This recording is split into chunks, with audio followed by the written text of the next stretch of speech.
with 58 of them being regional matchups. More than 100 high school teams are taking the week off, mostly because of fall break. More than 24 games will be played on either Thursday or Saturday this week. We'll start at the 6A level in East Tennessee as we always do. Science Hill visits Daniel Boone. I think the Hilltoppers get a win there. Jefferson County should top Hardin Valley Academy. I look for Morristown East to beat Cocke County. I think Davy Crockett gets a win against West Ridge, and Bradley Central should have no trouble defeating Ottawa. In 5A, only one Thursday game. McMinn County entertains Sweetwater. I'm going with McMinn County in that one. West Green should beat Cherokee. I think Morristown West gets a win at home against Carter. I'm picking Tennessee over Volunteer. South Doyle, a likely loser at Knoxville Central. I like Carnes to get a win against Knoxville Halls. Powell should defeat Campbell County. Clinton should get a win at home against Lenoir City. Greenville visits Oak Ridge. Greenville, although just a 4A school, a very good football team, and I think the Green Devils win at Oak Ridge. And finally, Ray County gets a win, I think, over Elizabethton. In 4A action, my wife and I will be at Anderson County, where I'm scheduled to be honored at halftime. For the 34 years I've published the Tennessee High School Football Magazine. I'd be a fool if I didn't pick the Mavericks over Gibbs. Granger should get a win at home against Northview Academy. I think Sullivan East beats Union County. Clay County should defeat Scott. I think Chattanooga Central gets a win over Sequoia. East Hamilton should get a nice road win at Soddy Daisy. And Red Bank should get a win at home against East Ridge. In 3A, Loudon visits McMinn Central, and that's the only regional matchup on the list. I think Loudon gets a win in that one. Chucky Doak should win at Cumberland Gap. Unaka should win at Claiborne. I'm picking Johnson County to get a win at home against Happy Valley. Unicoi County should beat Cloudland. I'm picking South Pittsburgh to win in Knoxville against Austin East. And I think Gatlinburg-Pittman gets a win over Hampton. Only a small handful of games involving 2A teams. I think South Green beats North Green, Meigs County beats Copper Basin, and 0-6 Jellicoe should get a win at 1-5 Wartburg Central. Finally, in 1A, I'm picking Cosby over Oakdale. Coalfield should get a win at Greenback. I like Harriman to top Midway. Sunbright visits Oliver Springs. I'm picking Oliver Springs in that one. And Doug, I figure Grundy County is dealt another loss when the Yellow Jackets travel to Whitwell. Well, Murphy, I believe you are on target. Whitwell is sailing high after their win last week over Sail Creek. The Tigers are now 5-1. When we come back, we'll find out more about the program at Brentwood High School this year as Murphy's Matchups continues. Hey, it's Charlie here with a helpful auto tip. Do you ever get to the store entrance and wonder if you locked your car? Well, before you take a trip all the way back across the lot, hold the car remote under your chin and give it a try. This trick actually turns your head into an antenna and extends the key's wireless range. Hey, if time is money, this might save you a little bit of both. Visit FBITN.com to get your free auto quote from Farm Bureau Insurance. Tennessee turns to us. Now, top excuses for not wearing a seatbelt, as told by guys in Tennessee. Man, I get claustrophobic though, you know? That's not claustrophobia, that's safety. I don't know, I get this rash. Are you sure that's from a seatbelt? I don't need one, I've got my airbag. Seatbelts and airbags work together. Think teamwork, like sports. Nobody tells me what to do in my vehicle. Ever heard of stoplights or speed limits? There's really no good excuse for not wearing a seatbelt. Click it or ticket. Brought to you by the Tennessee Highway Safety Office. The Cyclones are like Willie Nelson, on the road again. They're headed to Ray County, and WBEJ will be there too. It's Elizabethton at Ray County coming up on Better Than Ever WBEJ. You're listening to Murphy's Matchups. Our first coaching interview this week takes us to Williamson County. Murphy has a chance to check in with Brentwood Bruins head coach Clint Finch. Coach, we'll go back just a little bit. You've been involved with Brentwood football for a while, and Coach Ron Crawford did a pretty good job of leaving you a pretty good football team to be the head coach of, I think. Oh, yeah, absolutely. I was fortunate. I worked for Ron from 2006 up through 2011, and then, came back as offensive coordinator in 2015 all the way through 2020, and then like you said, been head coach the last 2 years. But absolutely, I mean, taking over a program that was run by Ron Crawford, there's some pretty high standards and expectations there, but Ron runs a pretty tight ship, so it's a good situation to step into. Coach, Region 7 6A is probably the best overall region in the state. So you've stepped into some pretty deep water that has Ravenwood on top at 3-0, but Centennial, Brentwood, and Independence are right on the Ravens' tail at 2-1. You still got some pretty important games ahead of you. Yeah, absolutely. We were fortunate that we got off on a good region record. We beat Summit back, I guess, week 3. We beat them 21-0. Unfortunately, we fell to Ravenwood in the Battle of the Woods, I guess, 3 or 4 weeks ago, and they got us 28-10. But then we had a big game Friday night where we beat Independence at home in overtime. The goal line stand came out on top 24-23 there. But the way this region is, it's not going to be settled until week 10. We still have we have to play Franklin on this Friday, which is like the oldest rivalry in the county, and it's going to be one of those, hard-fought Franklin-Brentwood games. And we've got to finish up against, a vastly improved Centennial team that I think is 6-1 right now. So, yeah, it won't be clear until that last, game 10's over with. If anyone is interested in how Williamson County has grown, all they got to do is look at the 6 teams that are in Region 7, all 6A schools. And like you said, several years ago, or really not all that many years ago, there was only 2, you and Franklin. So Absolutely. It's exploded over there, and I understand that there may be plans on drawing up another big high school over there in the near future. Yeah, I mean, we've heard, for years that in particular the Grassland area is growing. So, that could be the very next one. But certainly all that grows down to the south, southwest part of the county. It's a good possibility we'll add another one, probably within 5, I'd say for sure add another one. For listeners who are not from Williamson County, tell us a little about your football team. Are you a running team, a throwing team, or a good balance of both? Well, we like to think that we try to be balanced.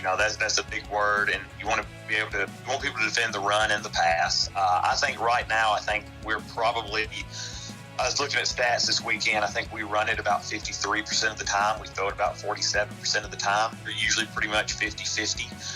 We're big. We're a spread football team, but we want to be able to run the football out of it. We're like everybody else. We're going to throw it around. We're going to play, RPOs are going to be a big part of our offense. So really for us, I think part of my job as head coach and offensive coordinator in terms of offense is I need to get the balls to the playmakers, and if that means we have to run it a little bit more, we'll run it a little bit more. If we have to pass a little bit more, we'll pass it a little bit more.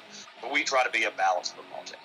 Well, everyone I've talked to over that way said that when Ron left, you were the perfect candidate for that position. And obviously, they were right, because you're doing a great job over there, and hope you keep up the good work. We live in a great community, and we get to coach great kids, and that makes this job a whole heck of a lot easier, So it's I always appreciate people when they say, hey, you're doing a great job. But at the end of the day, our kids are doing a great job. Our assistant coaches are doing a great job. Our community's doing a great job, and it's a fun place to work at. Brentwood Bruins head coach Clint Finch.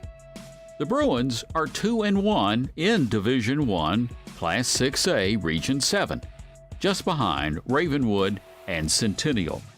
This week, the Bruins will face cross-county rival Admirals of Franklin High School. When we return, Middle Tennessee is in view. You're listening to Murphy's Matchups.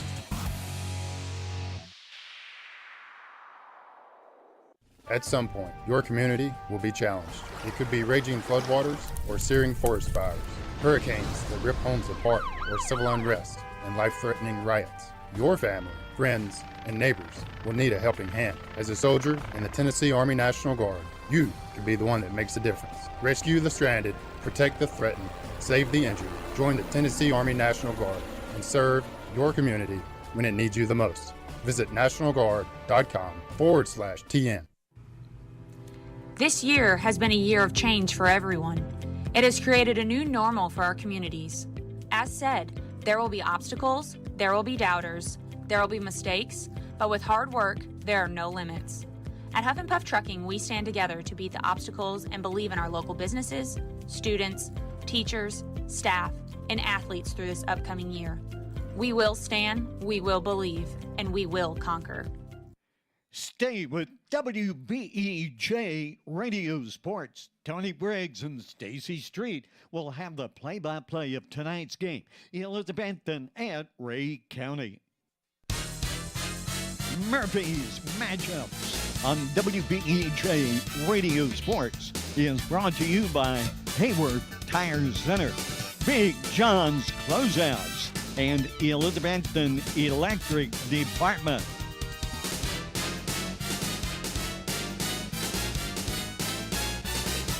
Elizabethton Electric, serving the community with the customer in mind. With online bill pay available, it's easy to pay with just a few clicks of the mouse. Go to the City of Elizabethton webpage and click Online Payments for one-time pay online or paperless bill online pay. You can still mail in your payment or stop by one of the traditional locations to pay in person. For automated pay by phone, call 1-877-336-8403. FM 107.9, AM 1240, WBEJ, Elizabethton, Tennessee. Get ready for fall cleanup at Big John's Closeouts with a steel lightweight BG50 gas-powered handheld blower for $149.95. Stock up with 10% off all fuel mix, bar oil, trimmer line, and chainsaw chains. Seal and freshen up your driveway with 2-year sealer for $17.99 or the 5-year sealer for $24.99 each. And check out Big John's Closeout kitchen countertops with a wide variety of styles and lengths for only $6.99 per lineal foot. That's Big John's Closeouts, your Elizabethton steel dealer, 238 East Elk Avenue for sales, parts, and service.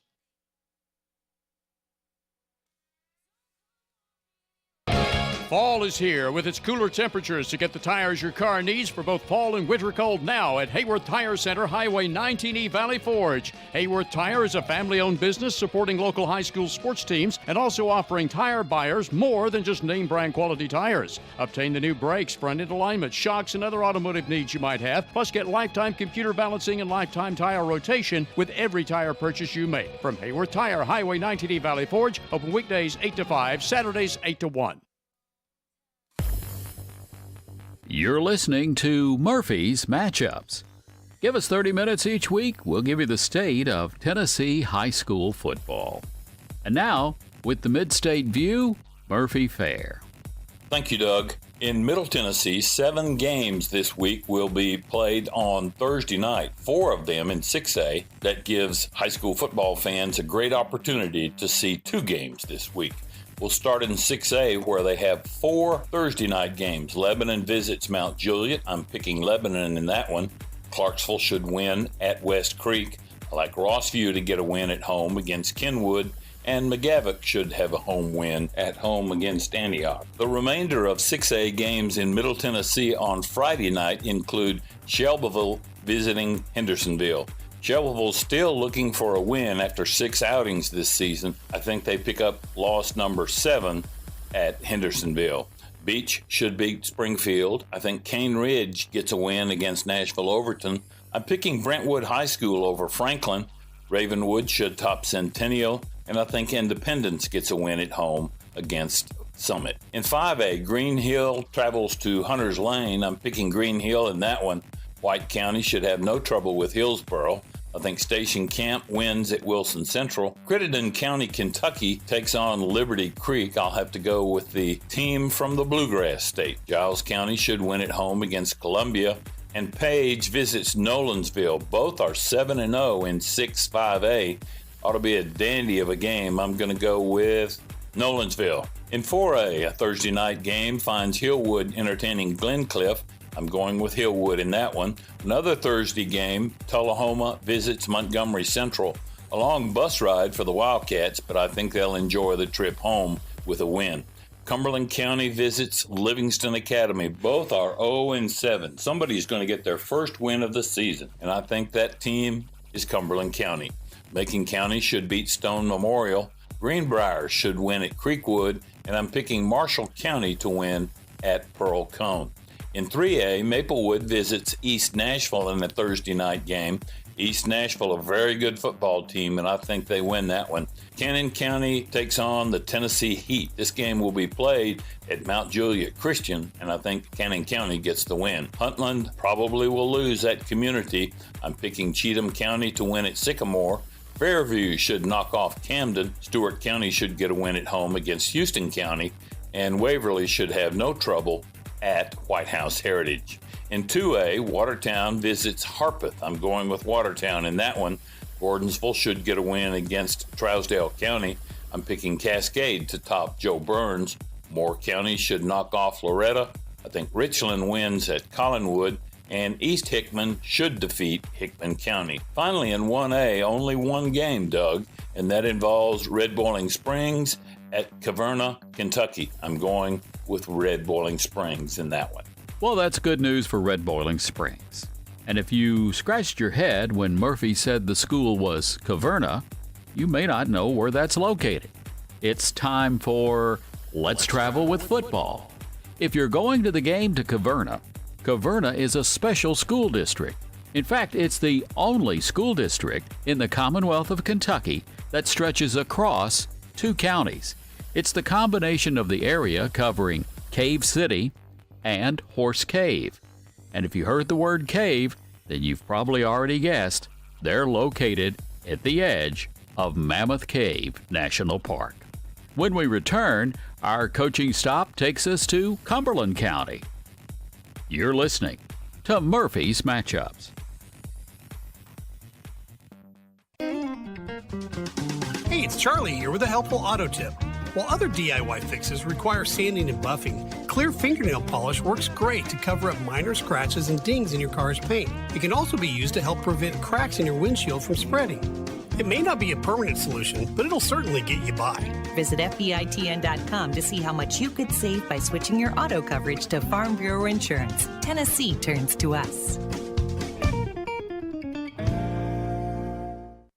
I love my community, and as a doting dad, Daddy's home, a devoted son, there you are, Joe, and a good neighbor.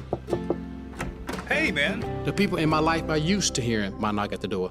But as a law enforcement officer, I have to give news that people never expect.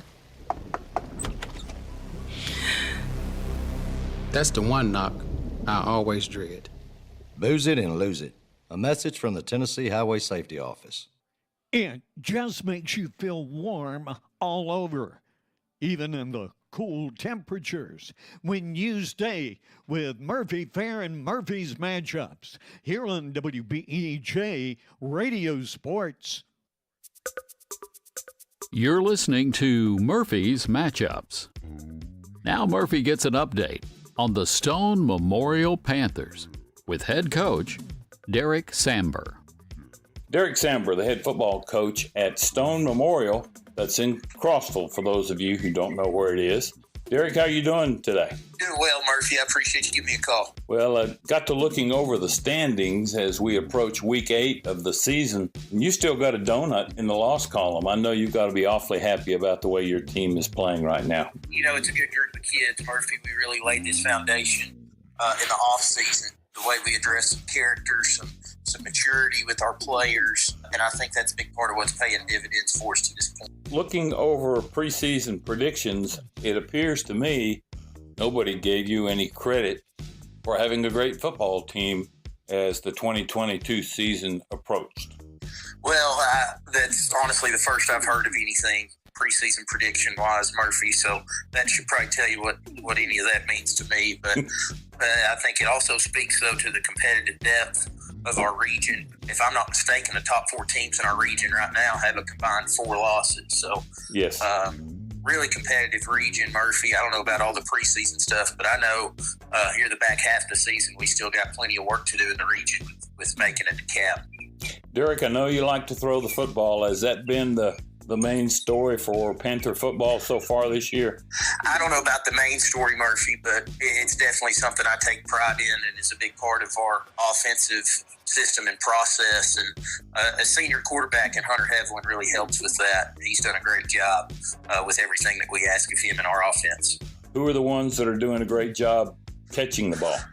Well, really balanced there. You know, we've got two kids in Caleb Flowers, actually set the school receiving record for us last year as a junior, and is following that up pretty well his senior season, and then a junior in Bear Eldridge. They are kind of the heavy lifters in our passing game, but we've really balanced that out with Preston Mayberry's a kid that's come out from the basketball team, and Nick Osmond's a tremendous baseball player. They've both found the end zone in the passing game this year and added a dozen or so catches themselves. I don't want to get the cart in front of the horse, but it looks like you've got a pretty good chance of hosting a first-round playoff game. What would that mean to your football program? Well, it would mean a lot, Murphy, but the game I'm worried about hosting is Macon County this week. I don't even know all those scenarios, but I know we've got a huge game with Macon County that we're hosting, and if we can come compete in that one, the postseason and all those scenarios will play themselves out how they will. Well, it's kind of nice to see so much competition at the top of your particular region, and we certainly wish you well this coming Friday. Murphy, I appreciate it. Wish you well also, and let me know if I can ever do anything for you, okay? Certainly. Thank you, Derek. Thank you. Derek Samber, head coach of the Stone Memorial Panthers. The Stone Memorial Panthers are 3-0 in Division I, Class 4A, Region 4. When we return, a review of the rest of the state. Murphy gives his overview on West and Division II. You're listening to Murphy's Matchups. On game night, winning is everything. But at First Bank, we know life's big wins happen off the field. Like when you win that amazing heart, when you win your first classroom's respect, or when you win your employees' loyalty and find the home that wins their smiles. Life's big wins take a bank big on you. Join a team that helps you win not only on game day, but on days you never forget. First Bank, the official bank of TSSAA. Member FDIC, Equal Housing Lender. Hey, it's Charlie here with a helpful auto tip.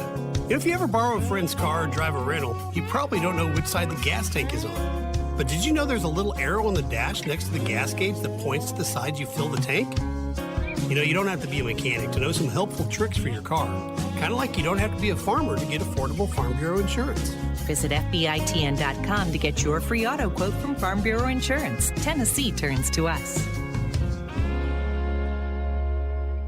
We're getting closer to game time. Stay with us at WBEJ Radio Sports. Elizabethton at Ray County. Coming up.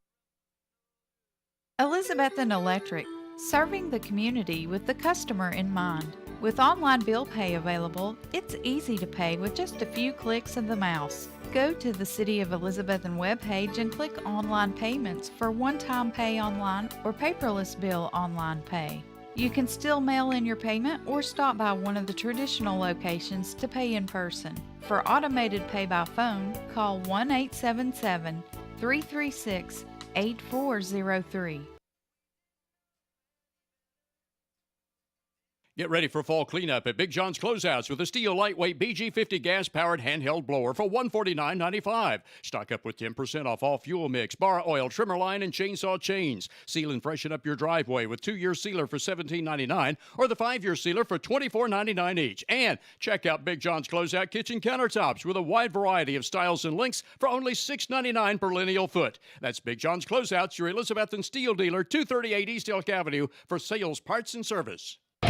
Fall is here with its cooler temperatures to get the tires your car needs for both fall and winter cold now at Hayworth Tire Center, Highway 19E, Valley Forge. Hayworth Tire is a family-owned business supporting local high school sports teams and also offering tire buyers more than just name-brand quality tires. Obtain the new brakes, front-end alignment, shocks, and other automotive needs you might have, plus get lifetime computer balancing and lifetime tire rotation with every tire purchase you make. From Hayworth Tire, Highway 19E, Valley Forge, open weekdays 8 to 5, Saturdays 8 to 1. You're listening to Murphy's Matchups. Once again, let's check in with the guru as he gives you his prognostications on West Tennessee and Division II. Thank you, Doug. We'll go out west now, where abbreviated schedule seems to be the order of the day, if you will. One Thursday night game finds Collierville at Houston. Collierville's red hot, has been all season long, so I've got to go with them in this one. On Friday night, Germantown entertains Arlington. Look for Germantown to get the win there. Bartlett should win at Cordova, and I'm picking Whitehaven to win at home against White Station.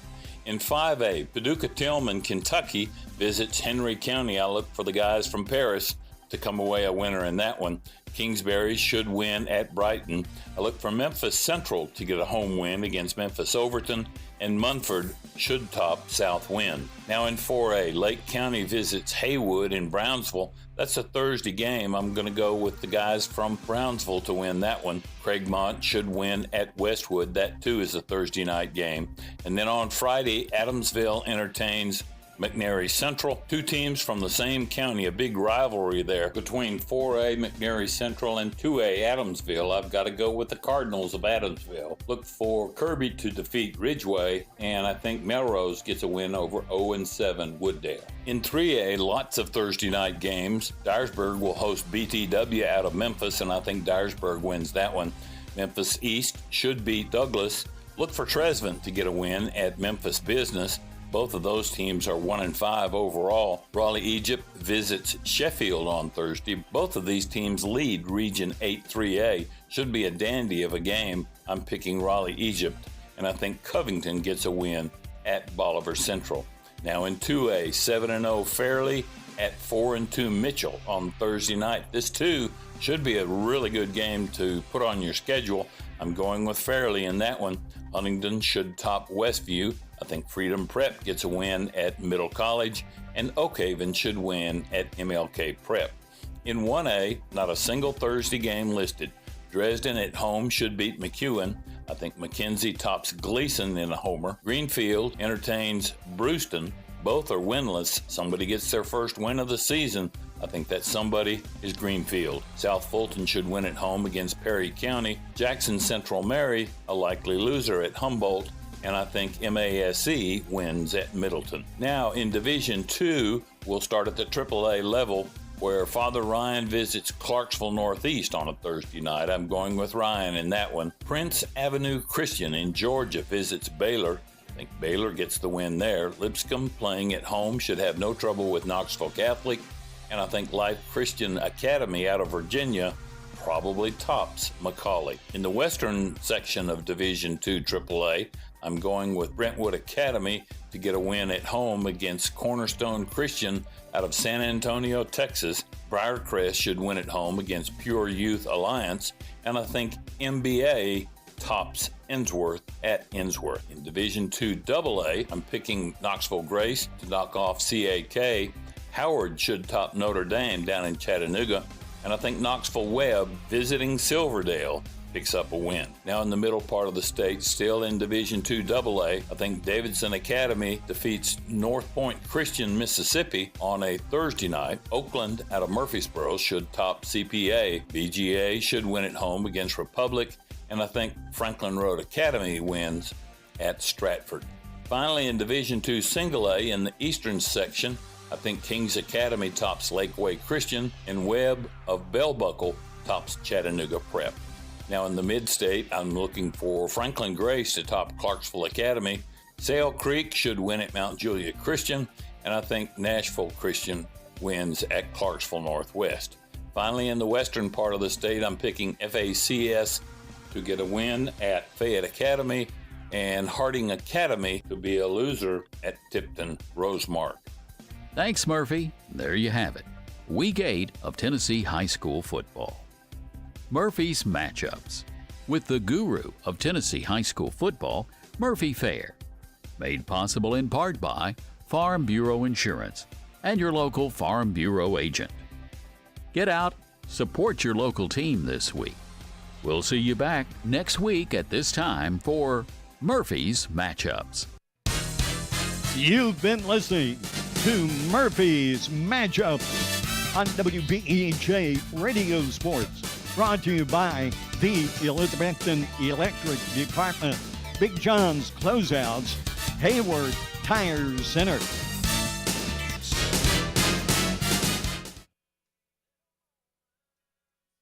Financial investments are very important, but so are the investments of time, patience, and encouragement our young athletes receive from their coaches, teachers, and mentors. Jonathan Street, your Elizabeth and Edward Jones financial advisor, understands this. That's why Jonathan Street is a proud sponsor of Elizabethton High School football on WBEJ. For all your investment needs, call Jonathan Street at 543-8811 or visit edwardjones.com. Edward Jones, member SIPC.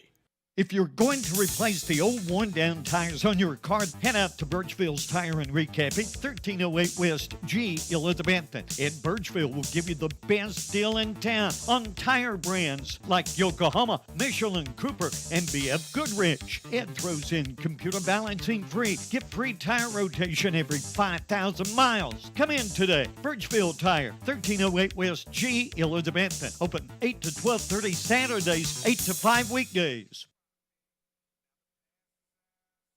To ensure Elizabethton will keep growing and thriving through the years, it all begins with a good education. The Elizabethton City School System is always thinking of how to improve your child's future. When a good education can take you as far as you want to go, you need dedicated educators and administrators to encourage, enlighten, and challenge. Support local education. The rewards are endless. A reminder from the Elizabethton City School System. 342-0174. That's the number for Air Right. Here to make all your heating and cooling problems right. Air Right provides great service at a fair price for all types of systems. Heat pumps, gas and oil furnaces, or geothermal. Just call 342-0174. You'll get honest service and be informed about repairs needed with free estimates. Find out more online at RITETN.com or call Air Right 24/7 at 342-0174. Better than ever country. WBEJ AM/FM, Elizabethton, Tennessee.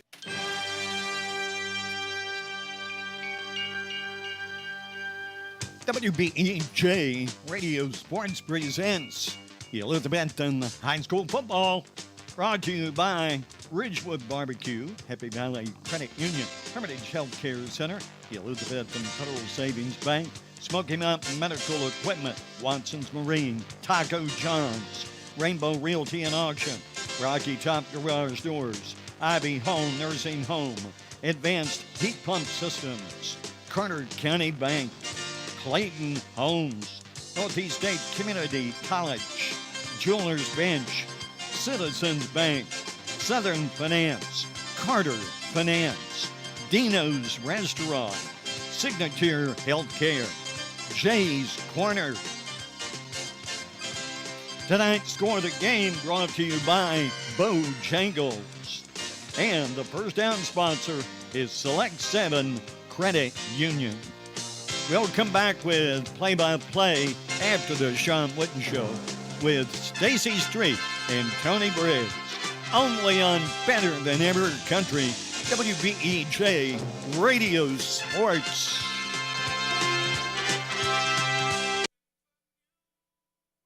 What began as a vision for a young nurse is now a heritage for over 4 generations at Ivy Hall. With a 5-star rating by Medicaid Medicare, residents at Ivy Hall receive the best physical, speech, and occupational therapy in the area, and now respiratory therapy services are offered on staff too, all in a new state-of-the-art facility. Physician and nursing services to aid the healing process are also provided. All insurance is accepted at Ivy Hall, now hiring at 301 South Watauga Avenue, Elizabethton, and online at ivyhallnursinghome.com. Better than ever country. WBEJ AM/FM, Elizabethton, Tennessee.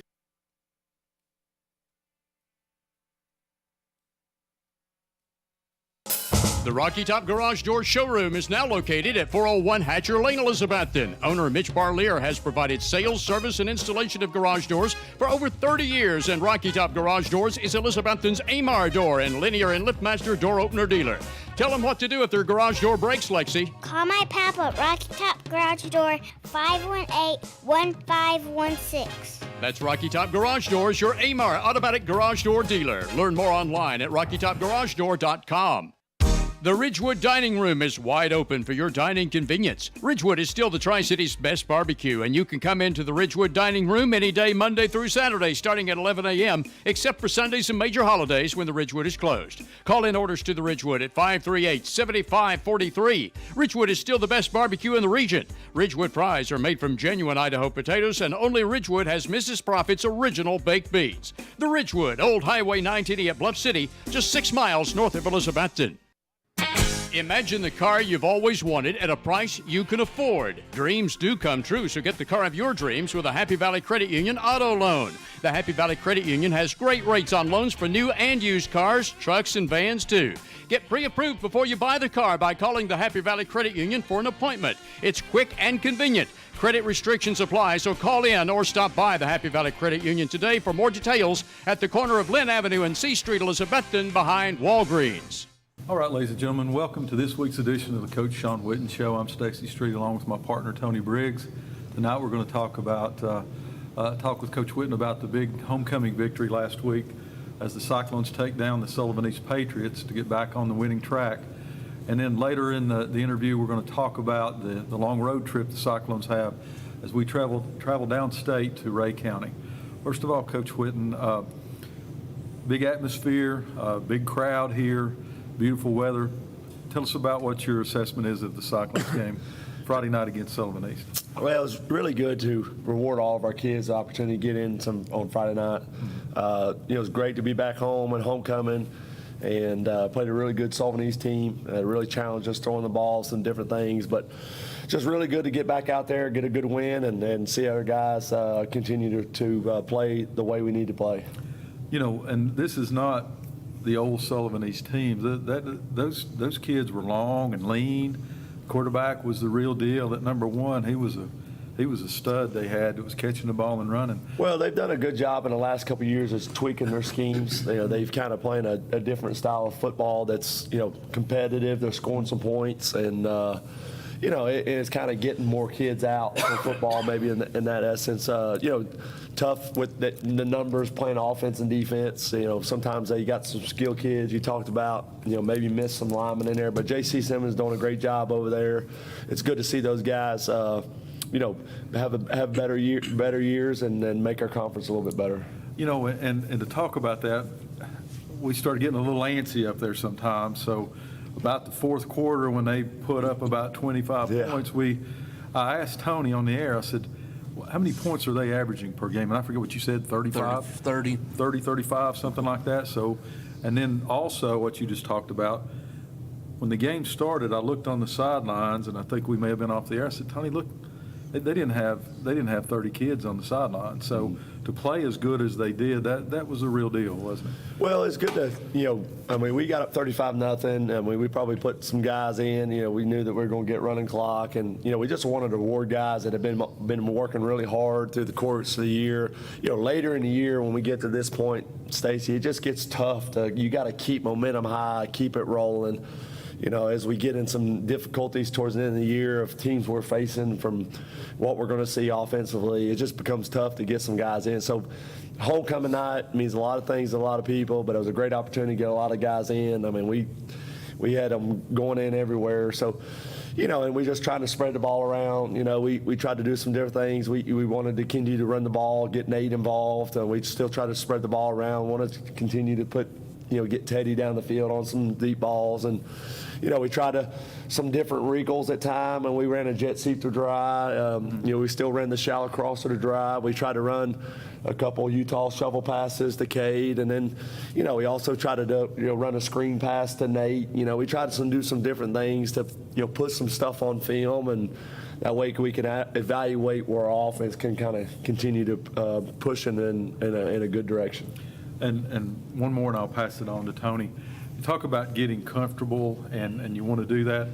Dalton Mitchell continues to grow in that quarterback position, and it seems like that Cade and Nate are kind of settling into their roles too. Is that what you're seeing also? It is. I think there's one play that stands out in my mind against Sullivan East was we ran tight end vertical, and then Teddy on an out route on our sideline. They brought the outside backer on a blitz, so kind of came untouched free, and Dalton was still able to get that throw off. Just brought him to the sideline. Hey, did you see that linebacker? He's, yeah, I saw him. So we're seeing things different than we maybe were early in the year. And, our linemen are doing a better job with pass protections. We've tweaked those and worked them a little bit, So, it's still a growing process. Confidence, being able to run the ball and throw it when we need to, high percentage throws, knowing where we need to go with the football. Our preparation through the course of the week we're still getting a lot of blocking and tackling and fundamentals of techniques, but, it's become we're repping about one play 15, 20 times during the course of the week to make sure we get it right on Fridays. Before we get too much further, knowing you, first, congratulations on your 150th win. That's an accomplishment. You've had a lot of great teams around you, which helped. So congratulations on that first and foremost. Now, looking back, what you was talking about a little bit on that, talking about getting more comfortable. Now that you've got Whitaker, you moved him back to the interior line. How much does that play into the role that you got a six-man rotation now within your line? Well, I think it's, what's happened a lot of times is when we started the season, it's easy to go with where guys have been comfortable. It's easy to go where, guys have played a lot of reps there. And when you get guys on the field, guys are always better when you're rotating in, to keep them fresh, to get them maybe off a series and then they can go back on. I think when you leave guys out there for the whole period of time, you start to kind of fade. When you get tired, fatigue, you have mental errors, you have mistakes. We've tried to build a rotation to where Whitaker gets a series at guard, then he gets a series at left guard, then he may get a series at tackle. So having that rotation, getting McDuffie some tackle, it gives guys a break where you can make corrections, you can keep guys fresh, and then it settles Justice in as a tight end. We tried to work Cade and move Baker around a little bit.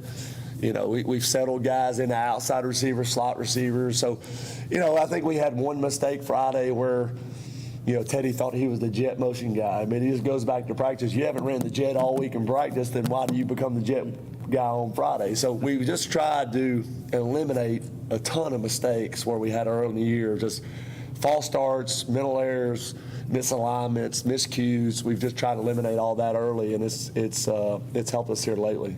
And you can go back and look at the penalties. Penalties against Sullivan East was way down, especially the 15-yard unnecessary penalties that, for whatever reason they come way down. And you're harped on this show. You've said over and over and over, we've got to find different ways to score.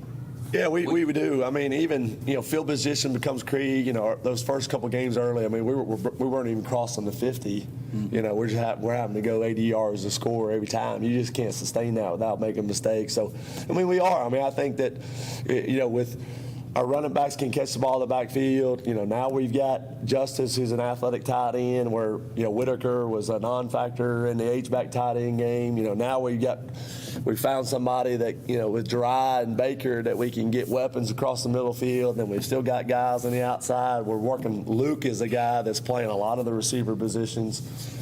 Just where he's been out, he's been just finding in where he can plug in there. And then we tried to do a good job of just keeping Cade and Nate fresh. Early in the year, like talked about on this show several times, is just when they're playing safety and corner, how do you balance where the big plays come from? So just getting guys breaks when you can, helps us offensively, and it's shown quite a bit. The other areas, we've been able to get Dalton off the defense at times, and that's been able to communication. When you're playing offense and defense, there's no offense of communication of what we've got to do to get better the next couple of series. So just those small details things, a lot of people don't understand, but it goes a long way in execution on Friday night, especially on the offensive side of the ball. Now let's flip over to your defensive side. You finally got that pick six, that defensive score you got. It looks like you've settled into having Eli as an outside backer and leaving Holzer on the inside.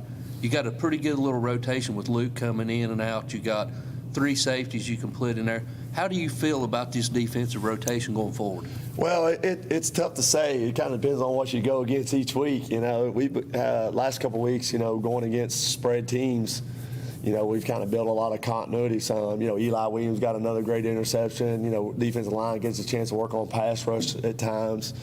We've worked better on pass drops, blitzing, inside and outside blitzing. We've never been a huge blitzing team, so picking those things up where it's a fire zone blitz or it's a zone blitz, moving our safeties around a little bit, and seeing if we can experiment with doing things different. Can we place a little bit of two-man? Can we play with some straight-up cover man, without having to stay, completely zone the entire game. So, we're just seeing what we're good at, guys like Eli Williams and give us some athleticism on the outside, but, even moving shankles and holes to the inside, you still have good athleticism there. So, it's tough to say, what you go against each and every week, but, we're not a big defensive team by no means with the size that we've had in the past, but we are athletic, we are playing better effort, and, we try to do a great job of just, minimizing the big plays. And to note, last question before we take a break.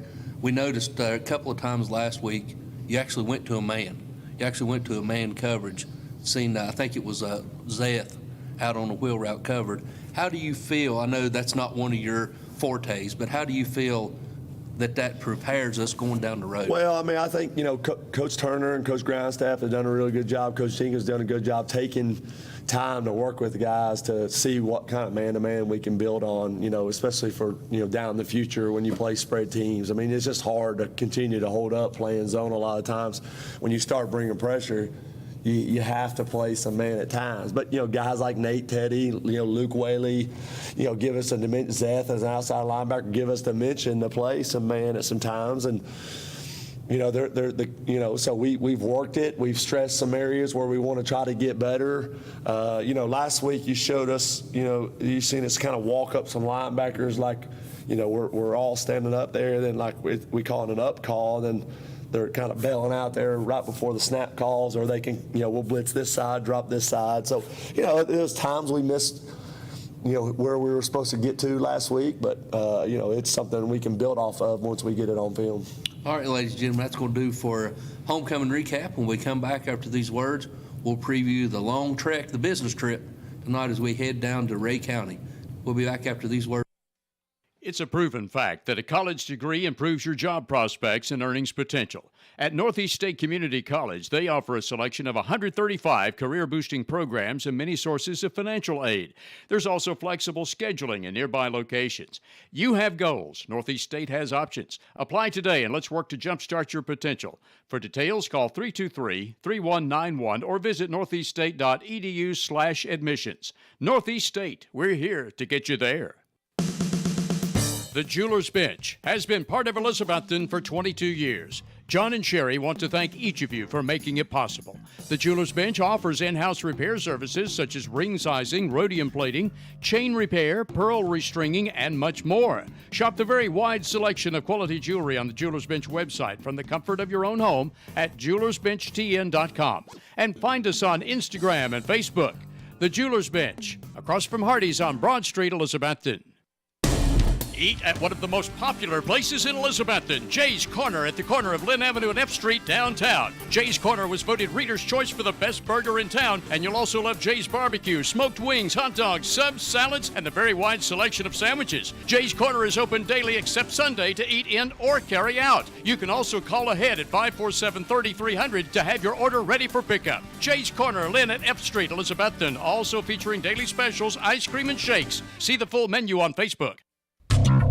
Carter Finance proudly supports the Elizabethton Cyclones. Come see the friendly people at Carter Finance for a cash loan. You can get a personal and confidential loan as small as $100, or if you need more for bill consolidation or home improvement, Carter Finance makes both home and land loans too. Carter Finance will also pay off your high-cost title loan or check advance. Call 542-2177 or come by Carter Finance at 412 Railroad Street, Elizabethton, and go Cyclones!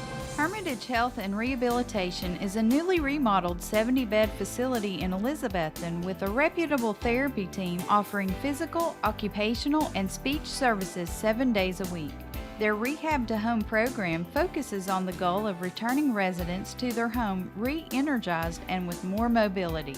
Schedule your tour today at Hermitage Health Center, 1633 Hillview Drive, Elizabethton, 543-2571. Simply Elegant Catering and Bakery is open for business with Kim's Coffee at 528 Elk Avenue, downtown Elizabethton, for all your catering and bakery needs. Better than ever, WBEJ. Coach, got a long trip ahead of us tonight. Got a business trip. Ray County's coming in, completely different offense that we've not seen all year long. You're going to see Army style, Navy style, old-fashioned style football.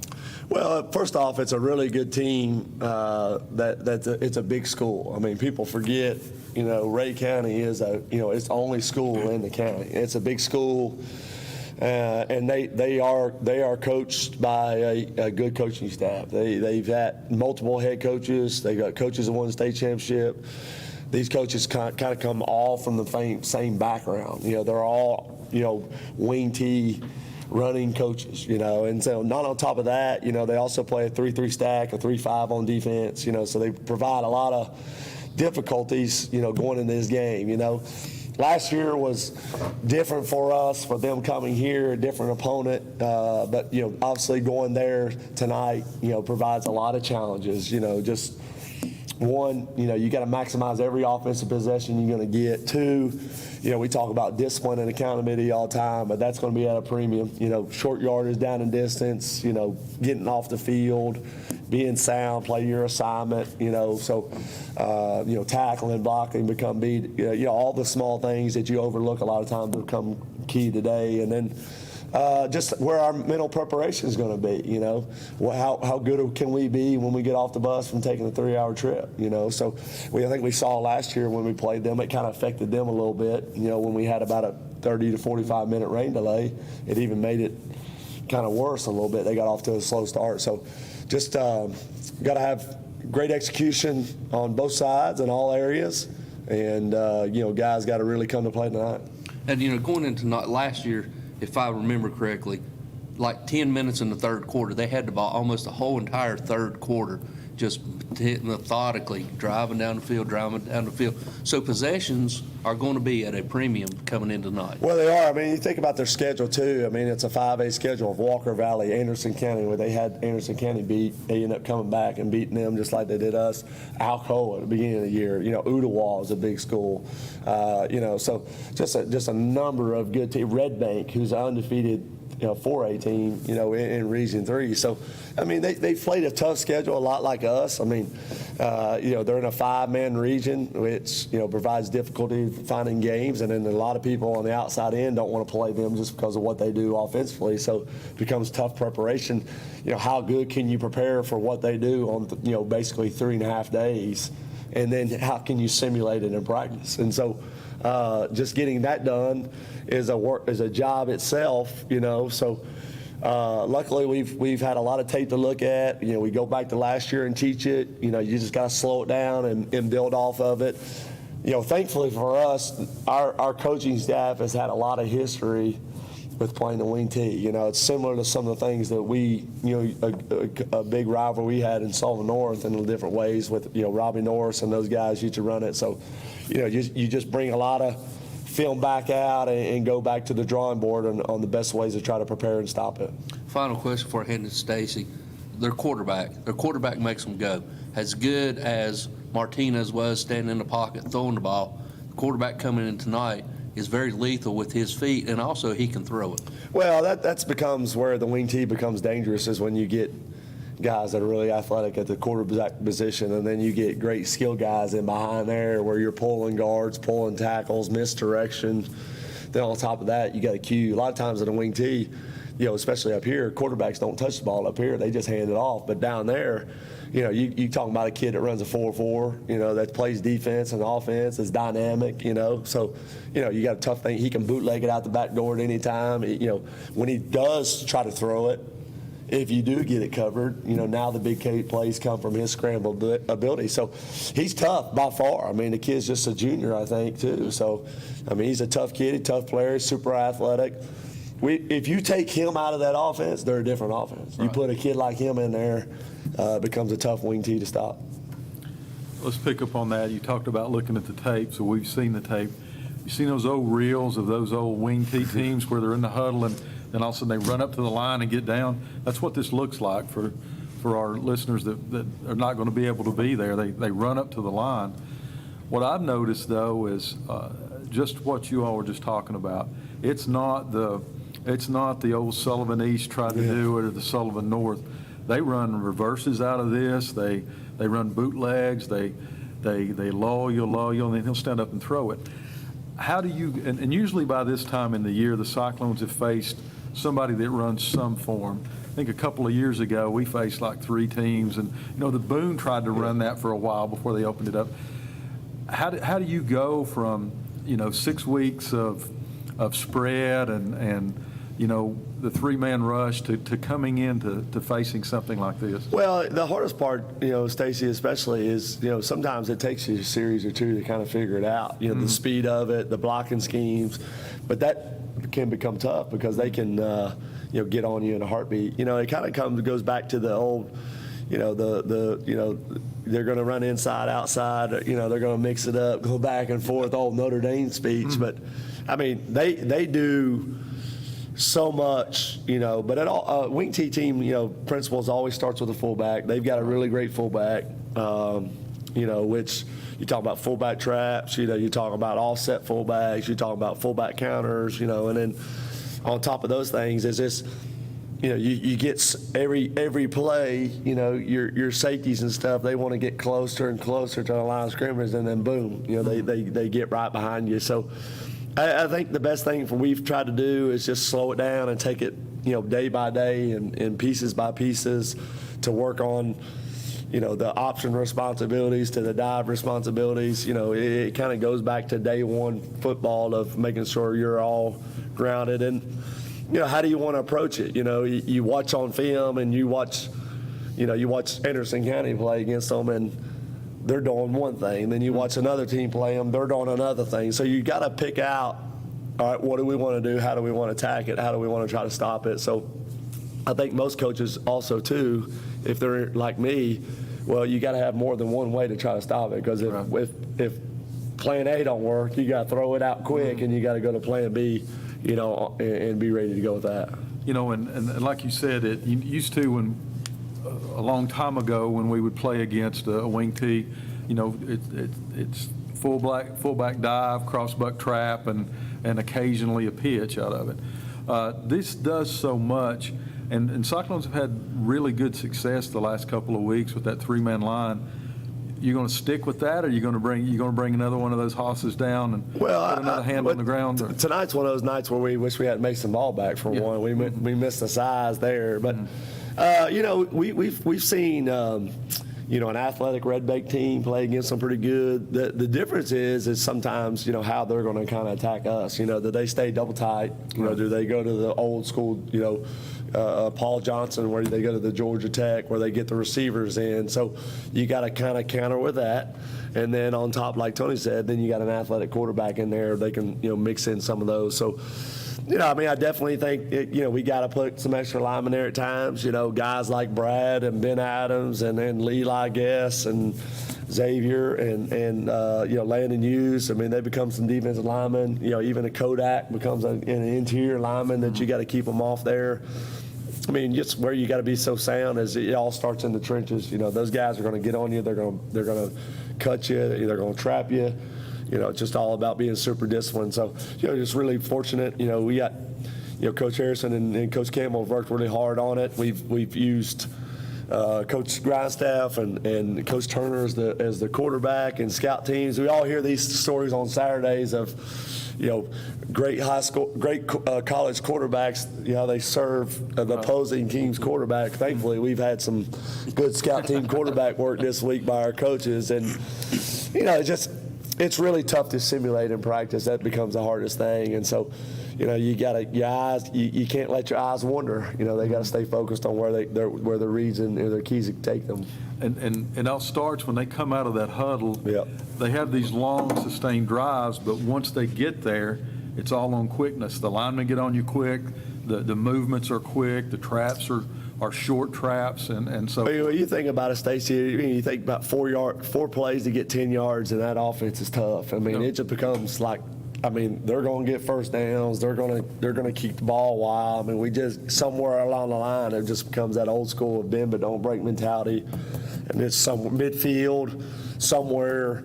We got to try to get a stop. You know, we got to get the ball behind. You know, tackle for loss, or you know, if they try to throw it, we got to get them into second 10 real quick, and then you know all of a sudden we get a chance to have them there. But you talking about they're going to try to get you jump off sides.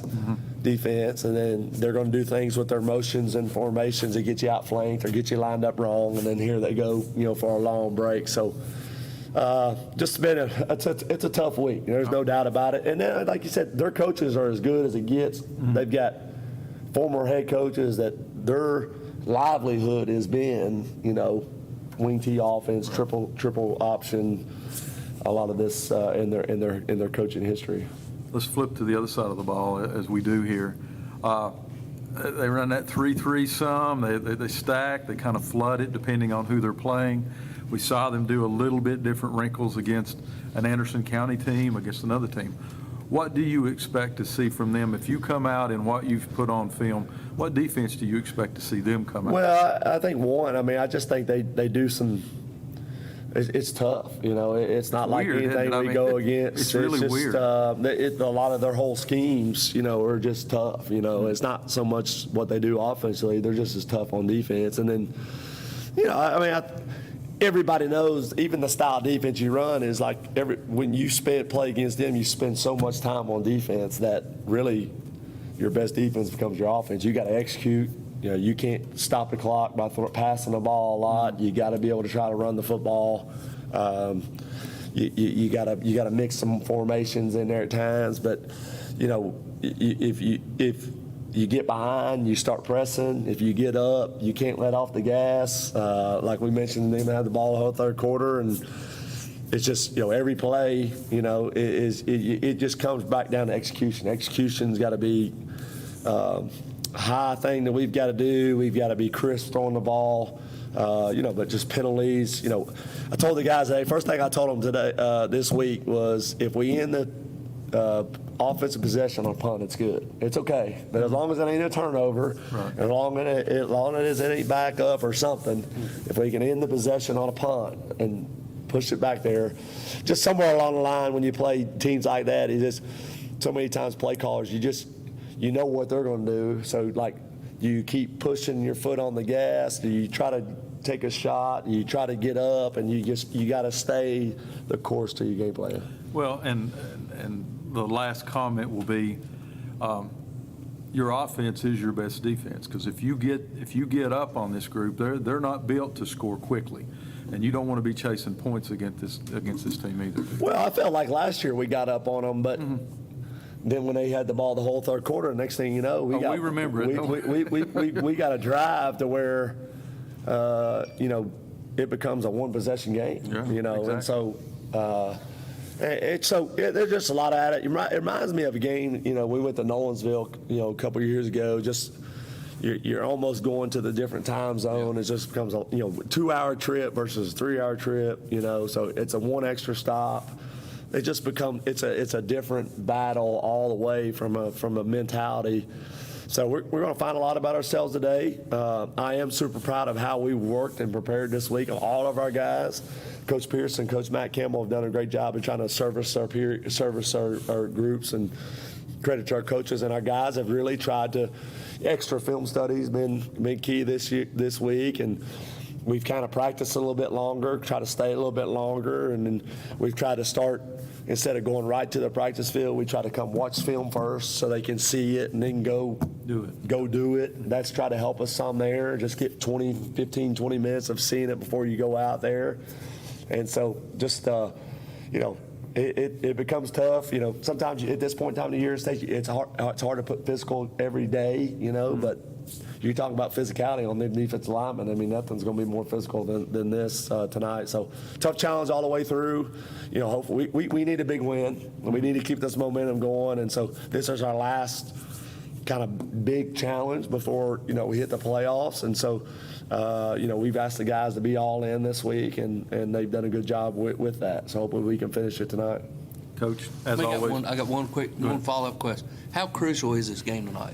I kind of told our coaches a little bit for us. I mean, you're talking about, the two really good football teams that have gotten off to, the records are not an indication of how good we are, how good they are. I mean, you're talking about a team that had Anderson County beat by 2 scores. You're talking about a team that opens up with Alcoa. You're talking about a team that played the rival last week to Walker Valley really, really tight. So, I mean, things could go the course of the way. You're talking about a team that got beat by Red Bank. Red Bank returned the kickoff for a touchdown on the last. They kicked the field goal to go up.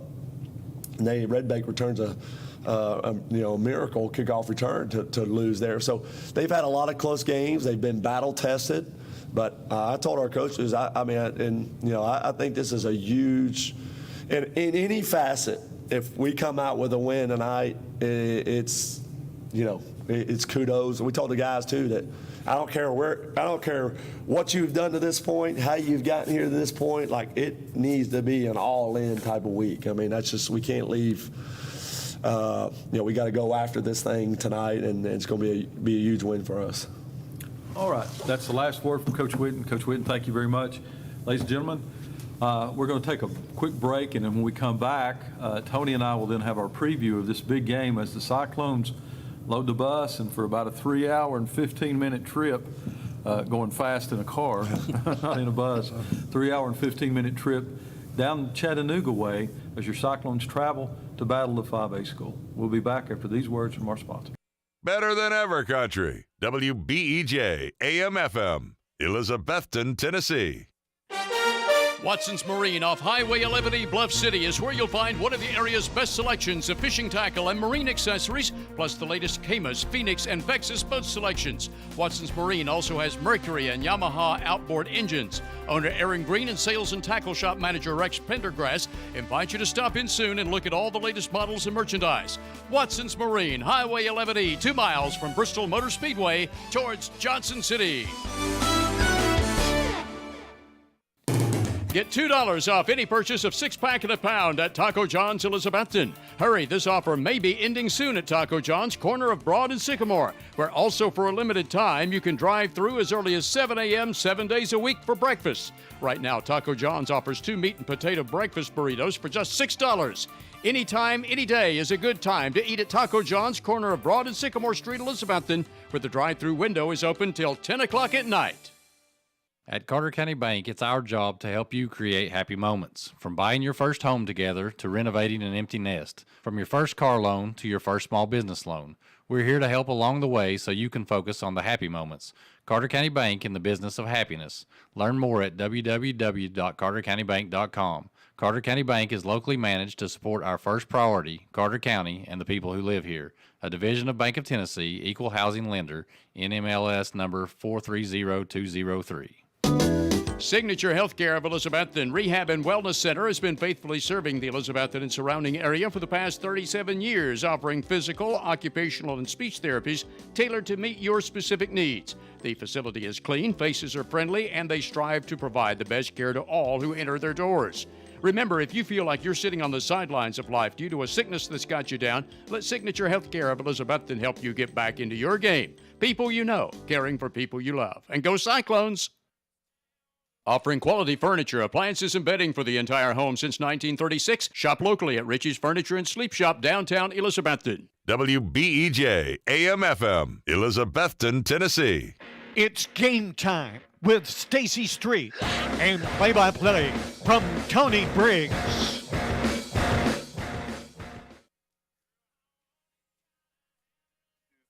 Right, another Cyclone Friday night football game as we make a long trek down to Ray County at Bill Orton Field as we take on the 5A Ray County Golden Eagles. I'm joined by my tag team partner, Stacy Street, and the best stat man, Wes Holsall, and Katie Whitten's down below us. The real Coach Whitten's down below us. So we're fans are coming in. Stacy, long trek down here. It was too long, Tony. Yes, it was. I tell you what, to have to travel this far to play a 5A team when there's two within 30 minutes of Elizabeth, it makes you question it. Probably never seen as bad of traffic through Knoxville as we came through. And on a non-Tennessee home game. Yeah, and wrecks and everything else. But we're here. nice facility. Got one of those fields with the track around it, so we'll do our best to get the numbers correct tonight as we bring you the game. But big contest for the Cyclones here tonight. Yeah, as you got to listen to Coach Witten's show, this game right here is so important as far as it goes. It's almost a crucial game, even though it's a non-conference game.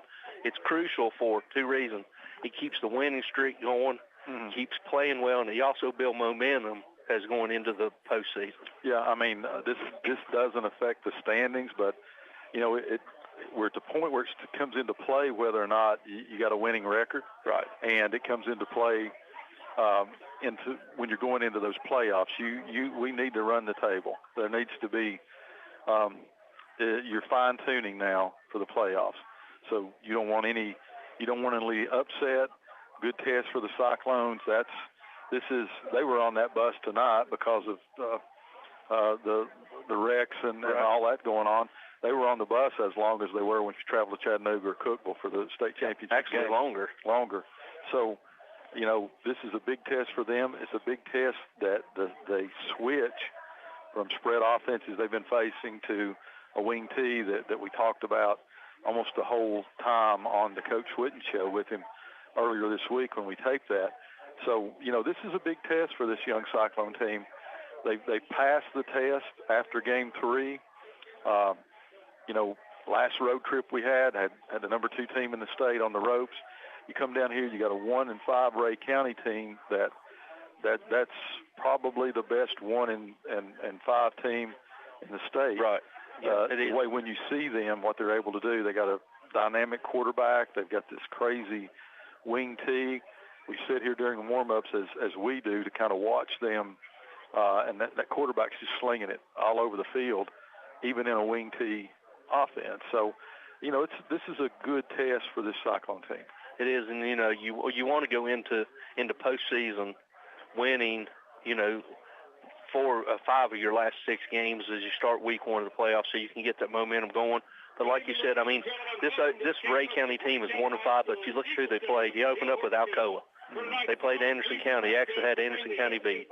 They played Ooltewah. They played Bradley Central. So they're out here in the area by themselves. They're in a 5-team conference, so they got 4 conference games. They got to find 6 out of conference games.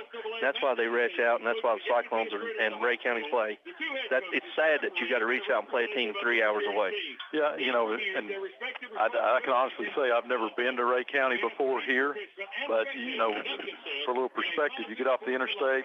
The way we came, you go by Watts Bar, you go across Watts Bar Lake, and by Kingston and the power plants, and you're in the middle of nowhere out here. It looks like Pogie Road coming in to the stadium. So only high school in the county. That's why they're 5A. They've got a big student population. So, as I said, there's all kinds of factors here tonight that with the Cyclones record, there are no trap games. Right. They're all solid people that you have to play. At this point, you need to win. Yeah. Let's go ahead and go back to Stacy for this quick 2-minute break. When we come back, we'll continue with tonight's breakdown. We'll have Stacy's keys to games and also our weekly pick'em. We'll be back after this 2-minute word from our sponsors. Yes.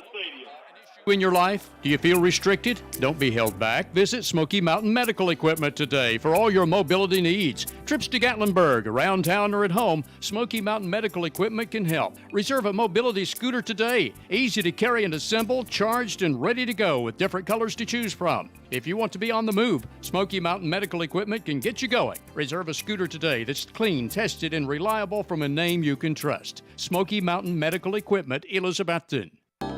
We're deep into the football season, so cold weather will soon be here. Don't let a broken heat pump keep you from enjoying the rest of the games. Get the professionals from Advanced Heat Pump Systems in Johnson City to maintain your system. Advanced Heat Pumps installs and services all brands and types of home heating and cooling equipment with more than 40 years experience. That means a job done right the first time. You always get a live person when you call 926-2665 for Advanced Heat Pump Systems of Johnson City.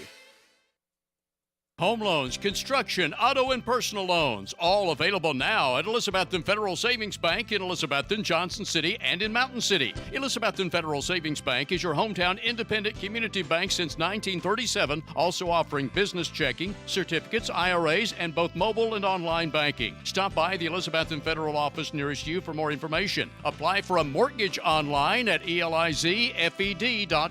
Elizabethton Federal Savings Bank, equal housing lender and member FDIC.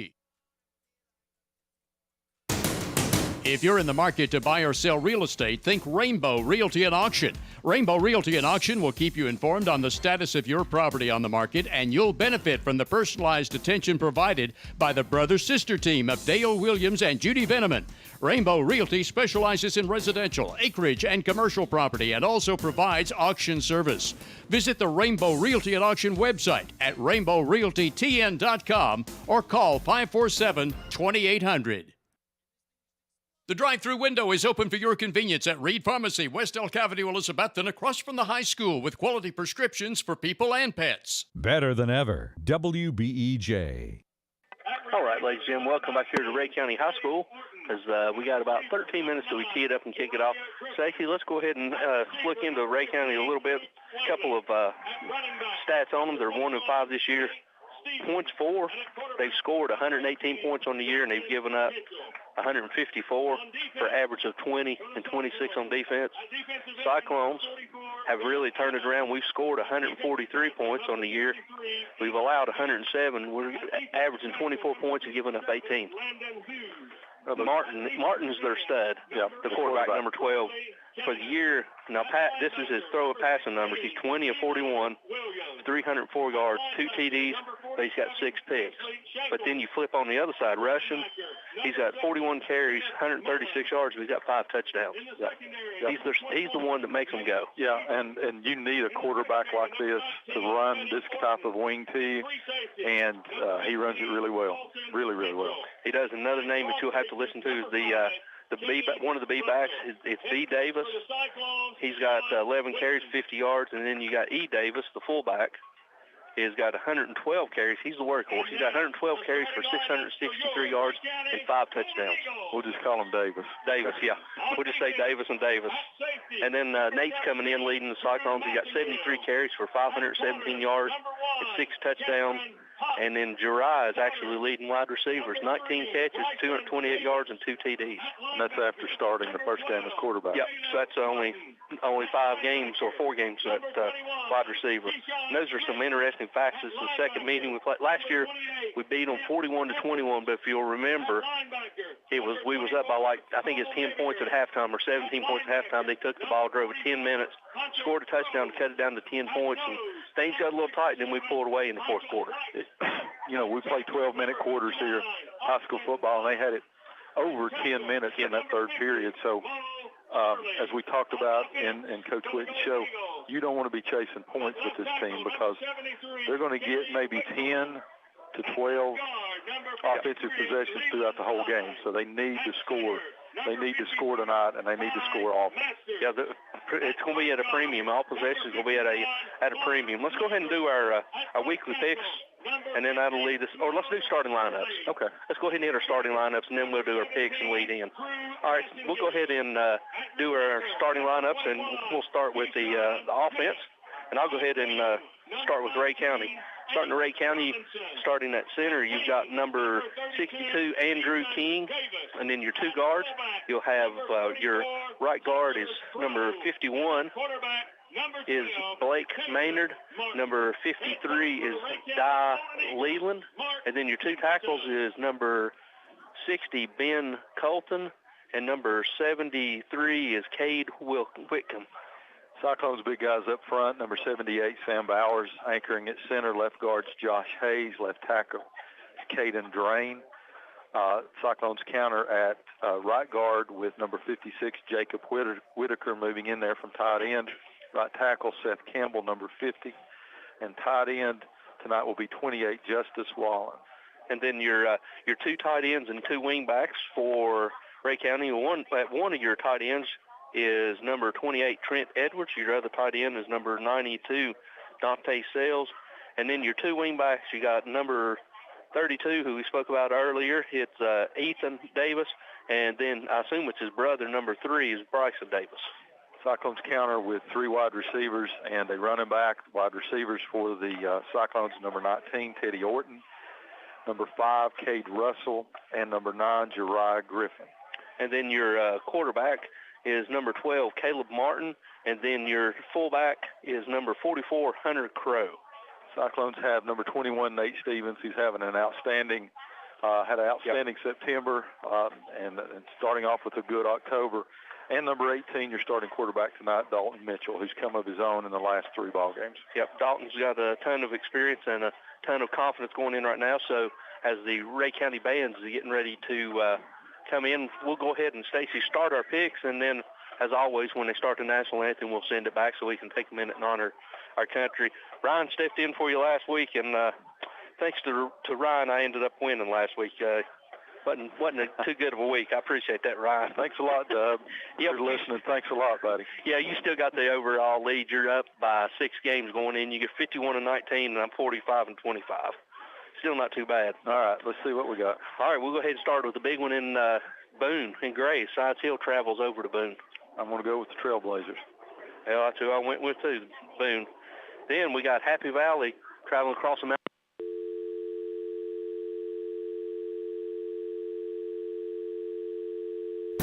Come in today to Clayton Homes of Elizabethton on the 19E bypass, building back bigger and better for its customers and also now under new management. Come see Clayton Homes today, Team 811, the low price leader where it's done right the first time. Clayton Homes Elizabethton has homes to fit almost anyone's budget from 900 square feet to 2,500 square feet.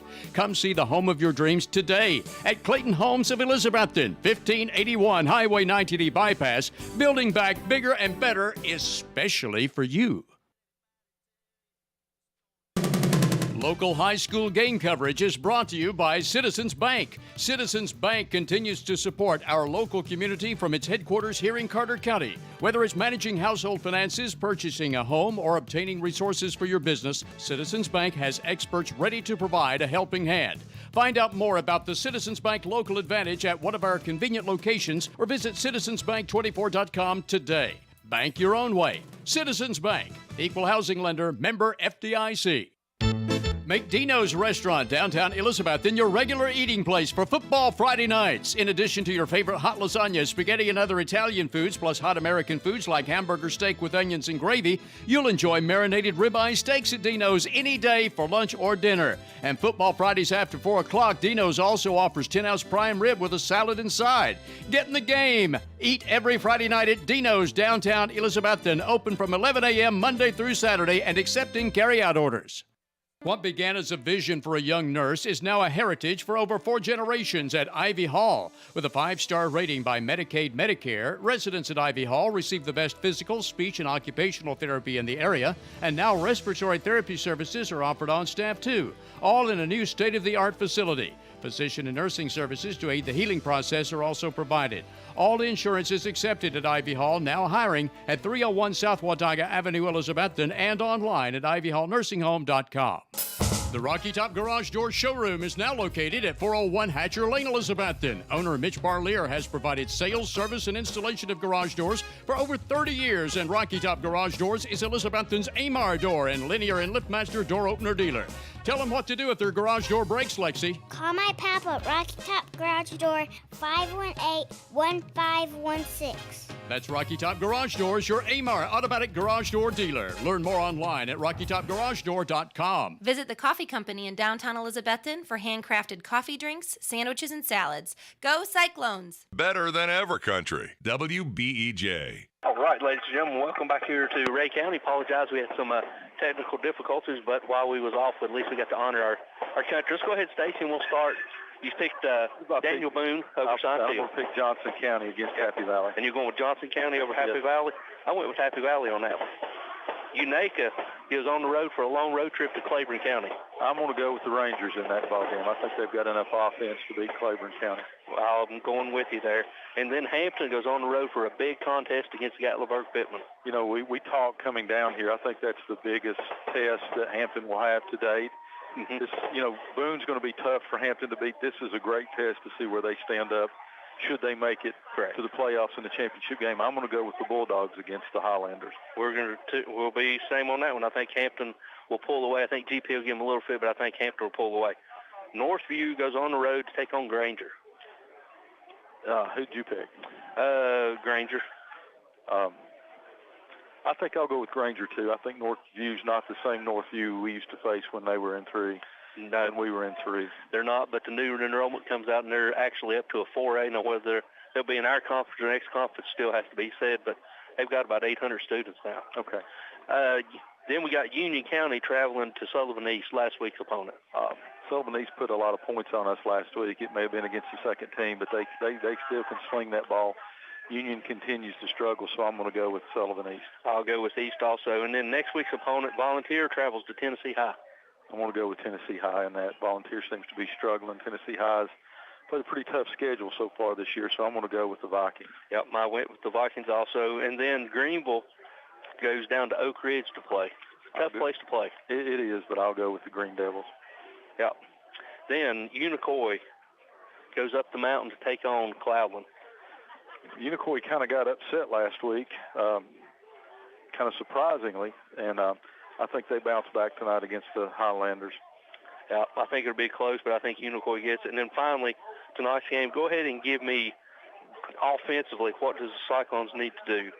I'm going to go with the Cyclones tonight, of course. Offensively, they need to clean up what they've been working on the last 2 or 3 weeks. Coach Witten's a running coach. He likes to run. He doesn't want to depend on the pass. But in the last 3 weeks, when the Cyclones have shown vast improvement, it's been because they've been able to pass, and that in turn opens up the running game and what we've been able to see Nate Stevens be able to do.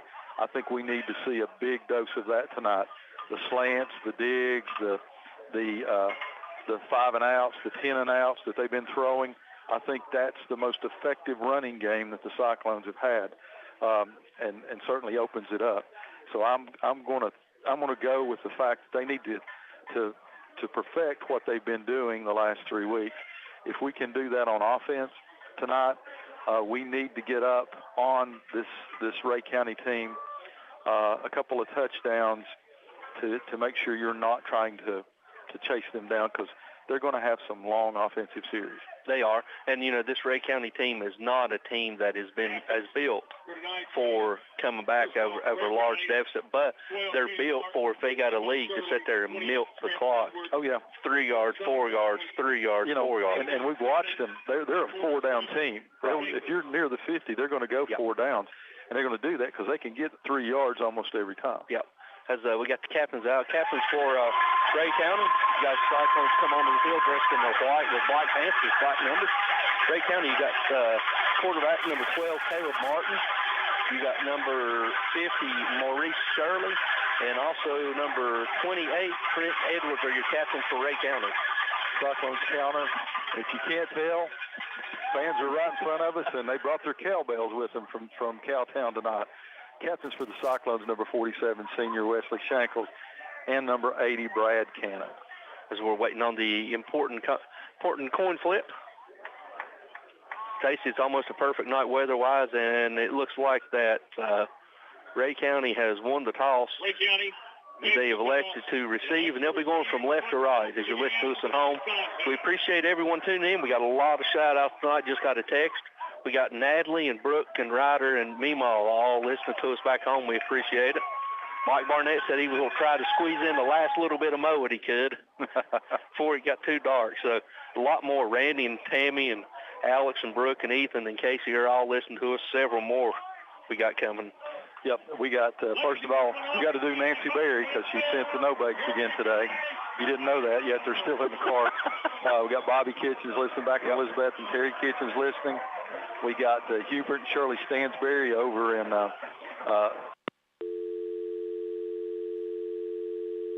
The Ridgewood Dining Room is wide open for your dining convenience. Ridgewood is still the Tri-City's best barbecue, and you can come into the Ridgewood Dining Room any day, Monday through Saturday, starting at 11 a.m., except for Sundays and major holidays when the Ridgewood is closed. Call in orders to the Ridgewood at 538-7543. Ridgewood is still the best barbecue in the region. Ridgewood fries are made from genuine Idaho potatoes, and only Ridgewood has Mrs. Profit's original baked beans. The Ridgewood, Old Highway 980 at Bluff City, just 6 miles north of Elizabethton.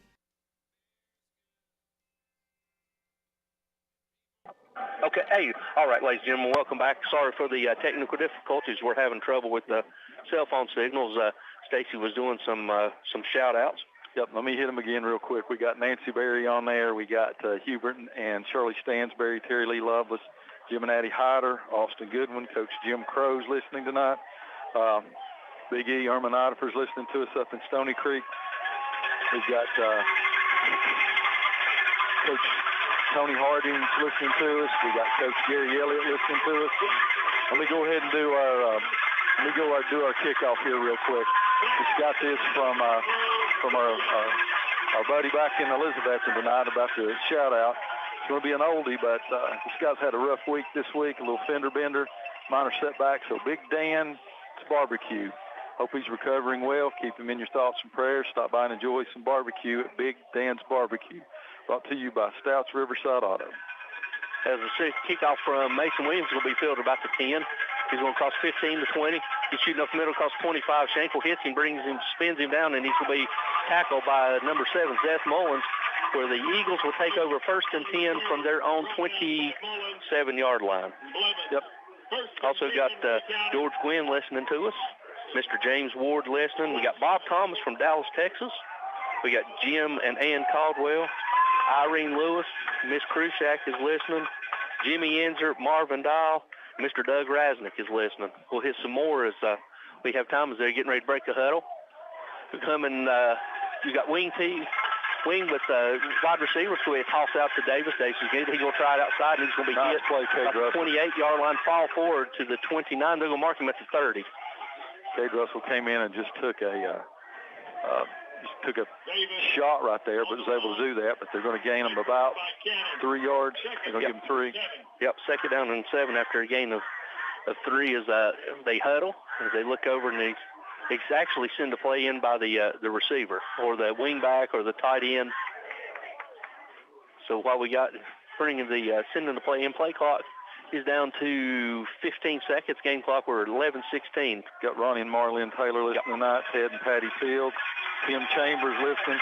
David Bass and Wally's listening tonight.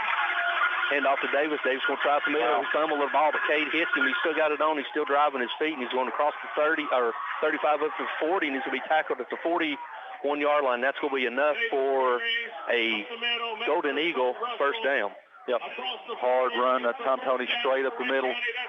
Russell hit him head on, but not before he had a first down. Then they have it 1st and 10 at their own 41 at 10:50 to go in the scoreless ball game here. Tony, they're going to hit you hard. They're going to hit you fast, and that's their bread and butter right there. They're going to run it. They're going to run the play clock down to you can tell what they are. They're kind of standing in the huddle waiting on the play to come in from the sidelines. As they do, we got Tim Chambers listening to us tonight. We got Miss Jenkins. Jerry's mom's listening to us tonight on the radio, and we thank her for that. All the Cyclones are at the line. These will be tossed outside. These will across the 45 up near the 48-yard line, tackled by number 19, Teddy Orton. Stacey, they just fire off. It's like first down, they're firing. They're firing. We talked about this a little bit. For those of you at home, they get in the huddle. They're there for a long time as they send in the play. When they break the huddle, it's like the old 50s and 60s for the wing T. They sprint up to the line. They get down, first sound, first touch, and they're just ramming it down our throat right now. Yep, and they're firing out from a 4-point lineman or a 4-point stance. That's something that's unheard of. Yeah, you're not going to see a pull here much. They come after the single receiver right, tight formation, quarterback under center. Martin's going to give it to Davis. Davis is going to try it the middle again. He's into Cyclone territory up at the 45-yard line. Going to mark him at the 44 of the Cyclones, enough for another first down for Ray County. You know, and there's no zone blocking in this scheme either. It's man on, man off, man side. So whatever's near you, that's who you're going to block, and that's what these linemen are doing right now. They're pushing the Cyclones back.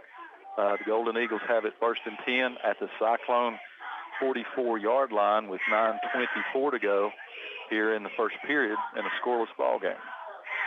As Cyclones have got a 5-man front, sort of running a 5-2 defense as they got Cade.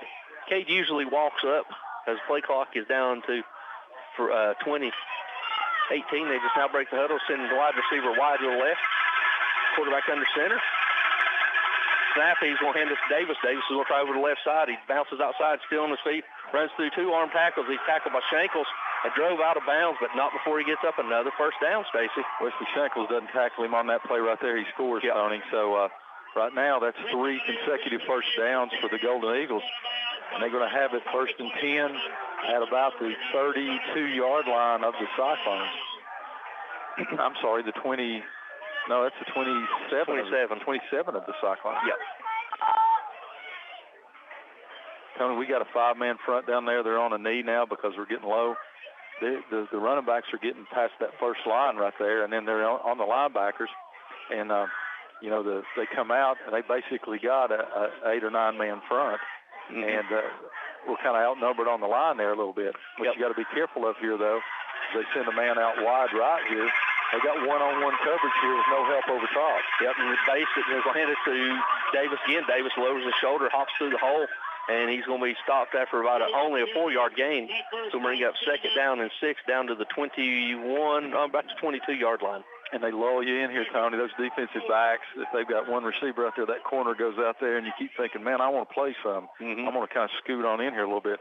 That's when number 12 stands up and just pops a big pass there. So you got to be careful about that. But by the same token, we've had about 5 carries on this one series where a linebacker or a defensive back, the safeties, have had to make the tackle. Yep.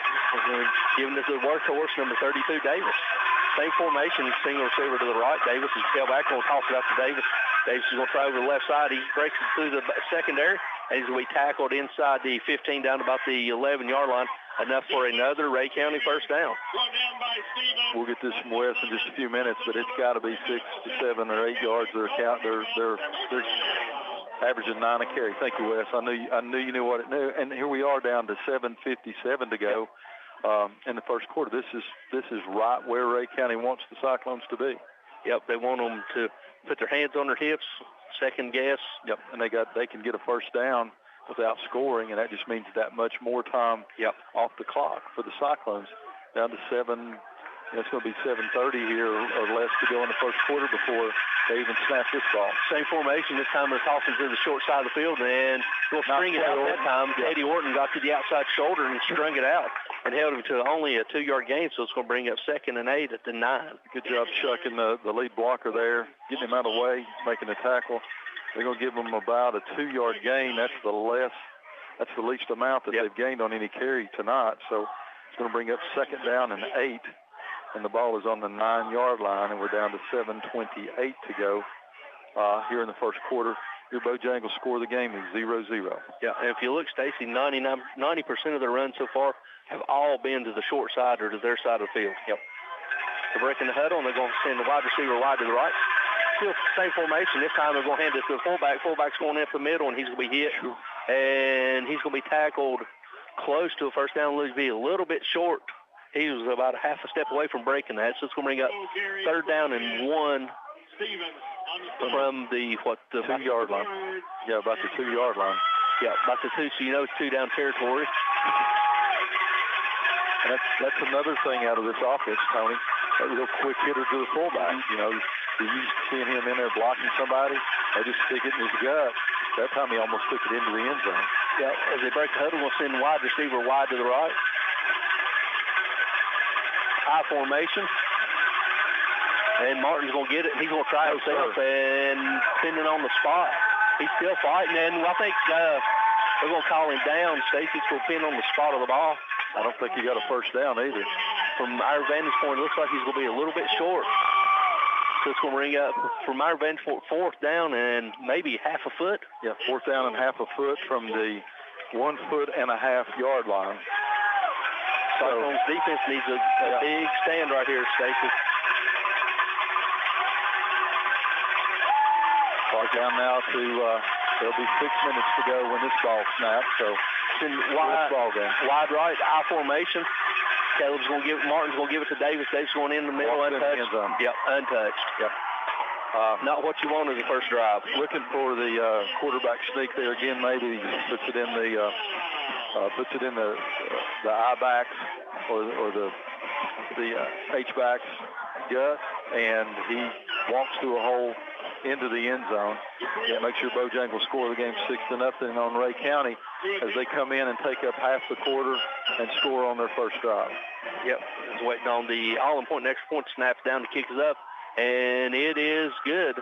So with 6:02 left to go here in your opening quarter, Cyclones are trailing by a score of 7-0. We'll be back after this 60-second word from our sponsors. Your Ray County Golden Eagles 7.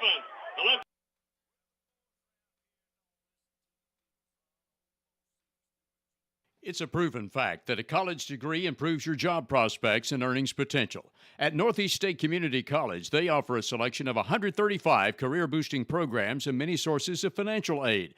There's also flexible scheduling in nearby locations. You have goals. Northeast State has options. Apply today and let's work to jumpstart your potential. For details, call 323-3191 or visit northeaststate.edu/admissions. Northeast State, we're here to get you there. Imagine the car you've always wanted at a price you can afford. Dreams do come true, so get the car of your dreams with a Happy Valley Credit Union auto loan. The Happy Valley Credit Union has great rates on loans for new and used cars, trucks, and vans too. Get pre-approved before you buy the car by calling the Happy Valley Credit Union for an appointment. It's quick and convenient. Credit restrictions apply, so call in or stop by the Happy Valley Credit Union today for more details at the corner of Lynn Avenue and C Street, Elizabethton, behind Walgreens. Depend on Valley Forge Wholesale Cherokee Drive behind Tractor Supply to be fully stocked with all the essential items, toys, and gifts you'll want this holiday season. WBEJ. All right, ladies and gentlemen, welcome back. His drive gets their kick inside the 5, and he returns it out across the 20 up near the 21-yard line where the Cyclones will take over first and 10 at our own 21. Tony, Cyclones get it now. 5:55 to go. It's just what we talked about. This offense, they can eat up a half a quarter just like that in one drive. Yeah. So it's important for Cyclones to answer this on this first offensive series for them with a score. You don't want to go down 2 scores to them, Tom. No, and you don't want to put that defense back out there on the field after it just got pounded on for 6 minutes. Cyclones going to break the huddle, and they're going to have Mitchell at quarterback. You're going to have H-back twins left, tight end right. Stevens to the right side of Mitchell. Mitchell in shotgun. They're going motion from left to right, short motion. Back to pass, going to throw it out here to Teddy. Teddy gets it, and he makes the guy move. He's across the 20, 25, lowers his shoulder, and across the 30. And see where they mark him. So he's short of the first down, right at the 30-yard line. Pick up of 9. Yep, good job by Teddy that time to shuck that initial. Could have been a loss there for them, Tony. He's able to shake it off. Picks up 8 big yards, going to bring up second down and 2, 5:31 to go here in the first period. Cyclones trailing in your Bojangles score of the game 7-0. Yep, we got the twins to the right, wide, twins right, H-back right, tight end left, Nate's to the line up to the right. We're going to motion Teddy from right to left. Dalton's get it. This time we'll try speed option, pick it out to Nate. Nate gets it, and he's going to be upended in the backfield. Falls forward back to the original line of scrimmage, so maybe a gain of a half a yard, so we'll bring up a crucial 3rd down and 1 for your Cyclones. 5:13 to go. Tony said 3rd down and 1. The ball's going to be on about the 30 and a half yard line. They need to get to the 31. Cyclones looking over, getting the play. You want to have tight formation. H-back, 2 receivers left. Stevens will call. Dalton's got it. Throw it out here to Cade. Cade gets it, and he's going to be tackled depending on the spot. I don't think he got it. He didn't get it. I don't think he got it. They tackled him at the 30. 31. He's going to be lost. He lost about half a yard, so it's going to bring up 4th down. It's right at the 31, so that's going to bring up 4th and 1. So apparently it was at the 32-yard line. Yep. Coach Whitten rolling the dice, going to go for it here. Deep in his own territory. Yeah, deep in his own territory, he's going to go for it. But that just shows you he knows he's not going to get the possessions he needs. Watch for a quick count here. Almost got on the free 5. See if we come up with something. He's looking. as you're going to have H-back, tight end right, Twins left, Stevens. They'll hand it to Stevens. Stevens lowers his shoulders. He gets through, and he's still driving. He's crossed up near the 32 or 33-yard line. That's 34. That's enough for a select 7 first down for the Cyclones. Nothing fancy about that. Just stick it in number 21's gut and let him get it. Luckily, that's a big gamble right there, Tony. Yeah, the ball on your opponent's, on your own 32-yard line. They needed that first down, though, Tony, like you said. There's nothing else to give that defensive blow after getting pounded on in that first series. We're down to 3:47 to go here in the first period. Cyclones trailing 7-0, but they have it 1st and 10 on a select 7 first down. Back to pass. No, Dalton's going to pitch it out quickly. Nate gets it across 45. He's still on his feet across the 40, up 45, and he'll fall forward. They're going to mark him right at the 45-yard line. That's going to be enough for another select 7 first down for your Cyclones. Speed option means it goes out to the right, and Dalton has the option to keep it or pitch. He pitches it out to Nate. Nate gets a full head of steam there.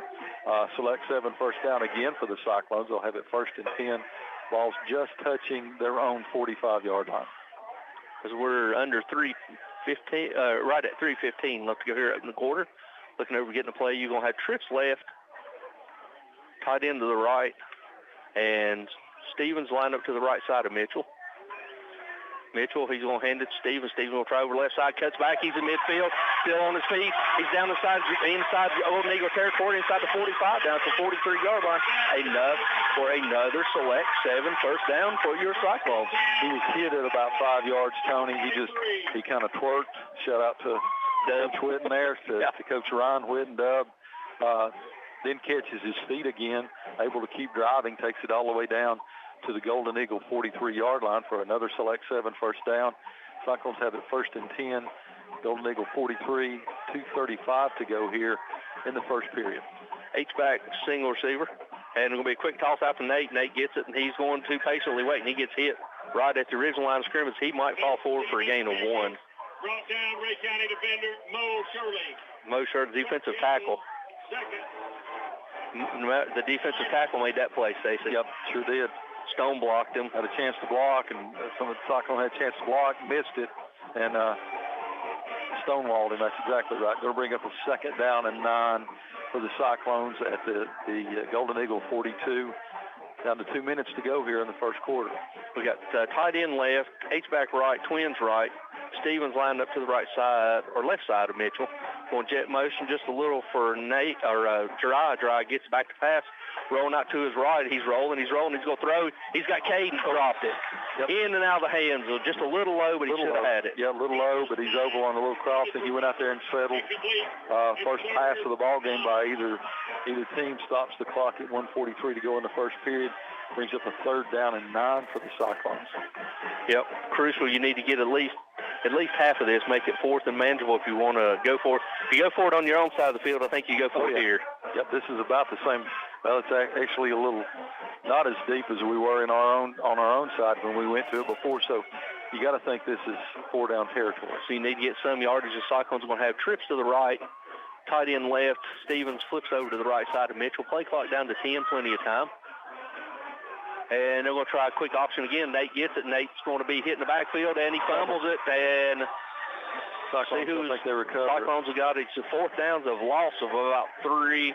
So we got 4th down and 12. It was a late pitch that time, Stacey. Late pitch. Nate got hit. Punting this one. Now they're going to punt this one at 4th down and 12 to go. A little different than 3rd down and half a foot. So 4th down and half a foot. So Cyclones send out number 25, Mason Williams, who's our senior spotlight. Interview at halftime for the Cyclone touchdown club. Back deep, you got Davis, who's a threat back deep, as Williams waiting on a snap. He gets away, and it's a spinning kick. He goes offside. His foot hits the 20, bounds inside the 15, and rolls dead about the 13-yard line, where your Golden Eagles will take over 1st and 10, leading your Cyclones by a score of 7-0. A couple more quick shout-outs, Stacey. We got Kim Barnett listening, as long as Natalie, Brooke, and Ryder. We got Mama listening to us. We got Coach Duggar, Jerry and Barbara Rumley. We got Rick Osborne. We also got David Harris and Mitzi Absher, Joe Laporte, Cody Meadows, and Brian Kraft. Got Jennifer Jenkins listening back home. We've also got Miss Bullock listening to us in out in Kingburg. Bo Campbell listening. Don Ross up on Circle Drive. Also, John Burra, Steve Burra's brother, listening to us on Circle Drive. Cloudy Gwynn listening to us. And Jeff. And Davis is going to try over to the right side. He's going to be hit right at the 15-yard line and fall forward to maybe close to the, see where they mark it. They're going to mark it right at the 16-yard line. Pick up about 3 yards, bring up second down and 7. Let's get a couple more shout-outs in here before we stop. Mike Fraley's listening to us tonight. He's out of town. Got Brenda there. Preacher Yonts listening to us, too. So we appreciate everyone listening to us here on WBEJ Radio, where the Cyclones now are trailing 7-0. They're coming out for what should be the last play of the first quarter. Yep, as they break the huddle, single receiver out wide to the right. And Davis is going to try over to the left side. He's still on his feet, and he's tackled right at the 20-yard line. Looked like it was Shankles in on the tackle, so it's going to stop them, make a third down and about 4. As that's going to do it, ladies and gentlemen. At the end of a quick first quarter, your Cyclones are trailing by a score of 7-0. Let's go back to the station for this 60-second timeout. We come back, we'll have the start of the second quarter. We'll be back after these words from our sponsors. The Jewelers Bench has been part of Elizabethton for 22 years. John and Sherry want to thank each of you for making it possible. The Jewelers Bench offers in-house repair services such as ring sizing, rhodium plating, chain repair, pearl restringing, and much more. Shop the very wide selection of quality jewelry on the Jewelers Bench website from the comfort of your own home at jewelersbenchtn.com. And find us on Instagram and Facebook. The Jewelers Bench, across from Hardee's on Broad Street, Elizabethton.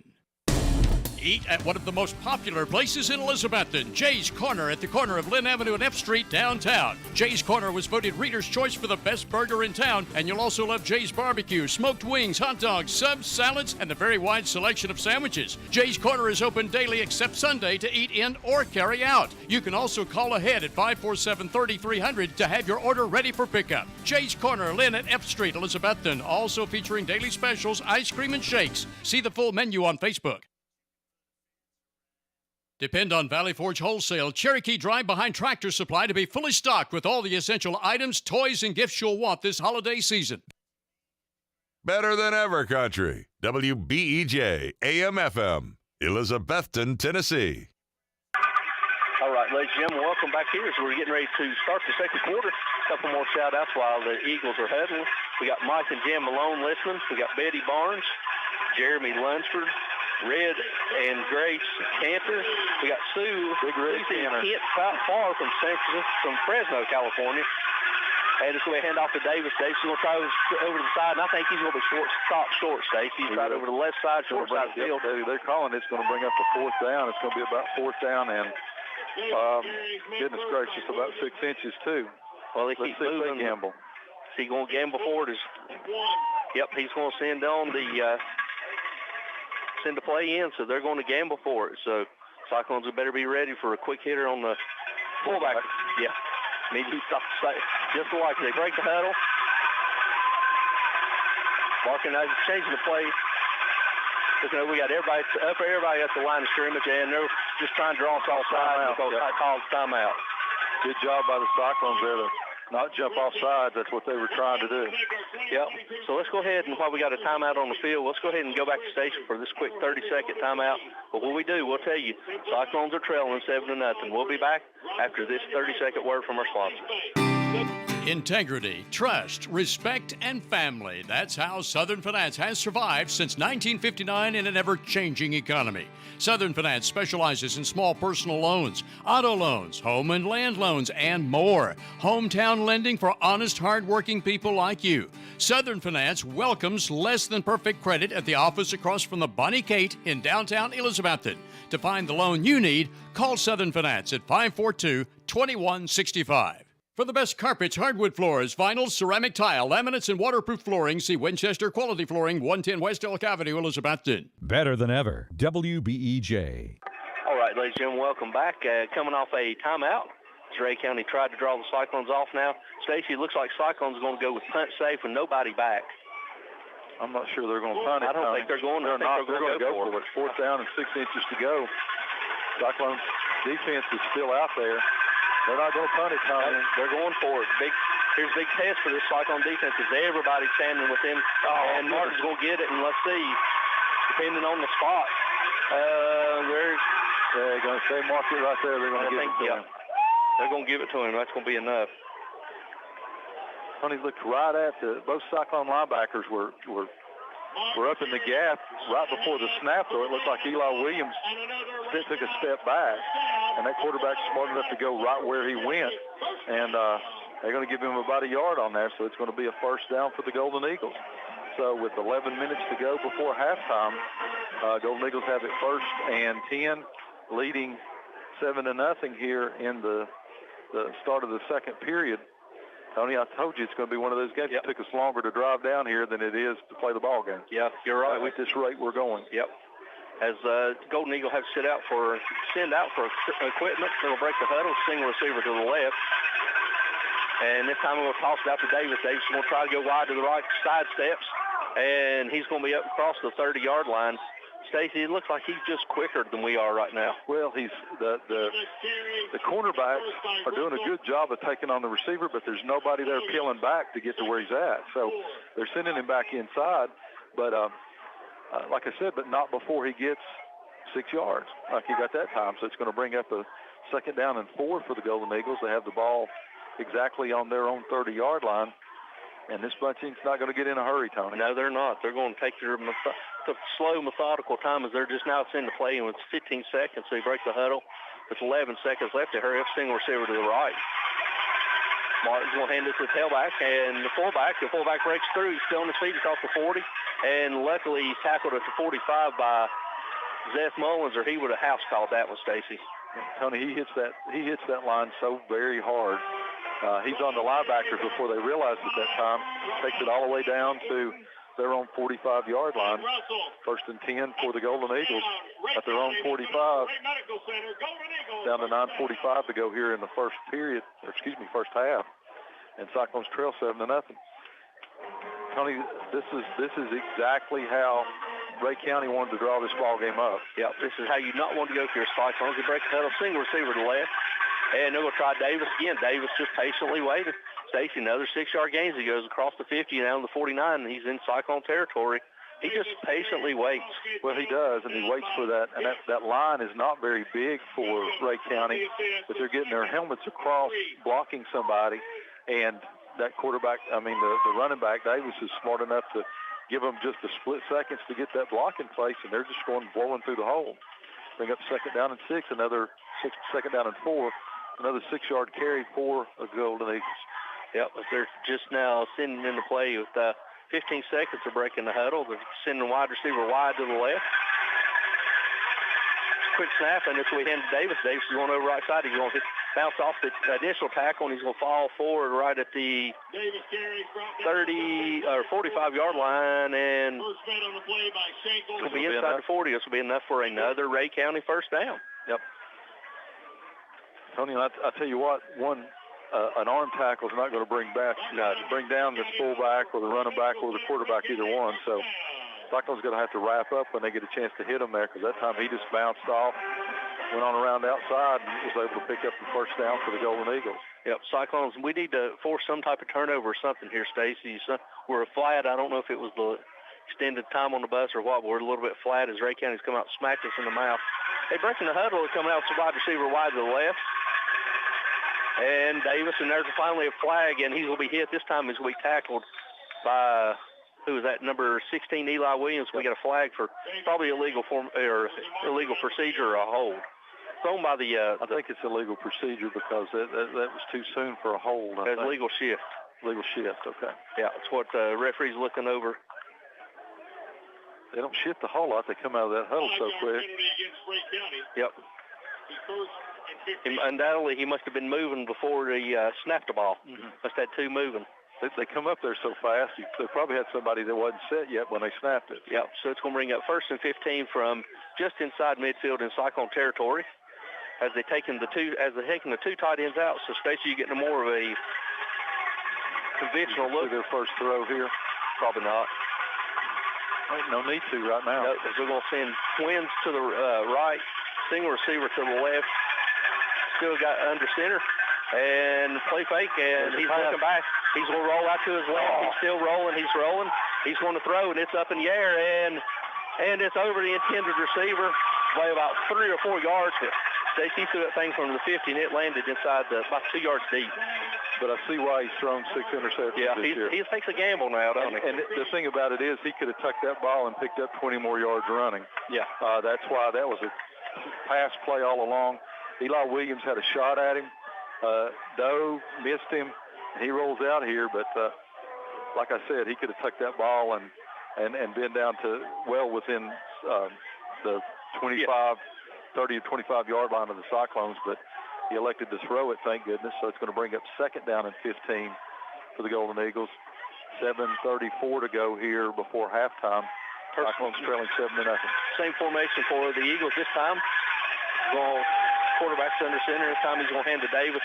Davis is going to try with the right side, and he's going to be tackled this time after only a 2-yard gain. Tackled by Eli Williams and also Brad Cannon. So it's going to bring up a crucial 3rd down, and we'll call it 12. That's the difference of playing defense against a 5-man front and an 8-man front. Exactly. If I were the Golden Eagles, I'd go back to the 8-man front. So it looks like personnel-wise, still got the wide receivers in as we're sending in the plays. The game clock is at 7 minutes. So it's like 15. Yep. We'll have same formation for the Eagles this time. Power eye. And back to pass, he's looking. He's going to set up a screen. He's setting up a screen, and they got it. And Zeth Mullins blows it up, and he makes a great tackle. Yes, sir. Zeth fought through it, made a great tackle for a loss of 2. Thankfully for the Cyclones, he's the only one that recognizes that was a screen. He kind of fit between the 2 blockers, gets him by the ankle, gets him down. He's actually going to lose 2 yards on that, so it's going to bring up a 4th down and 14. And now they finally send out a punt team here, Tony, and the Cyclones do hold. Yep. We got uncovered man over here. Stacy got this guy's uncovered over here. Somebody see it. Somebody see it. We got one uncovered to see if Ray County sees it. Waiting on the snap. Snap gets back. He gets they don't see it. Nose down, and that shakes it off the side of his foot, and this will take a Cyclone bounce right at the 35-yard line to bounce out of bounds. That's about how long? 14-yard punt. So the Cyclones will take over 1st and 10 at our own 35. We got lucky because we had an uncovered receiver over here. We got lucky on that drive because the quarterback didn't tuck it and run on the pass. We had an uncovered guy, means there's a wide out over here for the punt team. All the punter has to do is see him, and the punter's actually the quarterback, wasn't he? No, it's a backup. Backup quarterback. All he had to do was raise up and throw it to him, and he runs until he scores, but they don't see it. Cyclones hold. They take over 1st and 10 after that 14-yard punt at their own 35-yard line. 6:06 to go. Your Bojangles score of the game. Ray County 7, Cyclones 0. See if Cyclones can capitalize and answer. Back to pass is Mitchell. Mitchell's looking. He's rolling to his right. He's got Gerard wide open. Gerard across the 45-40. 35, jumps to the inside across 25-20. Still on the feet inside the 15. Give him 6. Oh. Yes, sir. Good job. Good job. Yep. 65-yard pass. Gerard runs a little wheel right out here. Nobody covers him. Dalton Mitchell puts it right on the money. Gerard faces 2 tacklers at the 20-yard line. He jukes one, spins one, takes it and powers it under the end zone. Good job by him. 65-yard touchdown pass from Dalton Mitchell to Gerard Griffin on the little wheel pass. On the little wheel route. Yep, and he broke 2 tackles on his own. Great job. So now for the important extra point to tie this up, maybe that's the spark, Stacy, we needed to get the Cyclone Nation alive. Is waiting on the snap and the hold. And good snap, and kick is up. And he got through there, and it is good. So with 5:49 left to go here in the halftime, your new score, sponsored by Bojangles, we can go get 2 steak biscuits for $4, 7-7. We'll be back after this 30-second word from our sponsor. Hermitage Health and Rehabilitation is a newly remodeled 70-bed facility in Elizabethton with a reputable therapy team offering physical, occupational, and speech services 7 days a week. Their Rehab to Home program focuses on the goal of returning residents to their home re-energized and with more mobility. Schedule your tour today at Hermitage Health Center, 1633 Hillview Drive, Elizabethton, 543-2571. Simply Elegant Catering and Bakery is open for business with Kim's Coffee at 528 Elk Avenue, downtown Elizabethton, for all your catering and bakery needs. Better than ever. WBEJ. All right, ladies and gentlemen, welcome back here to Ray County, where your new score, Cyclones are 7. Ray County 7 after a long 65-yard pass from Mitchell to Jeriah Griffin. Back deep for Ray County, you got Potts and Davis. So anything you do, kick it away from 32. Yep. So Williams has got it teed up to the near hash, close to the Cyclone sideline. Waiting on the referee blows it in, waiting on the approach and the kick. And it's a kick, and it's a high spinning kick. That's going to land at the and the ball's going to be still on the ground. It's across the 20. He's backtailing. He's across the 20. He's got the ball set up inside the 25, and he's going to be tackled right about the 27-yard line. Lucky he didn't break that one. Yep. Almost a horse Andrew collar. Blevins. Andrew Blevins gets him from the back of the jersey, low enough not to be a horse collar, but the ball bounces. Looked like Cyclones had a chance to recover it. He picks it up and runs backwards, but that gave him enough time to have the wall set up. So good job by Blevins to stop him. But the Golden Eagles take over with 5:41 to go until halftime. They'll have it 1st and 10 from their own 29. And as Tony said, the Bojangles score of the game is all tied up at 7. We noticed the quarterback limped off at the extra point of tie. Extra point attempt, see if he's in, Stacy, as they bring the play in. And indeed, new quarterback is in. Number 4. New quarterback is in. Still got Davis as they toss it out to Davis. Davis is going to go out wide right. And Cyclones are going to still drag him. He still got made hit behind the line of scrimmage and drugged forward for maybe a 1-yard gain. He turned about a 3-yard loss to a 1-yard gain. Yep. Man, he runs hard. He does. They're going to give him about 2 yards on that. They bring up 2nd down and 8. At the 31, at the Eagles' own 31, as we're at 5:16 or 5:15 left to go. I mean, they look like a different team without 12 in there. They do. Quarterback, it looked like something wrong with his hip when he dove in there on the looking to block see. the extra point. See if we can see. I don't see him over there anywhere. We'll send the single receiver out wide to the left. Davis is still your eye back, and this time we'll try Davis in over left side. He's going to be hit by Shankles and also number 63, Eli Guess, and he's going to fall forward up to about the 34-yard line. Pick up a 3. So that's going to bring up a 3rd down, and we'll call it 5, Stacy, from the 34. They're not going to go 2 downs down here with the new quarterback in, so Cyclones need to hold them here to no gain. Try to get a loss here. We're down to 4:25 to go in the half. Big play for the defense right here. 3rd down and 5 for the Golden Eagles. Ball's going to be at their own, we'll call it the 34-yard. I'm taking 32 away. You can beat me with 4, but not 32. Yeah. Single receiver back to wide to the left. This time they're going to toss it out to 32. He's going to try to go outside, and he's going to be hit, and he's going to cross the 39-yard line, see where they mark him out of bounds. Appears it's right at the 40, so that's going to be enough for another Ray County 1st down. So it's going to be 1st and 10 for Ray County at their own 40-yard line. 16 for the Cyclones come down dragging a shoulder right there. He's had some shoulder problems, Eli Williams. So number 27, Holzer, comes in at the outside linebacker for the Cyclones. Hopefully it's just a stinger as he was forced out of bounds. So they're breaking the huddle with 15 seconds left. Single receiver out wide to the right. And this time we're going to hand this to fullback. Fullback's going to go nowhere. He's going to be hit at the line of scrimmage, Stacy, and they're graciously going to give him a yard. Right. Yep. Good job by the Cyclones that time. They recognized it. Take a number on that one. Yep. The whole center line. As we say, a host of Cyclones. As Teddy Orton gets a blow, they send in number 15, Luke Whaley, at the corner on that side. As they're looking, we're at 3:33 left to go. Cyclones got 3 timeouts. Ray County's got 2 as they bring the play in. Stacey, I think we're going to go wide this time. And indeed, they're going to, nope. Going to send a single receiver out wide. Davis is your tailback. And this time we're going to toss it out to Davis. Davis is going to try to go out wide to the side. Zeth Mullins with a diving tackle. that slows him up just enough that he's forced out of bounds inside the 40, or outside the 45, right at the 46-yard line. So it's going to bring up a crucial 3rd and 4 for the Ray County Golden Eagles. Station need to stop right here. Good hustle by Zeth that time. That Davis got some speed you don't usually see. 3rd down and 4. Good to see 16 Eli Williams come back in. Cyclones back at starters on defense.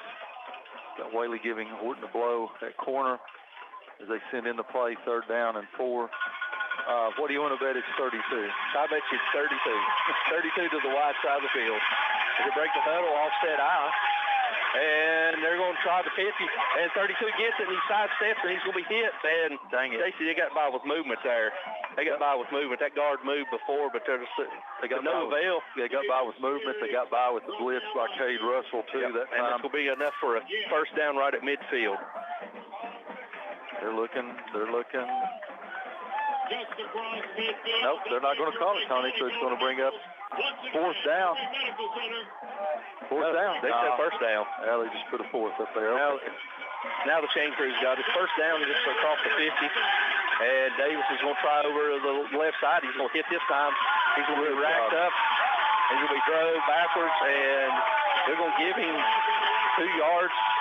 The gain of 2 brings up 2nd down and 8 as we're right at 2:30 left to go here in a fast-moving 2nd quarter, almost halftime stage. Yep. Eli Williams, Andrew Blevins that time, and the rest of the Cyclones come up. That's about the most generous 2-yard spot I've ever seen. Yeah, bring up 2nd down and 8, and the Cyclone fans let the referees know about it. Yeah, they let them know about the spot. Yep. 2 minutes and 10 seconds to go here. Just now bringing the play in before halftime. 7-7 is your score. Have it 2nd down and 8 inside Cyclone territory at the 48. High formation, single receiver wide to the right. And this time he's going short side of the field. Zeth's going to string it out, and Zeth's going to get him and take him out of bounds. Hold up. They luckily didn't throw a flag. Zeth slung him a little bit, but no avail. So he's going to pick up. See where they're going to mark it. 1 yard. Give him a 1 yard. So it's going to bring up 3rd down and 7. You know, this is 4-down territory probably for the Eagles as we're right at 1:48 left to go here until halftime. Cyclones defense. We need a negative play right here by this Cyclone defense. Just sending the play in. Game clock at 1:48. He's forced out of bounds. Single receiver wide to the right. Davis is your eye back, and they're going to toss it out to Davis. He's going to throw it. He's going to throw it. He's wide open. He's going to throw it, and it's inside the 15, 10, inside the 5 as he was wide open. Stacey was wide open. He about dropped it. That's what happens, Tony. We talk about it. They do that pitch out. You could tell the way he caught the pitch. He's going to throw it. And the receiver, number 21, for the only receiver for the Golden Eagles, runs wide open, catches the ball at about the 15 yards, 43-yard pass completion. They now have it 1st and goal from the 5-yard line with 1:32 to go. Cyclones got to suck it up right here really hard, Tony. Yep, need to force at least a field goal attempt. The Eagles are going to send wide to the left. High formation, Davis. They're going to toss it. Davis is going to go out wide to the right. He'll try to the right side. He's going in. Touchdown. And they're going to mark him short. Oh, boy. He was down. Fumbled the ball, but he was down. They said he was down inside the 1. He's down about the 6-inch line. Shankles in on the tackle. It's going to be 2nd down and goal just outside the goal line. Timeout by the Cyclones. Cyclones take a timeout trying to preserve some time. We'll let you know. We'll take it with them, but we'll let you know. We're all knotted up at 7. We'll be back after this 30-second word from our sponsors. Watson's Marine off Highway 11E Bluff City is where you'll find one of the area's best selections of fishing tackle and marine accessories, plus the latest Camas, Phoenix, and Vexus boat selections. Watson's Marine also has Mercury and Yamaha outboard engines. Owner Aaron Green and sales and tackle shop manager Rex Pendergrass invite you to stop in soon and look at all the latest models and merchandise. Watson's Marine, Highway 11E, 2 miles from Bristol Motor Speedway towards Johnson City. Offering quality furniture, appliances, and bedding for the entire home since 1936. Shop locally at Richie's Furniture and Sleep Shop, downtown Elizabethton. All right, ladies and gentlemen, welcome back here to Ray County High School, where Ray County's got it 2nd and goal just inside the 1. We're all knotted up at 7. Cyclones call the timeout. Stacey, you got 1:01 left to go here till halftime. Cyclones have had 2 possessions. This is Ray County's 3rd possession. Just what we said, possessions are possessions. I didn't know I was talking about both teams. Total. The over-under total is 10 as Ray County is sending in the plays. The play clock's down to 15 seconds to send it in. Cyclones need some type of turnover right here as Davis is going to be your I formation single receiver out wide to the right. They'll hand it to Davis. Davis walks in the end zone untouched. Made that thing look easy. Yep, too easy. So that makes your score 13-7, brought to you by Bojangles. 58 seconds to go until halftime. The Eagles retake the lead 13-7 as we await the extra point. Tony, big pass play. We talk about it. It's you run, and they just up and pass at that time. With their starting quarterback out, they let their all everything, number 32, do it. And 65 yards later, they have it 1st and goal. Waiting on the snap and the extra point, and it's up, and it is good. So with 58.5 seconds left to go here into halftime, Golden Eagles are now up 14-7. We'll be back after this 30-second word from our sponsors. Get $2 off any purchase of 6-pack and a pound at Taco John's Elizabethton. Hurry, this offer may be ending soon at Taco John's, corner of Broad and Sycamore, where also for a limited time you can drive through as early as 7 a.m. 7 days a week for breakfast. Right now, Taco John's offers 2 meat and potato breakfast burritos for just $6. Anytime, any day is a good time to eat at Taco John's, corner of Broad and Sycamore Street, Elizabethton, where the drive-thru window is open till 10 o'clock at night. The drive-thru window is open for your convenience at Reed Pharmacy, West Elk Avenue, Elizabethton, across from the high school with quality prescriptions for people and pets. Better than ever. WBEJ. All right, ladies and gentlemen, welcome back here to Ray County High School, where Cyclones are trailing Ray County by a score of 14-7 with 58 seconds left to go here until halftime. Waiting on the kickoff, Stevens and Gerard's back deep, standing inside their own 10. Waiting on the approaching kick as the referee blows it in. The approach and the kick, and it's going to be into the end zone, and Cyclones are going to take over 1st and 10 from our own 20. He got all that one, Stacy. He's got every bit of that one. We've been watching these extra points, too. He's sending it, get 20 yards through the goalpost. So this may be why Coach Whitten called that timeout. Cyclones are going to get the ball to start the second half. You got 58 seconds here to go with a shot to try to double dip here. Cyclones need to try to do something here to try to generate some yardage to at least maybe get an attempt at a long field goal or something to get a little momentum going into halftime. Yep. So we're going to have single receiver to the left, trips right, and timeout.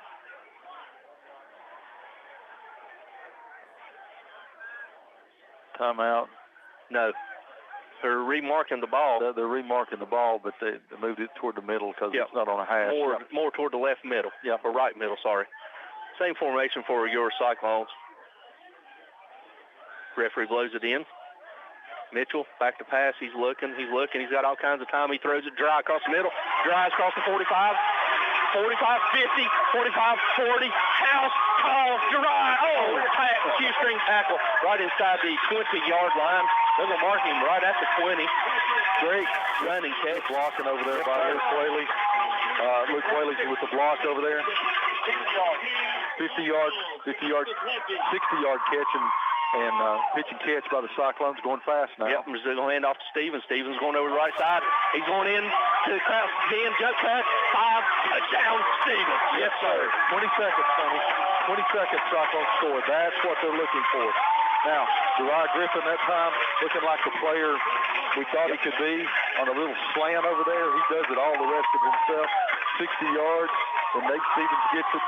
He bounces it outside, runs to the pylon, and just like that, 20 seconds, ticks off, and the Cyclones now trail only by 1, 13-14, and your Bojangles score the game as Williams comes on to attempt the extra point. Waiting on the crucial snap in the hold. Snap is Russell. Holder will be Whaley, with Campbell being the place kicker. Waiting on the snap. And the snap, he gets up, and they're offside, Stacy, so kick don't count. So they're going to blow it off. Go for 2. Do you? You're going to be half the distance to the goal. You'll be about the 1.5. Go. No more. That's no these. No more. No more possessions than we're going to get. You might I'd consider. go for it. Yes, sir. Nope, they're leaving the field goal unit out. That might be the Anderson County curse right here. Well, if Ryan was up here, Ryan would say, go for it. As we're waiting on the – no, they're going to leave it back at the 3. So apparently it must have been declined. They'll take it on the kickoff. They're just going to decline it. They declined it, yeah. Yep, they declined it. So retry. They're still overloaded on this side over Yep, here. still overloaded on the right side. They seen something on film, apparently, waiting on the snap in the hole. Good snap, ball's down, kick is up, and it goes through squarely. He hits it, and it's good. So with 37.9 seconds left to go here until halftime, your new score in the ball game, 14-14. We'll be back after this 30-second word from our sponsors.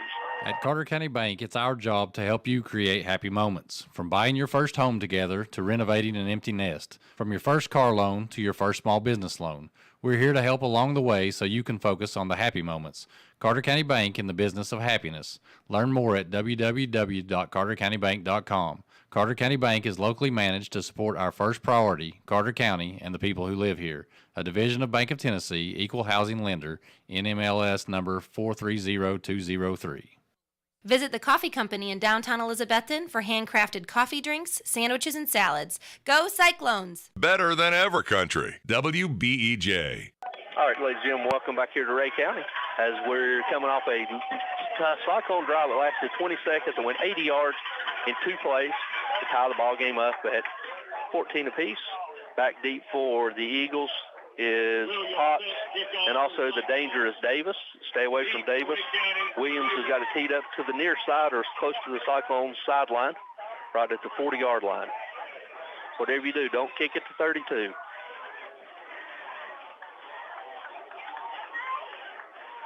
Williams with the approach and the kick. And he gets into it, and he's going to pin Potts right inside the 10, right about the 8-yard line. Over on Cyclone sideline, he's trying to cross 15 to 20. He's going to be hit and upended inside the 25.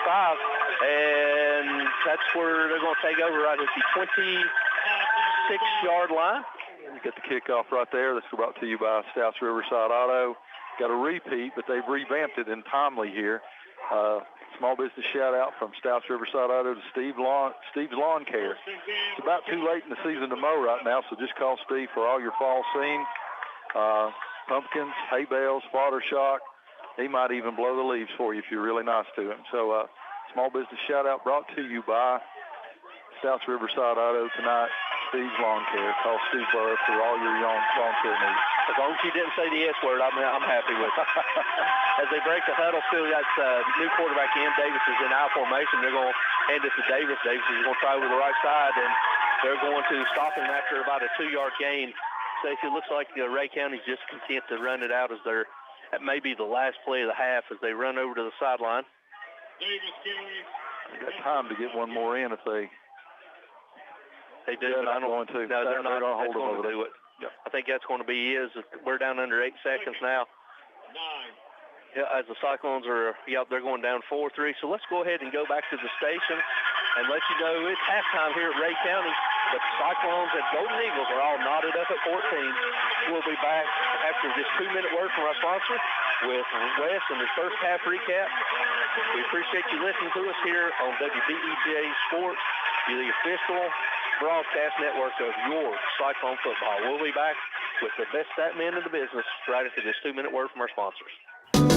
Signature Healthcare of Elizabethton Rehab and Wellness Center has been faithfully serving the Elizabethton and surrounding area for the past 37 years, offering physical, occupational, and speech therapies tailored to meet your specific needs. The facility is clean, faces are friendly, and they strive to provide the best care to all who enter their doors. Remember, if you feel like you're sitting on the sidelines of life due to a sickness that's got you down, let Signature Healthcare of Elizabethton help you get back into your game. People you know, caring for people you love. And go Cyclones! Is mobility an issue in your life? Do you feel restricted? Don't be held back. Visit Smoky Mountain Medical Equipment today for all your mobility needs. Trips to Gatlinburg, around town, or at home, Smoky Mountain Medical Equipment can help. Reserve a mobility scooter today. Easy to carry and assemble, charged and ready to go with different colors to choose from. If you want to be on the move, Smoky Mountain Medical Equipment can get you going. Reserve a scooter today that's clean, tested, and reliable from a name you can trust. Smoky Mountain Medical Equipment, Elizabethton. We're deep into the football season, so cold weather will soon be here. Don't let a broken heat pump keep you from enjoying the rest of the games. Get the professionals from Advanced Heat Pump Systems in Johnson City to maintain your system. Advanced Heat Pumps installs and services all brands and types of home heating and cooling equipment. With more than 40 years experience, that means a job done right the first time. You always get a live person when you call 926-2665 for Advanced Heat Pump Systems of Johnson City. Home loans, construction, auto, and personal loans, all available now at Elizabethton Federal Savings Bank in Elizabethton, Johnson City, and in Mountain City. Elizabethton Federal Savings Bank is your hometown independent community bank since 1937, also offering business checking, certificates, IRAs, and both mobile and online banking. Stop by the Elizabethton Federal office nearest you for more information. Apply for a mortgage online at elizfed.com. Elizabethton Federal Savings Bank, equal housing lender and member FDIC. If you're in the market to buy or sell real estate, think Rainbow Realty and Auction. Rainbow Realty and Auction will keep you informed on the status of your property on the market, and you'll benefit from the personalized attention provided by the brother-sister team of Dale Williams and Judy Veneman. Rainbow Realty specializes in residential, acreage, and commercial property and also provides auction service. Visit the Rainbow Realty and Auction website at rainbowrealtytn.com or call 547-2800. Depend on Valley Forge Wholesale Cherokee Drive behind Tractor Supply to be fully stocked with all the essential items, toys, and gifts you'll want this holiday season. WBEJ. All right, ladies and gentlemen, welcome back here to Ray County down in Evansville, Tennessee, as we're here as the Cyclones travel to face the Ray County Golden Eagles tonight. We're at halftime, all tied up at 14-14 for your Bojangles score of the game. We're now going to get the halftime stats brought to you by Happy Valley Auto and Elizabethton, supporting the Cyclones. And as always, we got our stat man here, Big Wes Hostclaw. Let's go through the first half stats here a little bit, and then you and I'll talk about what we saw in the first half. Yeah, on the first drive there, Ray County took the ball, and Ethan Davis just kind of had his way on the ground. He had 4 first down runs to drive the Golden Eagles into the red zone, and he walked in for a 1-yard score on 4th down to give Ray County the opening lead with 6:02 remaining in the first quarter. He averaged 7 yards a carry on the opening drive there. That number would shrink a little bit as we moved on there, but in the second quarter, after not really moving the ball there on the first drive, the Cyclones got the ball after forcing a Ray County punt on their second drive, and then the Cyclones needed just one play to score. Dalton Mitchell hit a wide-open Jeri Griffin, who escaped 2 sideline kind of tackles and drug his way into the end zone with a 65-yard touchdown, tie the game at 7 with 5:49 remaining in the first half. And then Ethan Davis, the next Ray County drive, he pushed the Eagles back into Cyclone territory, and then a little bit of trickery on a 3rd down there, hit Keyshawn Smith on a 43-yard halfback pass to put the ball inside the 5, and then he walked in from the 1 with 58 seconds remaining in the half to return the lead to Ray County. Cyclones just needed 20 seconds and 2 plays to score. Mitchell hit Griffin on 60-yard, a slant play across the middle, and he rumbled down to the 20-yard line. Then Nate Stevens just had his way there and just got into the end zone there on a 20-yard run. 37.9 remaining in the half to tied at 14. For the Cyclones, 178 yards total offense, 45 yards on the ground, 133 through the air, 4 first downs on 3 drives there. Dalton Mitchell, 4 for 5 or 133 yards on the touchdown. Jeri Griffin, 2 catches, 125 yards on the touchdown. And Nate Stevens, 7 carries, 45 yards and a touchdown there for Elizabeth. And for Ray County, 189 yards, 147 on the ground, averaging about 5 yards a clip on the ground there. The Golden Eagles are. They had 9 first downs, 1 penalty for 5 yards. Cyclones had no penalties in the first half there. That's pretty good ball game there as far as penalties on each side. Davis had 115 yards on 24 carries with 2 touchdowns, averaging 4.9 a clip. And then he was one of one passing there, the one pass play that the Eagles had there. But Hunter Crow, 4 rushes, the fullback for 30 yards. And, of course, Keyshawn Smith had that 1 catch. Yep. We talked about it going in a little bit about their offensive possessions being a premium. you play 24 minutes of football in high school and you only get it 3 times. Yeah. And the last possession the Cyclones got it at, pretty good time management by Coach Whitten. They have it first down and goal from the 1-yard line. Coach Whitten calls the timeout to give them an opportunity to preserve a little bit of time. Come to find out, we only needed one play, 20 seconds with the crossing pattern, kind of a slant by Jeri Griffin, and he does the rest. So the score is a little bit deceiving. Cyclones had it 3 times, scored on 2, stalled on 1. So just interesting how you see the ability of Ray County just to absolutely eat up a half of football. Oh, absolutely. Just grinding, just pounding the ball, grinding the play. You know, it's crazy. You know, watching them. You know, they stay in the huddle, the center, and the receiver comes out, and then they just run to the line, and then boom, they snap it. You know, it's an intriguing, and you pretty much know at this point, Cyclones know that 32 is going to get the ball, but it's so just crazy how they run this T offense. But he's just grinding away. But it's beginning there. The one good stat here for the Cyclones, at the beginning there, he was getting gains of 11 and 17 and 7 and 6, and then now this last little bit, he's getting gains of 2 and 3 and 4 and 2 and 1. So they're starting to somewhat slow him down. And I have a feeling, if you force Ray County into a passing game, which like a pure passing game, that's bad news for Ray County because they don't want to do that. Yeah. And they changed when number 12, their stud quarterback, Caleb Martin. Yeah. We've seen him at safety on defense. We've seen him running that offense to like a well-oiled machine in the first quarter. But then on the extra point attempt by the Cyclones after that first touchdown, he makes a diving attempt to block the extra point. Looks like he does something to his hip a little bit. He didn't return. They look like a completely different offense, although they may still just be handing it to number 32. They look different. They look a tick slower. He hasn't attempted a pass yet. The long completed pass that set up a touchdown was actually thrown by 32 anyway, the running back. So maybe the Cyclones can take advantage of the fact. We'll see as the second half starts in a few minutes whether or not 12 comes back out for the Golden Eagles. Yeah, but that'd be a big loss for them for sure. But while we're here, let's go over a few of the scores from around the region that we're talking about. We'll start out with West Green up 21-0 over Cherokee at halftime. Unica 12-8 over Claiborne in the second quarter. About 2 minutes to go until halftime. Unicoi up big over Cloudland 28-0. Chuckie-Doak and Cumberland Gap headed for a quick second half, 42-0. Black Knights there at the half. And at Daniel Boone, the Trailblazers are leading the Hilltoppers 10-7 at halftime. Y'all had a good pick there with Granger. They're up 7-0 on Northview at half. Don't have a report yet on Happy Valley and Johnson County. We'll go down South Green up big over North Green 32-7. Sullivan East with a 7-3 halftime lead over Union County. In the second quarter, Tennessee High up big over Volunteer 33-6. And West Ridge holding on to a 9-7 halftime lead over Crockett. There had to have been probably a safety or something there. Yep. Or 3 field goals. Let's skip on down here to the one we're interested in. At halftime, the Hampton Bulldogs 6-0, trailing the 5-1 Gatlinburg-Pittman Highlanders 27-12. Gatlinburg-Pittman's leading. Yeah, a little surprised by that one. And then Greenville was all over Oak Ridge 35-0 at the half. Those scores brought to you by Wes Hostcall Cell Phone and Coach T.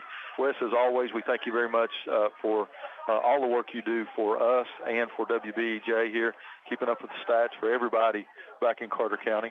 And look forward to hearing the end of the game stats when we reach the end. And at this rate, I'll see you in about 24 minutes. Yeah, that's right. We're going to send it back to the station for a few words from our sponsors, and then we have the Cyclone Touchdown Club Senior Spotlight tonight, number 25, Mason Williams, the kicker. Good interview with him talking about his transition from playing soccer as a goalkeeper to a kicker for the Cyclones. So we hope you enjoy that and support our Cyclone Touchdown Club and the Cyclone Seniors. This has been your halftime stats brought to you by Happy Valley Auto. We're going to send it back to the station from these words from your sponsors here on WBEJ Radio, flagship station for Cyclone football. Come in today to Clayton Homes of Elizabethton on the 19E bypass, building back bigger and better for its customers and also now under new management. Come see Clayton Homes today, Team 811, the low price leader where it's done right the first time. Clayton Homes Elizabethton has homes to fit almost anyone's budget from 900 square feet to 2,500 square feet. Come see the home of your dreams today at Clayton Homes of Elizabethton, 1581 Highway 19E bypass, building back bigger and better, especially for you. Make Dino's Restaurant downtown Elizabethton your regular eating place for football Friday nights. In addition to your favorite hot lasagna, spaghetti, and other Italian foods, plus hot American foods like hamburger steak with onions and gravy, you'll enjoy marinated ribeye steaks at Dino's any day for lunch or dinner. And football Fridays after 4 o'clock, Dino's also offers 10-ounce prime rib with a salad inside. Get in the game. Eat every Friday night at Dino's downtown Elizabethton, open from 11 a.m. Monday through Saturday and accepting carry-out orders. Local high school game coverage is brought to you by Citizens Bank. Citizens Bank continues to support our local community from its headquarters here in Carter County. Whether it's managing household finances, purchasing a home, or obtaining resources for your business, Citizens Bank has experts ready to provide a helping hand. Find out more about the Citizens Bank Local Advantage at one of our convenient locations or visit citizensbank24.com today. Bank your own way. Citizens Bank, equal housing lender, member FDIC. What began as a vision for a young nurse is now a heritage for over 4 generations at Ivy Hall. With a 5-star rating by Medicaid Medicare, residents at Ivy Hall receive the best physical, speech, and occupational therapy in the area, and now respiratory therapy services are offered on staff too, all in a new state-of-the-art facility. Physician and nursing services to aid the healing process are also provided. All insurance is accepted at Ivy Hall, now hiring at 301 South Watauga Avenue, Elizabethton, and online at ivyhallnursinghome.com. The Rocky Top Garage Door showroom is now located at 401 Hatcher Lane, Elizabethton. Owner Mitch Barlier has provided sales, service, and installation of garage doors for over 30 years, and Rocky Top Garage Doors is Elizabethton's Amar Door and Linear and LiftMaster door opener dealer. Tell them what to do if their garage door breaks, Lexi. Call my papa, Rocky Top Garage Door, 518-1516. That's Rocky Top Garage Doors, your Amar automatic garage door dealer. Learn more online at rockytopgaragedoor.com. The Ridgewood Dining Room is wide open for your dining convenience. Ridgewood is still the Tri-City's best barbecue, and you can come into the Ridgewood Dining Room any day, Monday through Saturday, starting at 11 a.m., except for Sundays and major holidays when the Ridgewood is closed. Call in orders to the Ridgewood at 538-7543. Ridgewood is still the best barbecue in the region. Ridgewood fries are made from genuine Idaho potatoes, and only Ridgewood has Mrs. Profit's original baked beans. The Ridgewood, Old Highway 980 at Bluff City, just 6 miles north of Elizabethton. For the best carpets, hardwood floors, vinyl, ceramic tile, laminates, and waterproof flooring, see Winchester Quality Flooring, 110 West Elk Avenue, Elizabethton. Better than ever. WBEJ. All right, ladies and gentlemen, welcome here to halftime of tonight's ball game as we're taking on Ray County. They're joined by the Cyclone Touchdown Club Senior Spotlight. We're joined by number 25, Mason Williams. Mason is a multi-sport athlete who plays soccer and football. And what's your GPA? 3.5. 3.5 GPA. First and foremost, congratulations on the GPA. I know with what you're doing athletic-wise and keeping the grades up, that's first and foremost, that's the big accomplishment. Yeah. You got to talk louder than that. All right. All right, going into tonight's contest, we got a long road trip ahead of us, 3-hour bus ride. How do you as a player, how does that affect you as your mindset? Because this is just like going to state last year. We had a 3-hour ride. This is just during the regular season. It takes a lot on you mentally, just staying stuck, not being able to move. You get stiff, but it's just part of it. Best way to go about it is just staying locked in the whole ride down, being ready to go whenever. Now, whenever we go, we always do stop on a rest area, stop and eat. We try to break it up to where you're not confined in the bus so much. Does that help as a player? It does. It helps you get moving a little bit so you're not as stiff feeling whenever you get off the bus, getting ready to go into warm-ups and stuff, just keeping you ready to go. Another question we got for you. You just started kicking last year. Yeah. What possessed you to want to be the kicker? Just to help the team out, help us reach that one goal, bringing back another gold ball. You know, no offense, but we don't like to see you punt. But when you punt, that means we don't score. No offense. We like to see the kickoffs. Yeah. And I've noticed over time You've worked constantly on trying to improve your kickoff, trying to improve your accuracy. What do you do personally to make sure that that's something that you concentrate and you work on Monday, Tuesday, Wednesday, and Thursday? I start off by just breaking down Friday night's game, like what I did wrong, what I need to fix, what I need to look at, work on more, and then just work on it as the week goes, just repeating, fixing the small things on it. All right, Mason. Multi-sport athlete. You play soccer. What position do you play in soccer? I'm a goalie. That's what I thought. You're a goalie. Now, it's not unusual for a soccer player to be a kicker, but you're a goalie, for goodness sake. How in the world did you make that jump? Has you ever kicked before at any level? No, never kicked before. Okay, that's amazing. As we've gone through, we've seen the kickoffs. Your placement gets better. Your depth gets better on those. But where you've really helped a lot, we don't like to see the punts, but you've been able to flip the field. It's one thing to kick off the tee or kick off somebody holding it. How did you learn how to punt? I just took advice from Coach Tim, Chandler, and Coach T, just helping me out with everything, like my drop and just getting the height off the ball, getting it moving. It's a lot different punting from soccer to football. Mm-hmm. It's all different things. Mm-hmm. Would you rather kick off or would you rather punt? I'd rather kick off. Rather kick off, okay. Good answer. Because of the team, or would you like it better? Because of the team, and I like it better. Okay. They get back there pretty quick on those punts sometimes, don't they? Yeah. As you're a senior this year, and that's our Touchdown Club Senior Spotlight, this is a question that we always ask every one of our people we interview. What has it meant for you these last 4 years to be a Cyclone? It's meant everything. I've been a Cyclone my whole life. Just wanting to be up here playing football up here at the high school. It's just been my dream. What does it feel like to know that all of those little kids that were just like you come to the homecoming parades, gather around the sidelines there up against the rail? What does it feel like to know, hey, they're looking at you now? That's a hard question. I guess it just kind of makes you feel like a hero to them, mm-hmm. a leader. Well, you are. You realize that. You think about who do you remember when you were a little kid? I remember Ethan Thomas and Carter. See, and that's what you think about. But you need to understand that's what they're looking at you now. Okay. Yeah. And then finally, when it's said and done 10 years from now, 15 years from now, what do you want people to say your legacy that Mason Williams did for this Cyclones? That was a good team player. I was always there for the team. Didn't care if it was 5:30 in the morning workouts or out late kicking at 9 o'clock, 10 o'clock at night before games. Just being known as somebody that's ready to go.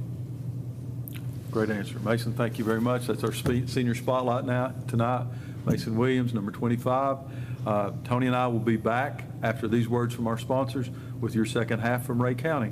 Back after these words on WBEJ Radio. Imagine the car you've always wanted at a price you can afford. Dreams do come true, so get the car of your dreams with a Happy Valley Credit Union auto loan. The Happy Valley Credit Union has great rates on loans for new and used cars, trucks, and vans too.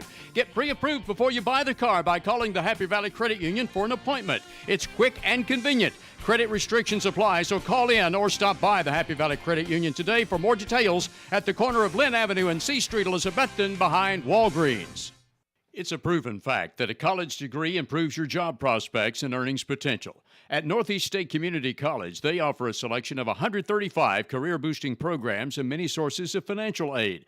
There's also flexible scheduling in nearby locations. You have goals. Northeast State has options. Apply today and let's work to jumpstart your potential. For details, call 323-3191 or visit northeaststate.edu/admissions. Northeast State, we're here to get you there. The Jeweler's Bench has been part of Elizabethton for 22 years. John and Sherry want to thank each of you for making it possible. The Jeweler's Bench offers in-house repair services such as ring sizing, rhodium plating, chain repair, pearl restringing, and much more. Shop the very wide selection of quality jewelry on the Jeweler's Bench website from the comfort of your own home at jewelersbenchtn.com. And find us on Instagram and Facebook. The Jeweler's Bench, across from Hardee's on Broad Street, Elizabethton. The drive-through window is open for your convenience at Reed Pharmacy, West Elk Avenue, Elizabethton, across from the high school with quality prescriptions for people and pets. Better than ever. WBEJ. All right, ladies and gentlemen, welcome back here to Ray County High School, where we're getting ready to finish up halftime. We hope you enjoyed your senior spotlight from number 25, Mason Williams. We hope you enjoyed it. It's a way for us to look at these seniors and put them in the spotlight. Stacy, the last series the Cyclones had was pretty much exactly what the doctor ordered. You got to go, you went down, drove down, scored, even though it was a quick score. Now you turn around and you get the ball back, so you get to do what we always love to call the double dip. Yeah, and Cyclones found something across the middle tonight. Put it in the playmaker's hand, get past that second level. Had a little tough sledding running, but those passes across the middle and the limited opportunities Cyclones have had tonight that really opened up the running game. And on that long pass test to July, Nate Stevens was able to take it in. So we're right where we began, Tony, all tied up at 14-14. As they've added 3 more minutes here to halftime, I think because the referees were out a little bit later. So let's send it back to Barton and let him do let's do about another 90 seconds of ads here, and we'll come back. We're going to have your second half kickoff. Again, brought to you by Stouts Riverside Auto. We'll be back after this 90-second word from our sponsors.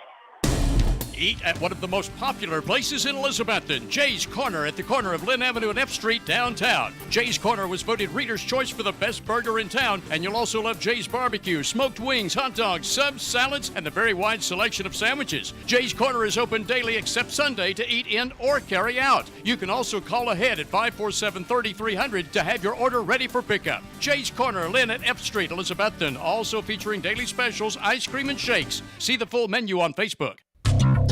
Carter Finance proudly supports the Elizabethton Cyclones. Come see the friendly people at Carter Finance for a cash loan. You can get a personal and confidential loan as small as $100, or if you need more for bill consolidation or home improvement, Carter Finance makes both home and land loans too. Carter Finance will also pay off your high-cost title loan or check advance. Call 542-2177 or come by Carter Finance at 412 Railroad Street, Elizabethton, and go Cyclones! Hermitage Health and Rehabilitation is a newly remodeled 70-bed facility in Elizabethton with a reputable therapy team offering physical, occupational, and speech services 7 days a week. Their Rehab to Home program focuses on the goal of returning residents to their home re-energized and with more mobility. Schedule your tour today at Hermitage Health Center, 1633 Hillview Drive, Elizabethton, 543-2571. Simply Elegant Catering and Bakery is open for business with Kim's Coffee at 528 Elk Avenue, downtown Elizabethton, for all your catering and bakery needs. Better than ever. WBEJ. All right, ladies and gentlemen, welcome back here as we're winding down to halftime. All knotted up at 14 as just where we started, Stacy, alluded to early. No, Stacy, I heard you and Wes talking about when 4 come in for 12, they're starting quarterback, what a little bit of difference it made in offensively. Defensively, I think it made a bigger difference because he's the free safety that can roam around. Yep, and that helped on that long pass play there. But he's back out. Looks like he's going to try to test it out there on the kickoff. He's lined up to a gunner far right. The Cyclones are going to receive the ball going from left to right as you're listening to us at home. Second half kickoff here brought to you by Stouts Riverside Auto. Small business shout-outs to Bailey Gwynn of Gwynn Construction, doing demolition and excavation, providing roll-off waste containers and dump trucks. Quick and convenient. Give Bailey a call. Brought to you by Stouts Riverside Auto as we're ready to begin the second half. We're waiting. They got a couple more quick shout-outs. We got Gabe Primo listening, also Craig Odom, Mark Garrison, Raymond Campbell, and also Miss Frances Sands listening as we're waiting on the approach and the kick. And he gets it. This time he gets into it, and he's kicking with the wind, and it's going into the end zone. Cyclones take over 1st and 10 at their own 20. All right. Just where we started the last time. Yep, just where we started on the last one. So let's see what the Cyclones can do here. Running's been kind of tough sledding there, except for Nate's score there to almost at the end of the first half. So let's see if the Cyclones just come out here trying to throw the ball, Tony. Yep, the Cyclones are huddling up on the sideline waiting to bring it in as they break the huddle. Appears that they're going to have We're going to have twins right, or twins left, H-back left, tight end right. Stevens lined up to the left side of Mitchell. Mitchell in shotgun formation, waiting on snap. He gets it. He's going to hand it to Nate. Nate's going to shoot through the gap, and he's shot through by the safety who's made a shot through the hole. Stacy pulling guard and just made the tackle for no gain. Guard pulled. The tackle did exactly what they're supposed to, go where he left from, and because of that, into that's going to be no gain. They're going to say second down and 10 for the Cyclones. Yep. Throw the ball. Just throw it. Same formation for the Cyclones. This time we're going jet motion from Teddy inside out. And Dalton's going to throw speed option. He's going to pull it down, and he's going to try, and he's going to be upended after a gain of, as soon as they mark it right at the two-yard gain, so it's going to bring up a long 3rd down and 8 for the Cyclones. Stacy need to at least pick up 1 first down so we can flip the field. Yep. As you're bringing H-back and tight end out, bringing 2 receivers in, so you're going to have trips right, single receiver left. Stevens is still your tailback. Play clock down to 20 seconds. Plenty of times. Coach Witten's calling the play. Signal play in. Aim clock at 10:50. Showing press man coverage. Back to pass. He's rolling out to his left. He's still rolling. He's rolling. He throws to Teddy. Teddy gets it. Makes a good outcut. He gets across the 31-yard line. That's enough for a select 7 first down. It's a 10-yard out by a great pass that time. He had an outlet over there with Nate Stevens. It was open too, but he finds the open receiver over there in Orton. As you said, picks up a select 7 first down for the Cyclones. Now at 1st and 10 from their own 31-yard line, 10:39 to go. As the play went out of bounds, all tied up, and your Bojangles score the game, 14-14. Same formation. This time Russell's in at your H-back, and they're going to hand it to Stevens. Stevens is going to dance right across the left, and he's still on his feet. He goes across the 35, and that's where he's brought down right at the 35, so that'd be a gain of 4, so it's going to bring up 2nd down and 6 for your Cyclones from the 35-yard line.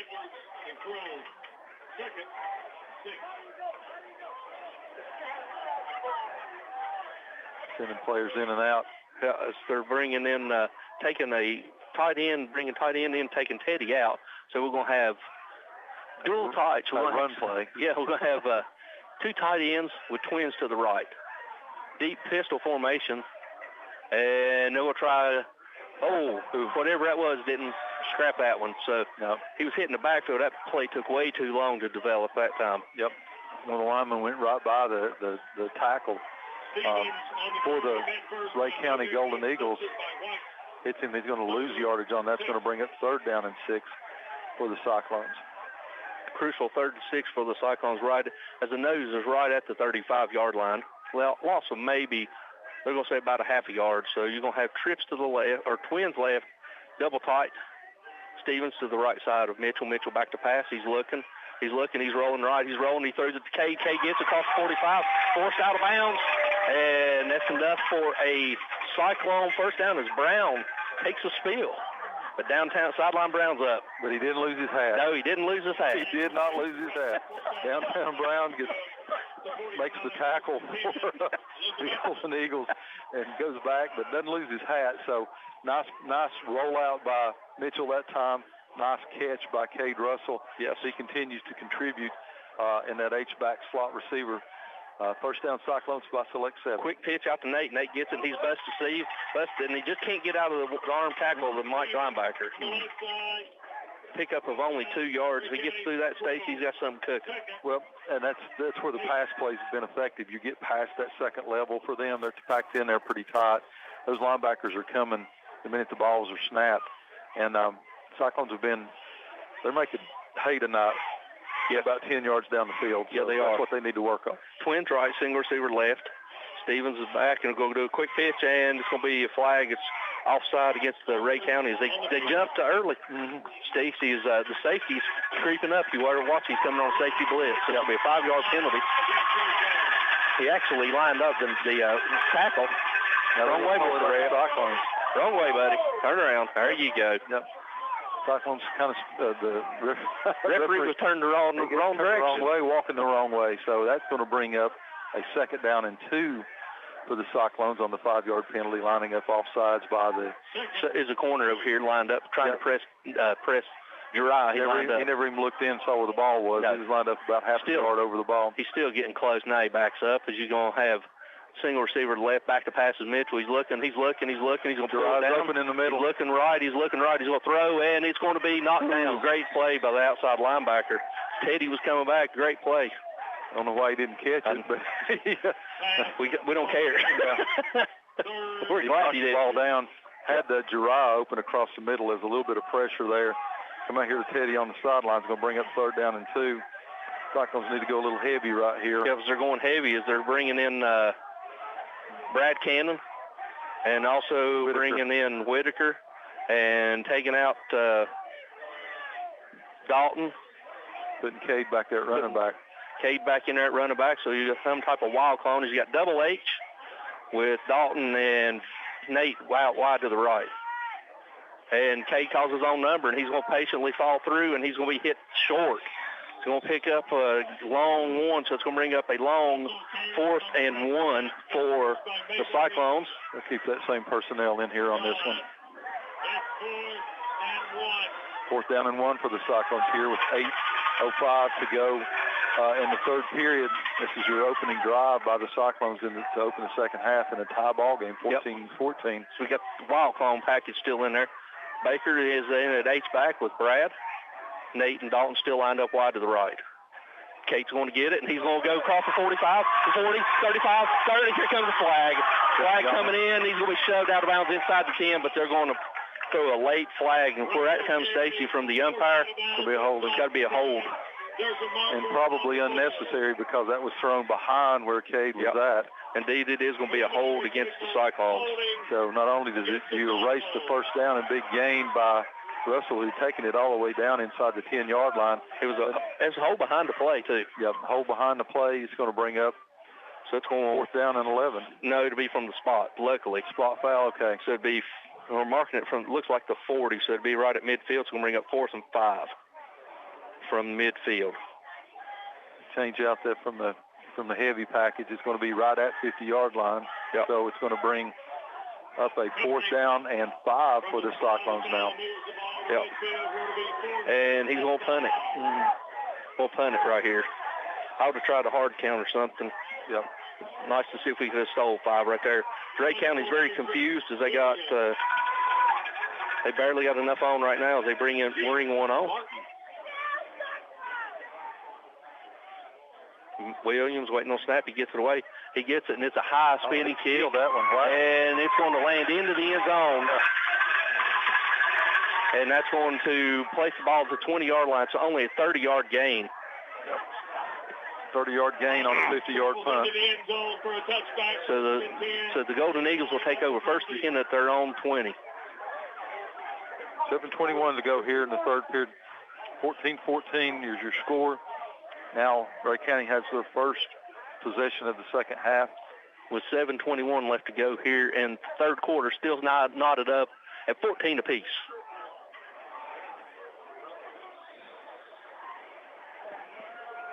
See who the quarterback is, Stacy. You can't see as they're running the play in. The Cyclones are going to have 12 standing out here. Yep. Is he?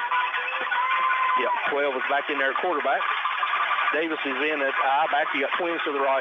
There's Charles Davis. Davis is going over the right side. He's going to be hit by Shankles, number 47, and also Ben Adams, number 44. Pick up they're just going to give him a, where'd they give him, a 2-yard gain? Yep. So tackle by Shankles that time. He read that. Starting the first half, trying to look like the second half like they did the first half. Better play by Shankles in the middle that time. Sniff out that handoff. Stopping for a short 2-yard gain. As we went to a 4-man front, Stacey went from a 5-man to a 4-man front, put an extra linebacker in, hopefully get some penetration. We're going to come out with twins right, single receiver to left, I formation with Davis, and 12's going to call his own number. He's going to hit in the back, or he's going to try to sneak it up the middle, and they're going to say he got maybe up to the 24-yard line. He just ran right in the back of his block and just stalled. He did a good job by the Cyclones that time, though. And 44, Big Ben Adams is there, and Eli Williams does what a linebacker's supposed to do. Comes in and finishes him off. They're gonna goodness gracious. He didn't get 2 yards, but they're going to call it 3rd down and 6. They're going to give him a generous 2, so it's going to bring up 3rd and 6 for the Cyclone defense. We need to stop right here as they're going back to their more traditional single receiver. Offset eye, and they're going to hand it to Davis. Davis goes for the pass. Still got it. Pass. Ben Adams has got him. Ben Adams is running. Now he's a breakdown by Zez. Zez got him, forced him out of bounds. Zez runs him out of bounds for a loss. Yes, sir. Sacked him for a loss. Good job that time. Ben Adams chasing him. Good fake by the quarterback. Now, they're going to say he picked up 2 yards. So it's going to bring up 4th down and 4. Good job by the Cyclones that time. Good ball fake by Martin. He kind of put it like the old style down here beside his leg where you couldn't see it. He can swing it a mile, but he's not very accurate, so he didn't even get a chance to get it off that time. Zeph Mullins does a good job. Another shoestring tackle by Mullins in the ball game. Going to bring up a 4th down and 3. Good thing Ben Adams stayed at home, too. Yes. As he gets it, and it's going to be off the side of his foot, and then it's going to land right about the 46-yard line and take a sideways bounce. So the Cyclones will take over 1st and 10 at our own 46. So good job by the Cyclones. A good opening series on defense for the Cyclones. Yes, sir. So the Cyclones will get it about where we punted it away. It's close. Yep. So the Cyclones are going to have it. So now for our second possession here in the second quarter, we got 5:44 left to go here in the third quarter. We're still tied up at 14-14. Let's give a little shout out to the Cyclone coaches there, the adjustments they make at halftime. They saw something, went to their iPads, kind of saw something that they were doing, adjusted, come out with a 4-man front, added another linebacker in there to kind of prevent that running back that was getting through the line to the second level. So Cyclones come out for their second offensive series. They'll have it 1st and 10 from their own 46. 5:44 to go in the third period. All tied up, 14-14. Single receiver left, twins right. Stevens lined up at the right side of Mitchell. Mitchell looked over at Coach Whitten, and that's going to be a delay of game. Yep, sure is. Too long coming out of the huddle. On transition like that, you shouldn't have that. Delay of game coming off of a not a change of pace. No, or change of possession. Change of possession. You shouldn't have a penalty like that. So right now the Cyclones are backed up to their own 41-yard line. But more importantly, it brings up a 1st down and 15 now for the Cyclones. Playing behind the Stains now. We got trips left. Single receiver right. They're going to hand it to Stevens. Stevens is going to break it back across the middle, and he's still on his feet. He's claiming the territory of Golden Eagles. He's still on his feet. Down inside the 40, down inside the 35 where he tackled, but not after. He picks up enough for a Cyclone first down sponsored by Select 7. That's how you take care. That's how you take up a 1st down and 15. You gain 24 yards on the carry, and that was almost all Nate Stevens. Good job by him getting to the second level. He's not letting up, running really hard. 1st down Cyclones now 1st and 10. Cyclones heard line snap, and Stevens will try over to the left side. He's going to be hitting the backfield, and they're going to give him a half-yard gain right inside the 45, so about the 44 and a half, so we'll call it 2nd down and 10. Nope, they put it on the 45. Yeah, right on the 2nd. All right, yep. Gets a no gain on that, so it brings up 2nd down and 10 for the Cyclones. 5 minutes to go here in the third period. In Golden Eagle territory at their 35-yard line. Same formation from Cyclones. We should get 5 right there. So there's a free 5. Hard count by Mitchell, draws them offside. Brings up a 2nd down and 5 for the Cyclones now. Right at the 30-yard line. Yes. Sorry. So the Cyclones will have it 1st and 10 at their own 30. You're going to have H-back left, single receiver left. Jariah slaps in tight formation, and Teddy's wide to the right. Stevens is your running back. Coach Whitten signals in the play. He's looking over. Play clock down to 12, plenty of times. Mitchell, he's looking right. He's looking right. He's looking. Now he's flushed out of his pocket. He's going to throw. Ooh. And in and out of the hands of Stevens, thank goodness. Yep. And it almost picked off. Yep, number 3, that outside linebacker who knocked that other one down. It's the reason he plays linebacker. Yeah, he does. Mitchell had a lot of pressure that time coming to him as he's trying to roll out right. Safety valve was number 21, Nate Stevens, out of the backfield, but just not able to get the ball there. It was a little hot, wasn't it? A little hot, and luckily it takes a funny deflection off of his hands, and number 3's not able to get it. So incomplete pass stops the clock at 4:30 to go in your third period. 3rd down and 5 for the Cyclones. Cyclones, you think to be 2 down territories. Twins right.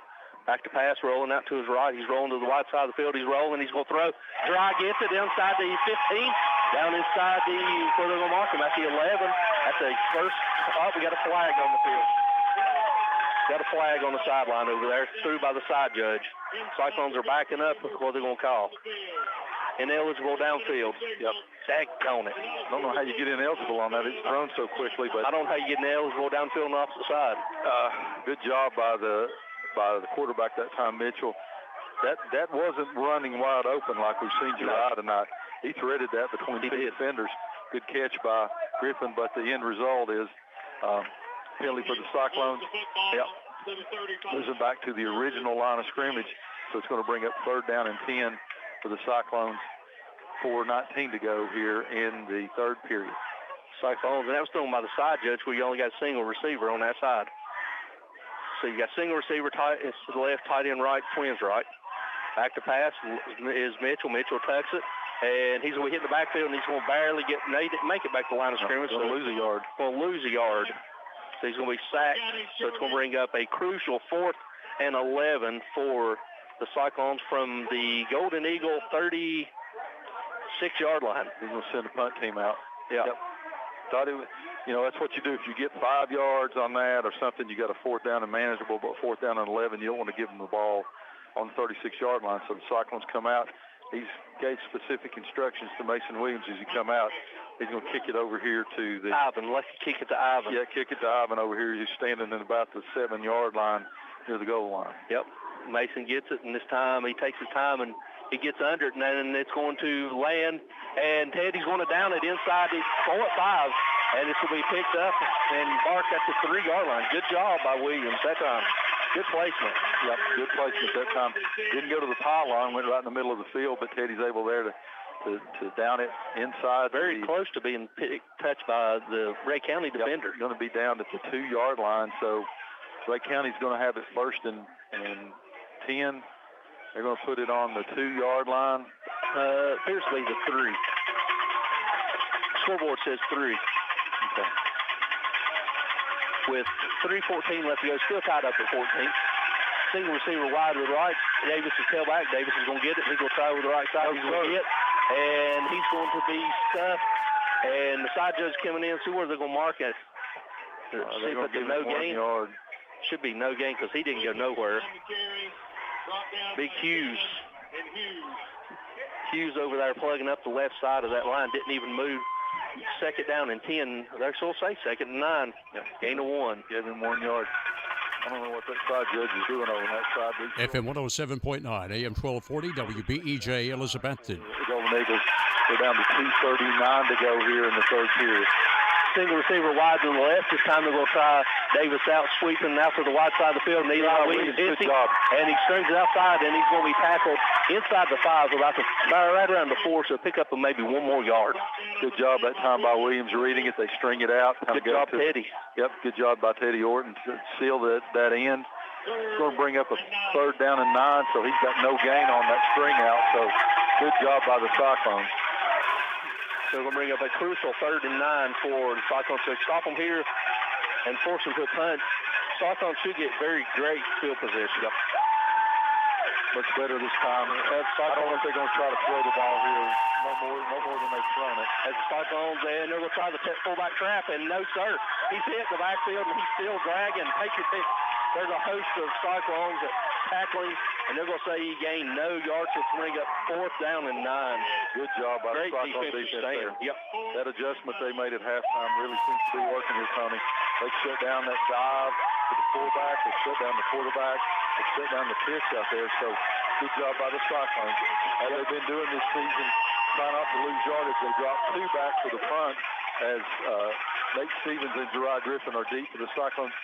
Just don't rough him right here. At about the 45-yard line of the Golden Eagles. Yeah, just no roughing.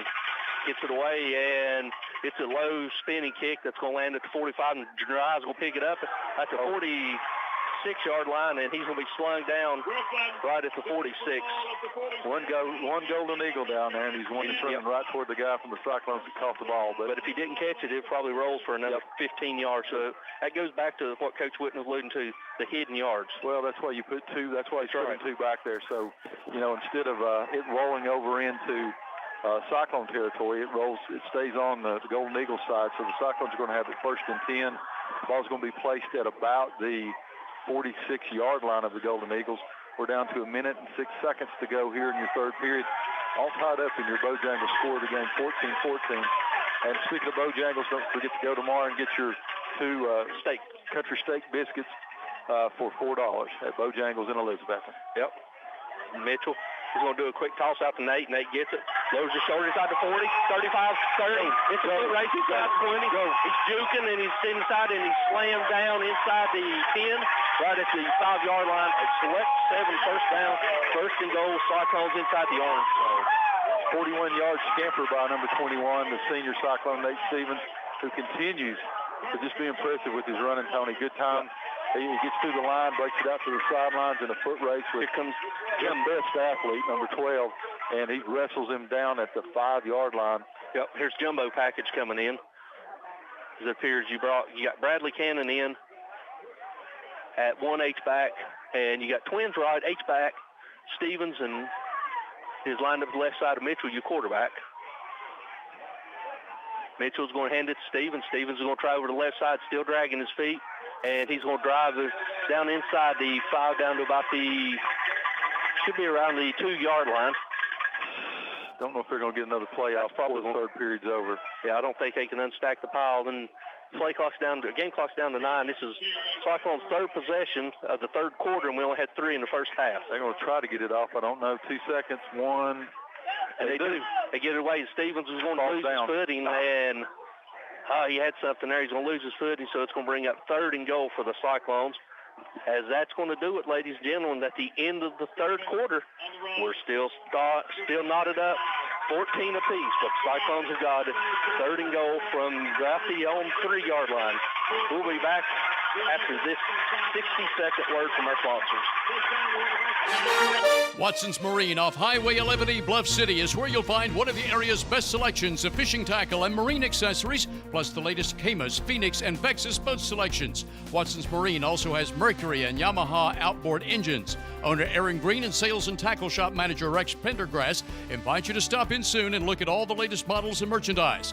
Watson's Marine, Highway 11E, 2 miles from Bristol Motor Speedway towards Johnson City. At Carter County Bank, it's our job to help you create happy moments. From buying your first home together to renovating an empty nest, from your first car loan to your first small business loan, we're here to help along the way so you can focus on the happy moments.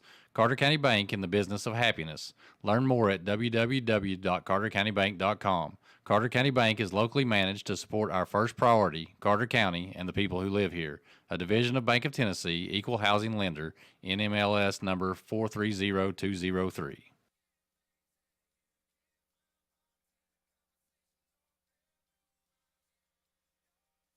Depend on Valley Forge Wholesale Cherokee Drive behind Tractor Supply to be fully stocked with all the essential items, toys, and gifts you'll want this holiday season. WBEJ.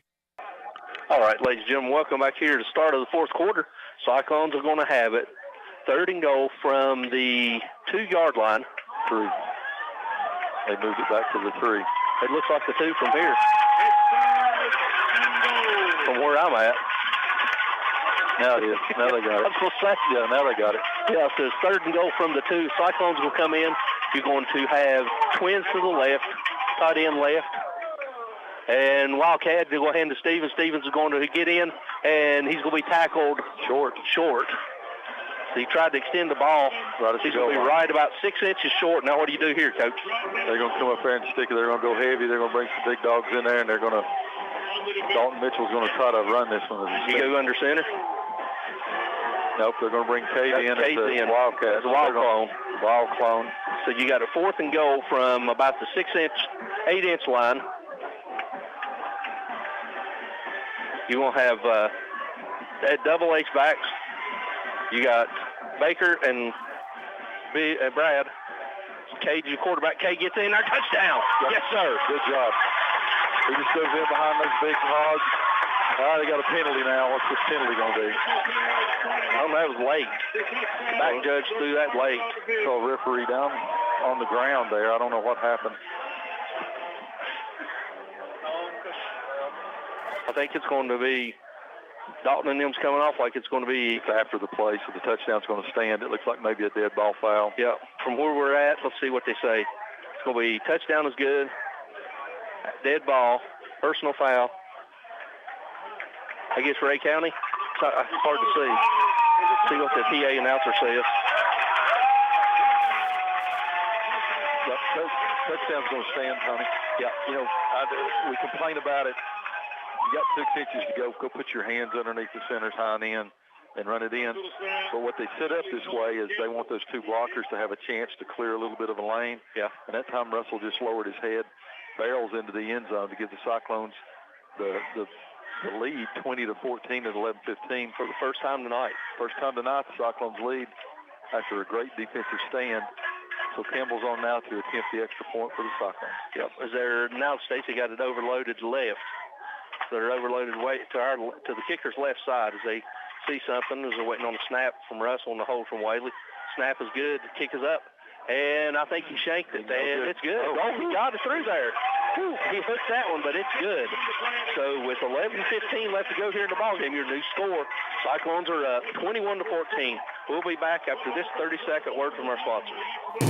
Get $2 off any purchase of 6-pack and a pound at Taco John's Elizabethton. Hurry, this offer may be ending soon at Taco John's, corner of Broad and Sycamore, where also for a limited time you can drive through as early as 7 a.m. 7 days a week for breakfast. Right now, Taco John's offers 2 meat and potato breakfast burritos for just $6.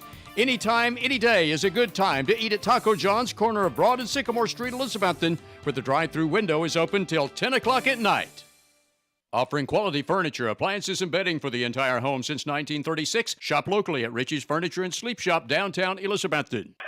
All right, ladies and gentlemen, welcome back here to Ray County High School, where your new score is Cyclones are up 21-14 with 11:15 left to go here, Stacy, in the fourth quarter. Impressive drive after even more impressive defensive stand. Here's the penalty marked off against them, so Williams is going to kick off from the other 45-yard line in to their territory, so kick this one out of the end zone, Mason.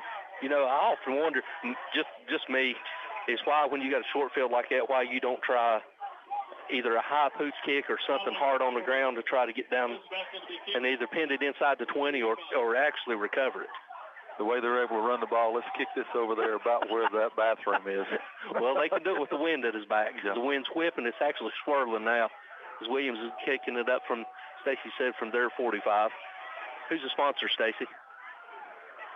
Rob Stout went to sleep, ladies and gentlemen, so I don't have a kickoff sponsor. So we'll say Jared Ellis. Yeah, we'll say Jared Ellis. He'll register your deed with a smile. With a smile, yeah. Stout's home to sleep in the recliner, apparently.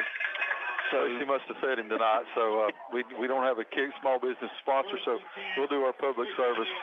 Register your deed with a smile with Jared Ellis back in Carter County. 11:15 to go here in the ball game. Cyclones lead for the first time in the ball game, 21-14, as Ray County takes over 1st and 10 from their own 20-yard line. This is where Ray County don't like to be, Stacy, down trailing points, chasing points. If they're going to send single receiver left, single receiver right. Davis is your tailback. They're going to toss it out to Davis. Davis is going to try over to the right side. He's outside the 35-30. He's also the 40, 45, 50. 50, 45, 40, 35 as Teddy got him. Teddy goes down, dive, nope, touchdown.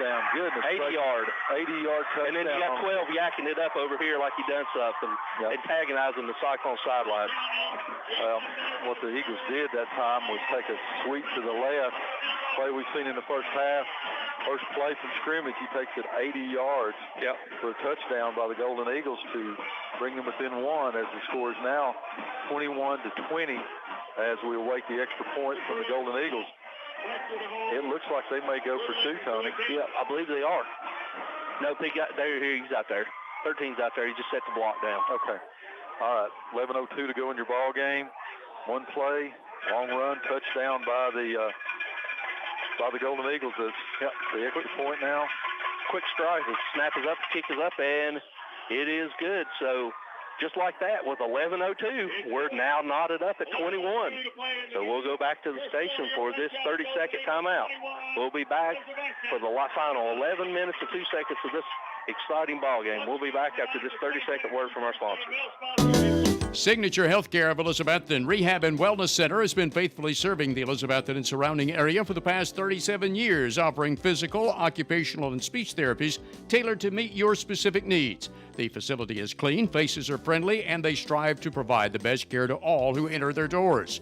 Remember, if you feel like you're sitting on the sidelines of life due to a sickness that's got you down, let Signature Healthcare of Elizabethton help you get back into your game. People you know, caring for people you love. And go Cyclones! For the best carpets, hardwood floors, vinyl, ceramic tile, laminates, and waterproof flooring, see Winchester Quality Flooring, 110 West Elk Avenue, Elizabethton. Better than ever. WBEJ.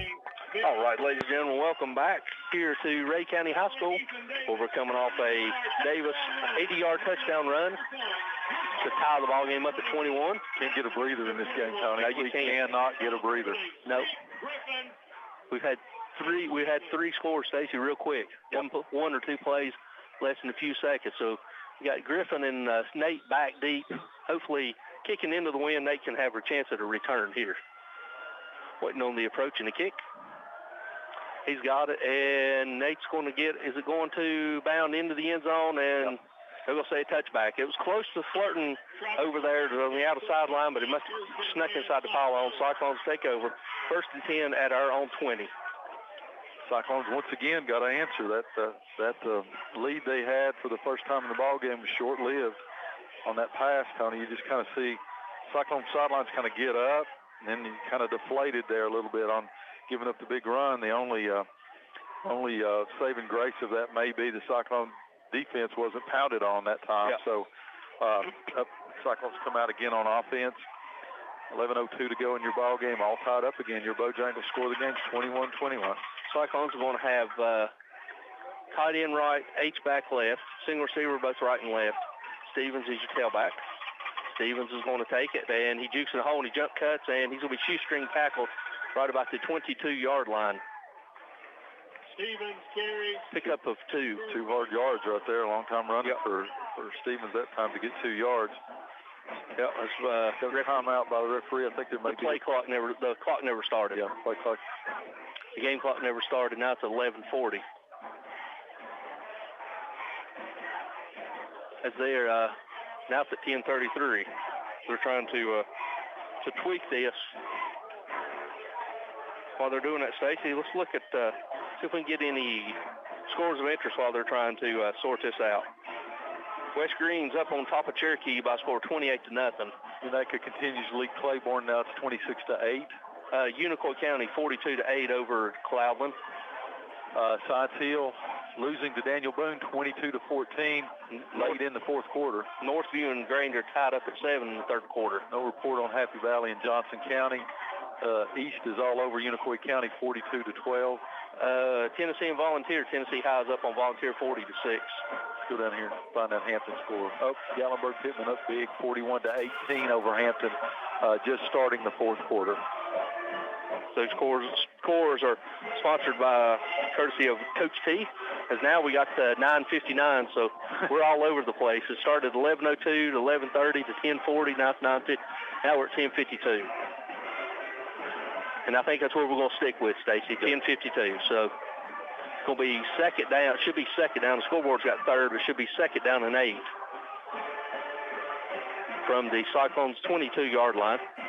Clock operator there must be where Rob Stout is. He must be. Sleepy Land. Yep. 10:52 to go is what they're going to settle on, I think. We think they're blow the whistle. They're still looking. Let's play. Yep. Both teams sitting up there. And I noticed, Stacy, that number 12, the safety, quarterback, is not out playing safety. They've got him replaced by number 17, Drew Massengill. As we're still working on the clock issue.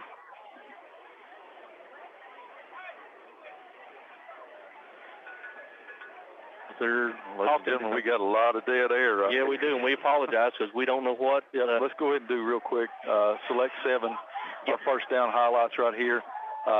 Consumer loans, auto, boat, motorcycles, farm equipment, campers, ATVs. Go see Select 7 if you're a member. If not, join up today. So we're finally ready to play, Tony. Yep, we're finally ready to play, and it's going to be snapped, and it's going to be a quick pitch out to Stevens. Stevens avoids the tackle. He's crossed 35. Yes, sir. Go. And he's down to 40, and he's pushed out of bounds just outside the 35 up near the 37-yard line. And speaking of Select 7, another Select 7 first down for your Cyclones. Yeah, good job by Stevens there. 20 yards on the carry. Run. They're offering CDs, money market accounts, vacation, and Christmas club accounts. All you got to do is be a member of Select 7. If you're a member in Carter, Washington, Unicoi, Hawkins, Sullivan, Scott, or Washington County in Virginia, you can become a member. The clock never started, Stacy, so we're still going to have a few more minutes to kill some dead air. And speaking of Select 7, we appreciate Select 7 and Bojangles for the first down sponsors and also the score of the game. They've been with us a long time, Tony, through all these rides, so we're finally ready to go. No, not yet. It's still stuck at 10:52 as the referees are looking up. Couple more. Let's give a couple more quick shout-outs. We got Mama's listening to us as she's working. We also have Cody Meadows listening to us. Caleb has tuned us in from Lexington. Well, as fast as that first half went, now we lost the scoreboard. Now the scoreboard, that's what they did. They just turned it off and tried to turn it back on. I don't know if that works for a scoreboard like it does your phone, but they're trying it. We're trying it. Now we got 10:44, and it says 8 yards to go at the 22. So we will see. First down and 10 for the Cyclones. 10:52, yep. 21-21. Now they're running the clock. Yep, now we're seeing what we can do. Anyway, Stacey, while they get this clock operated, Cyclones, the third quarter was pretty much a heavyweight boxing match. Yep. Both teams was going at it, giving body punches. No score, and then boom, all of a sudden, 2 quick scores. 2 scores on 2 consecutive plays. So yep. Here we go. Cyclones going to hand it to Stevens. Stevens will try up the right side, and he's going to be hit, and he's going to be drove back after he gets close to the 44-yard line. My apologies. So it's going to a gain of 2 yards. They're going to say now he got down to the 43-yard line. So they're going to say he gained 2 yards. So it's second down and 8 from the 43-yard line. Cyclones are going to have single receiver left, single right, tight end H-back left. Stevens in pistol formation. Dalton's going to play fake. He's going to look, and he's looking. He's going to throw it to Teddy. Teddy gets it, and he's crossed midfield 50, still in the speed, inside the 45, 40, 35, 30. Jukes goes out of bounds, and he's tackled into the kicker's net, and the flag comes flying. Yep, Teddy's number 19, as he goes down the sidelines. Right when he's getting ready to get hit, he lays a shoulder into number 1. Number 1 didn't seem to like it, so they go down there and tackles him late out of bounds. So great pitch and catch by the Cyclones.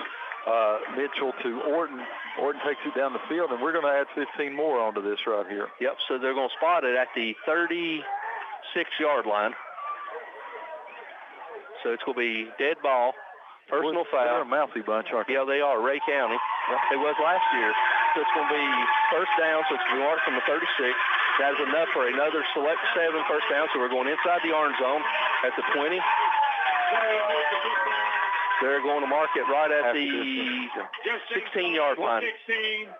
Nice play by the Cyclones. Good play there. Good rollout by Mitchell. Yep, he would look like he wanted to hit Cade, but Cade was covered. Cade was murdered there when he got off the line of scrimmage. Orton comes free, reverses field. Big pickup for the Cyclones. Same formation for the Cyclones. They're going to hand it to Nate. Nate's going to lower shoulder. Yes, touchdown. 6. Yep, yes, right up the middle, ladies and gentlemen. The line part. Stevens goes through, and the result is a touchdown for the Cyclones as they go back on top here in this seesaw ball game. Make your score 27-21 with 9:59 to go. Quick hitter by Stevens up the middle, Tony, and that hole was huge. Yes, it was. And he goes into the end zone untouched. 20-yard scamper by the senior as he continues to impress as Campbell comes on to tip the extra point. Yep, it was a great block by number 78, Sam Bowers, as he just parted, took the nose man and shifting to the left, snaps it up, kick is up, and it is good. So with 9:59 left to go here in the fourth quarter, your new score, Cyclones are up 28-21. We'll be back after this 30-second word from our sponsors. Is mobility an issue in your life? Do you feel restricted? Don't be held back. Visit Smoky Mountain Medical Equipment today for all your mobility needs. Trips to Gatlinburg, around town, or at home, Smoky Mountain Medical Equipment can help. Reserve a mobility scooter today. Easy to carry and assemble, charged and ready to go with different colors to choose from. If you want to be on the move, Smoky Mountain Medical Equipment can get you going. Reserve a scooter today that's clean, tested, and reliable from a name you can trust. Smoky Mountain Medical Equipment, Elizabethton. Simply Elegant Catering and Bakery is open for business with Kim's Coffee at 528 Elk Avenue, downtown Elizabethton, for all your catering and bakery needs. Better than ever. WBEJ. All right, ladies and gentlemen, welcome back here to Ray County High School, where your Cyclones are up 28-21 with just under 10 minutes, right at 9:59 left to go here in the fourth and final period, as Mason Williams has got the ball teed up on the far hash. You got Potts and Davis standing back inside their own 10-yard line. Stacey, I'd like to see him put this one in there. Yeah, right about where the E is. Like you did that punt. Yeah. Put it inside the E where the Eagles is in the end zone, waiting on the Mason as he approach. And the kick. And he gets it. It's a high spinning kick. That's going to land and held out of bounds. And hit him right inside his numbers, and it's going to land right at the 20-yard line. All right, good play. He didn't touch that, Tony. Yep. It's a penalty, but he did. Yep. The ball's going to go out right at the 20. So no harm, no foul on that one. It was a high spinning kick. So the Eagles will take over first and 10 at their own 20 with 9:57 left to go here in the fourth and final period. Once again, making them chase points here. Guess who may get the ball on this carry? Yeah, I wonder. Now we got the new quarterback in, Stacey. 12 is out. Number 4 is in the quarterback. He's going to hand it back to Davis. Davis is going to try over to the left side. He drags the defender up near the 23-yard line. He's going to be tackled right at the 23 by Eli Williams, a gain of 3. Tracy must have woke up Rob Stout because we got a delayed kickoff brought to you by Stout's Riverside Auto. Barker's Drive-In. When you're up on the creek, slide into Barker's, grab some good grub. Brought to you by Stout's Riverside Auto. Barker's Drive-In up on Stony Creek. 9:30 to go here in the ball game. Cyclones lead again, 28-21. Your Bojangles score of the game. Single receiver left and right. I formation. They're going to toss it out to Davis. Davis will try over the left side, and he's going to hit at the line of scrimmage, and he's going to go across the 25. They're going to mark him at the 26-yard line, a pickup of 2, so it's going to bring up a crucial 3rd down and 4 for this Cyclone defense. As we go under 9 minutes to go in your ball game, same play they scored on. Better job by the Cyclones that time to recognize it. Yep, good job down to, they're not in 2-down territory here at this point. No, trying to spread them. That's still single receiver left and right. Davis is your pick. They're going to hand it to Davis. He's going to try to jump cut, and he's going to go across the 30-yard line up near the 31, and that's going to be enough for a Golden Eagle first down right at the 31-yard line. And he's well over 200 yards. Yep. How many yards you got? 31 carries for 209 yards. 31 carries for 209 yards. Making that young man look like an All-American tonight. Yeah, they are. First and 10 for the Golden Eagles now. First and 10 from their own 31-yard line. Down to 8:20 to go in the ball game. Cyclones lead 28-21. Cyclones defense needs to step up here. Same formation with I formation. They're going to toss it back. This time he's going to try over the Cyclones side. He's going to be down inside the 35, and he's going to be slammed forward to the 38-yard line. They're going to mark him at the 39, so it's going to be a pickup of 8. So it's going to bring up 2nd down and 2. He just patiently waited. Well, he gets up a little gimpy right there. He's probably worn out. He probably is. In the 32 there, getting a little breather. As they get back in the huddle, hands on his knees. 7:47 to go here in your ball game. Cyclones lead 28-21.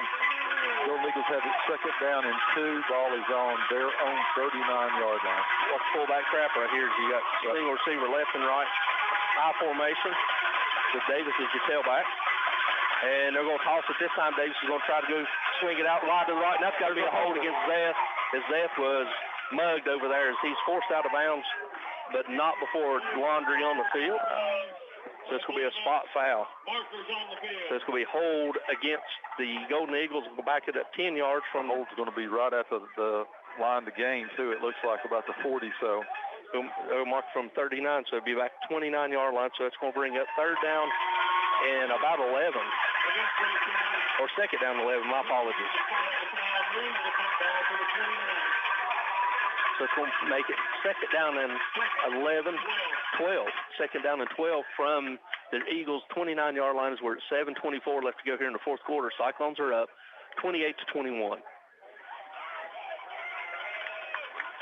Single receiver left and right. Ringing the cowbells here.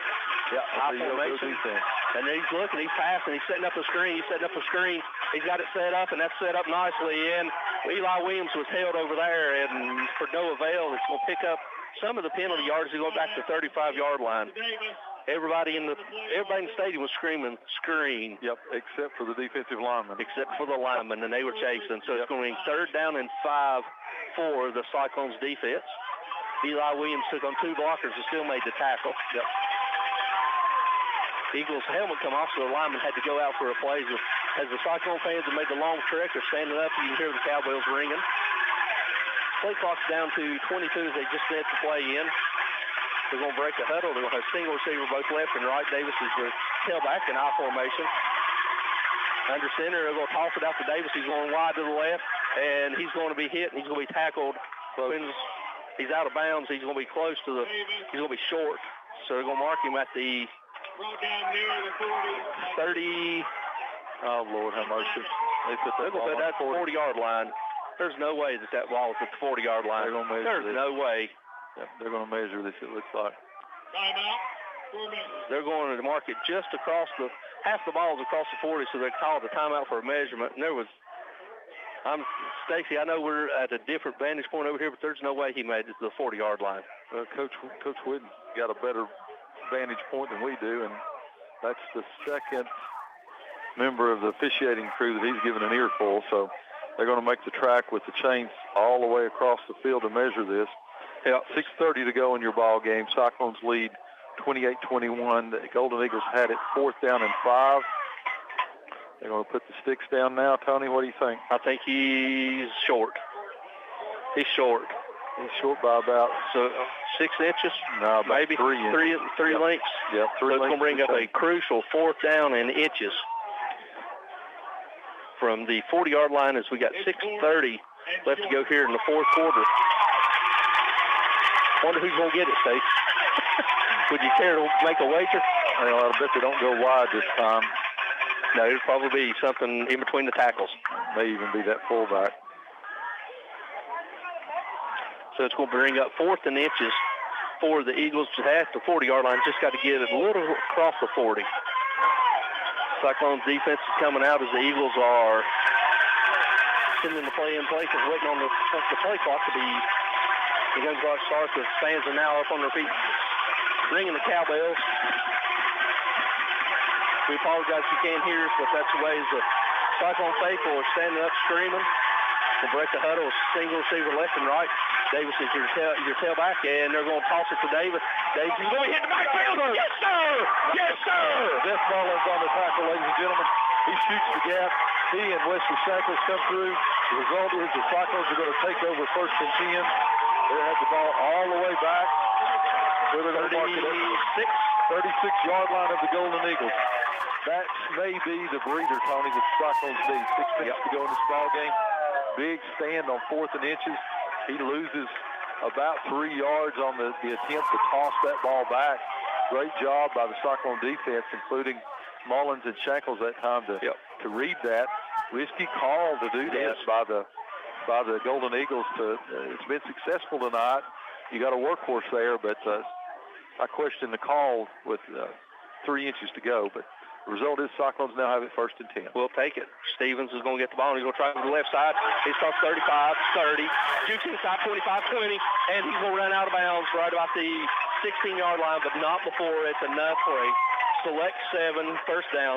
Cyclones 1st and 10 inside the orange zone at the 16-yard line. As he's done all year, 1 cut straight up the field. Another cut, runs 40 yards, 20 yards. 20-yard run by the senior. Takes it all the way down to the Golden Eagles 16-yard line. Cyclones lead 28-21, looking to add to that with 6:18 to go in your ball game. Twins right, H-back, tight end left. Stevens in pistol formation. Going to hand it to the workhorse. He's lowered his shoulder up the middle, and he's down inside the 10. He's going to be tackled right inside about the 7-yard line. Hard run of about 6 yards. That's going to bring up second down and 2. About 3, second 2, a gain of 8. Yep, 8 yards there. Straight shot right up the middle, running hard. Cyclones take their time as they call this play. Second down and 2 here. Cyclones are going to have twins to the right. H-back, tight end left. Stevens is still your tailback. So looking over Coach Witt. Play clock down to 10 seconds. He's just now getting the play in. You need to hurry. Play clock's at 8, 7. Call timeout. 5, plenty of time. 3, and they snap it with 2 seconds, and Dalton gets it, and they're going to have a false start on the Cyclones. Should have called a timeout right there. Yeah. Called a timeout right there. It's going to cost them 5, isn't it? Yeah, it's going to cost them 5. It's a false start.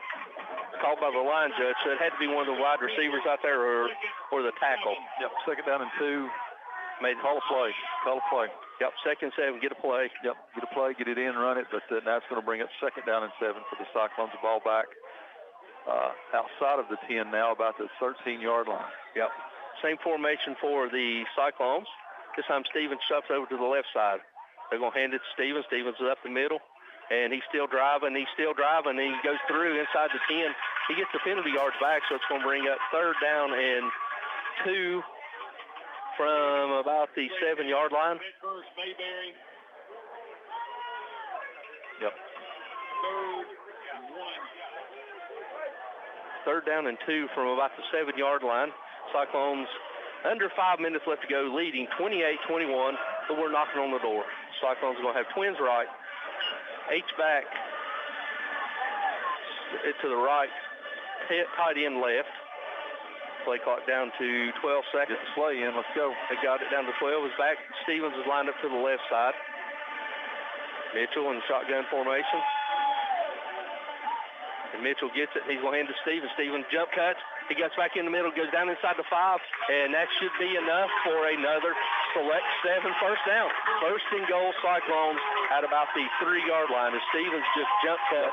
He jumped, but as he jumps, he makes a cut right immediately back. As a result of that, he's able to get enough for the first down. Cyclones now have it first and goal on the 4-yard line. We're down to 4:15 to go in your ball game. Cyclones lead 28-21. Looking to try to put a little icing on this cake, Tony. As Brad Cannon comes in, Dry goes out, Cannon comes in, so we're going to have double H. Tight end, single receiver, Teddy's wide to the right. He's about as wide as he can get without stepping out of bounds. Play clock down to 13, game clock 3:55. First and goal, Cyclones. Nate lined over to the left side of Dalton.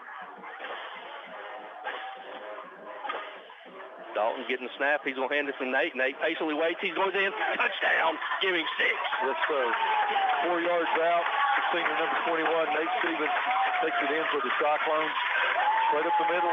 Good hard run. Lowers his shoulder, gets across the goal line. And the Cyclones now take a lead of 34-21. With 3:41 to go in your ball game.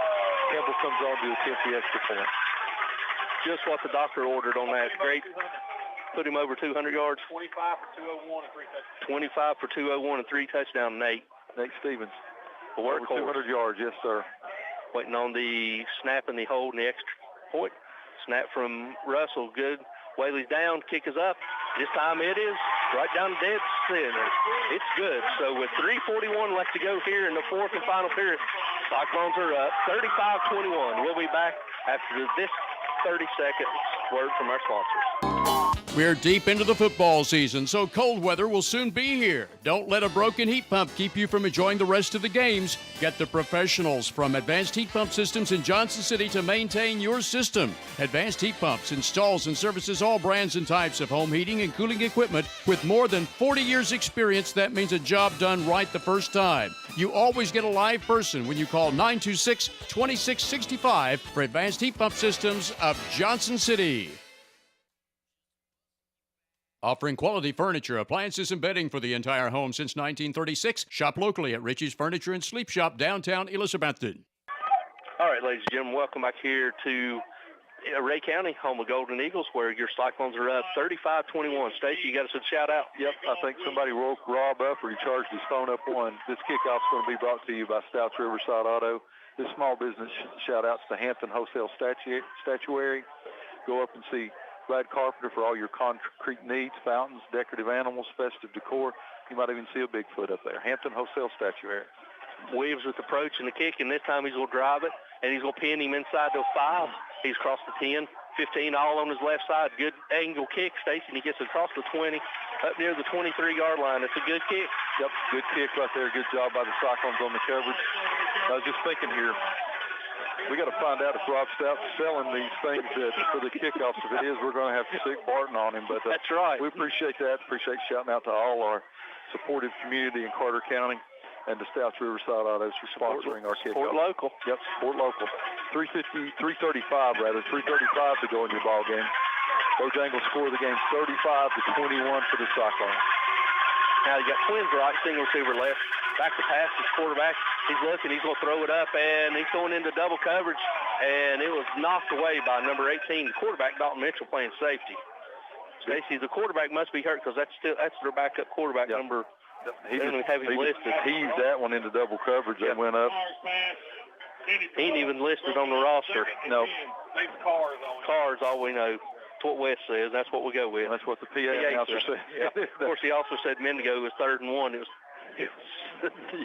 second down and 2. They're in desperation mode right now. They've really got them out of their game here. Yep, they're uncomfortable right now. They're same formation, Twins right, single receiver left.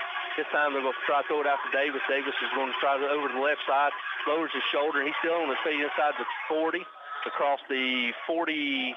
See where he's running out of bounds at the 43, 44-yard line, so it's enough for an Eagle first down. Man, that kid's not big, but I'm telling you what, he follows his blockers about as good as anybody you want to see. Yep. And the next thing you know, he's way far across. We got one of those fields with the track around it.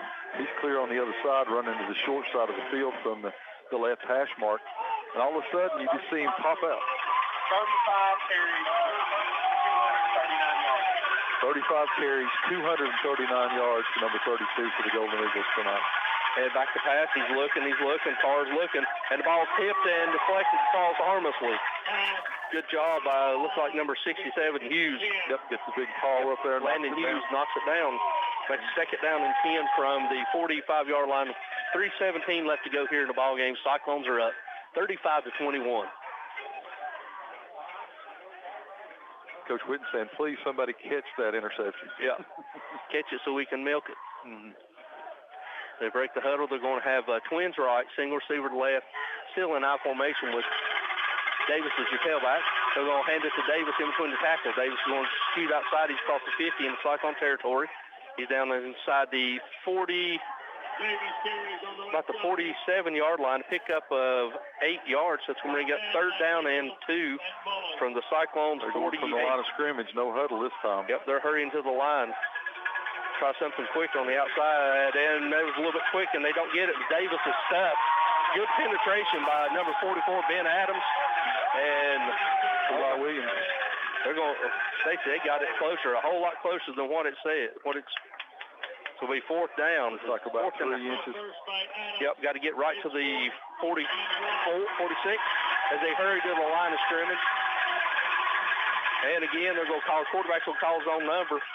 He's got it, but this right tackle shooting, down blocking quick on the snap. Yep.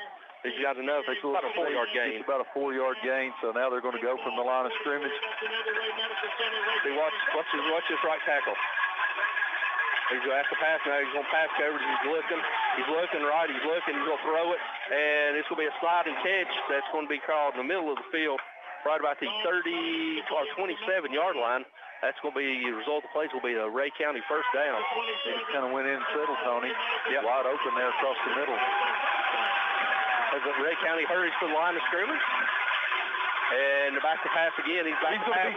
Screen pass. There's another screen. And this time Ned's got it. Yes, sir. Ned makes a great tackle with Teddy as the quarterback takes a shot from Ben Adams. Yep. They love the screen. Thought he was going to be sacked that time. That's the difference. While that screen may not have been successful because of the penetration that Adams gets. Going quickly again, second down and 10. Ball on the 27-yard of the Cyclones. 1:45 to go. Going to throw a quick. Ooh, Cade lays the lick. Does he hold on to the ball? I think so. Good catch by. Yep, he holds on to the ball. Yep, so it's going to be enough for another first down. It's just a little seam Just a little quick skinny slant. He got punished that time. Yeah, he did. It's going to be a toss out here to Davis. Davis is trying over the left side, and he's going to be forced out of bounds. And see where they mark it. Clock stops, 1:28 to go. Where are they going to mark it, Tony? Looks like at about the 14-yard line. Pick up of 2. So 1:28. Yep, 1:28 to go. Ray County huddling with them out of bounds. Both teams have 3 timeouts left. So it's 2nd down and 8 from the Cyclones' 14-yard line. They break the huddle, going twins right, single receiver to the left. Back to pass, quarterback, he's setting up for another middle screen, and it's to the fullback. Fullback makes a one-handed catch and tackles for actually Stacy. He lost about Eli Williams with the shackles right there. Kind of a middle screen to the fullback. Good stop. It's going to take the clock down now to 3rd and 10 with 1:09 to go in your ball game. There's screen, back to pass. He's looking. He's going to throw a quick out, and it's going to be. No way. There's no way that side judge can call back. They hit him right when the ball got there. Two people hit him right when the ball got lower. Hit him, but they're going to call a penalty. Stops the clock with 1:04 to go. Pass interference against the Cyclones. Be half the distance to the goal, but more importantly, it'll be a first down.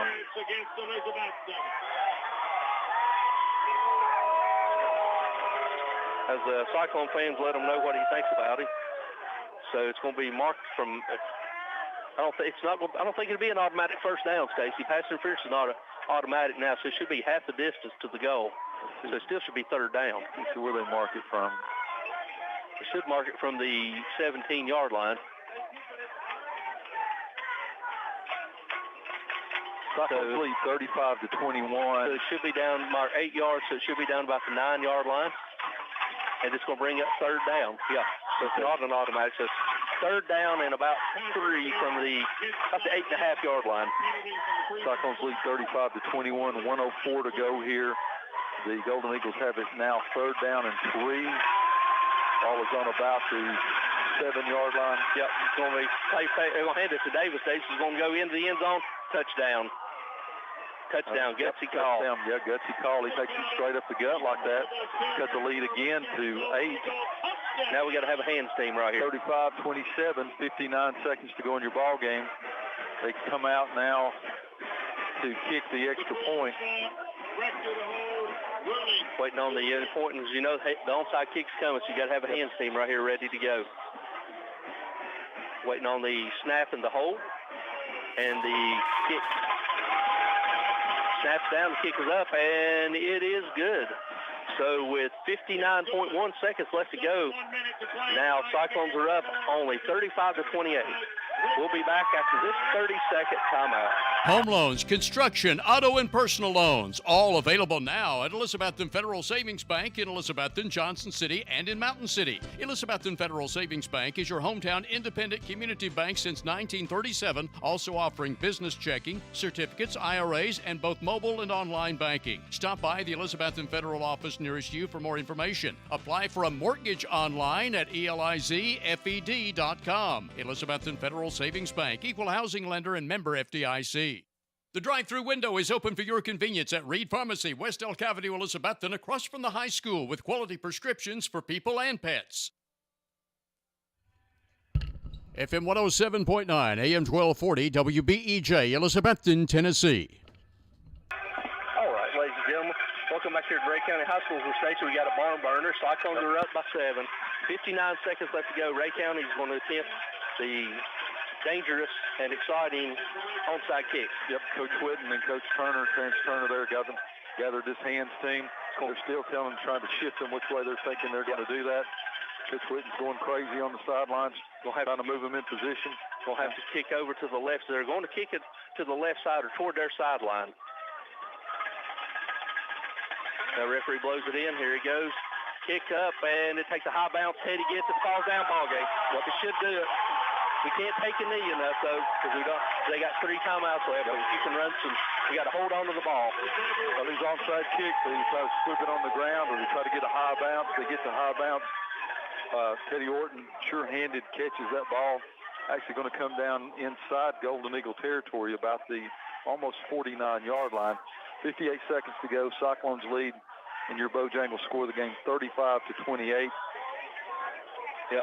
So all 3 timeouts by the Golden Eagles. So you're going to run plays here. You're not going to take knees. Right. You're going to have to run the plays. You're going to bring a double H-backs with Stevens as your tailback, tight end Russell's in, and Brad Cannon's in, single wide receiver. So you got double H to the right. Stevens lined up to the left side. Play clock down to 4-3. We'll hand it to Stevens. Stevens goes through the hole, and he's across the 45, and they're stripping at the ball. And he goes down, and they're going to call a quick timeout. But a gain of about 4. See where they mark it? Yep, they're going to mark it right at the 4-yard line. So quick timeout. So sets it up to 51.6 seconds left to go here. Second down and about 7. They're going to actually, Stacey, they're marking it back to the 46. Golden Eagles still have 2 timeouts left, 51.6 seconds to go. 7-point ball game. Your Cyclones lead 35-28. They have the ball on the 46-yard line of the Golden Eagles. Second down and 7 to go, so they only give him 3 on that carry. Cyclones look to do that a couple more times. The first down ends the ball game time. Yep, if they get a first down and they use 2 timeouts, they get a first down, it should do it. Do you dare actually pull it and let do a naked boot with your quarterback? No. Okay. Let's run Stevens up there and tell him to put 2 hands on that ball. And because they're going to rip at it. Yes. Yep, they're ripping at it. They've been kind of chirpy all ball game. So non-retaliate, so they'll come out with the same formation, same personnel. Shout out here, Chris Hensley's enjoying the ball game with us tonight. We appreciate that. And all Cyclones back in Carter County and all around. Hand it to Nate. Nate lowers his shoulder. He's down inside the 40 or 35 or 45 down near the 41, 40, about the 40-yard line. So it's going to bring up a third down and about 1 as Golden Eagles take their second timeout. Stacey, while they call a timeout, you want to leave it right here? You want to go back? Yeah, let's leave it right here for just a second. We'll set it up. You got 44.5 seconds left. The Golden Eagles are taking their second timeout, so they got 1 timeout. You got third down. They're showing 3rd and 2. It's a third down and a long 1 or a short 2. They got to get inside the 40, about the 39. They got a spot at 41. I'd run the same play, Tony. You get the first down, the ball game's over with here. Yes. Yep. Kind of looking, they're telling them they're more interested in trying to strip in the ball than they are making the tackles. It is right now. So you got to make sure the back puts both hands on the ball. You get the first down, get down on the ground. Yes. As soon as you get first down, get down on the ground. Don't even attempt it. As referee's ready to blow it in as the Golden Eagles are back out, as the Cyclones are coming back on the field. Same formation for same Cyclones, same personnel. We'll have double tight, and you got Brad Cannon lined up to the right side, H-back, Teddy lined up wide right. This time Stevens flips over to the left side of Dalton. Dalton trying to get him draw offside. They don't jump. Nice play. Good idea. As he's going to hand it to Nate. Nate jumps outside. He's across the 25, 30. House call, 20, 15, 10. He's down inside the 5. He tackled, but not before. He picks up enough for a select 7 first down, and that's going to do it, Stacey. That ices the ball game. Almost broke that in there. Good job by the Cyclones. Shout out here to Andy Wetzel, commander down at the VFW, city fireman listening to us tonight. Thank you for that. Take a knee right now. The greatest formation there is in football. Dalton Mitchell's going to take a knee. Yep, they got 1 timeout left. Dalton gets it, takes a knee, and looking over, their coach is not going to call a timeout. So, ladies and gentlemen, yeah, they do. Yep, they call a timeout.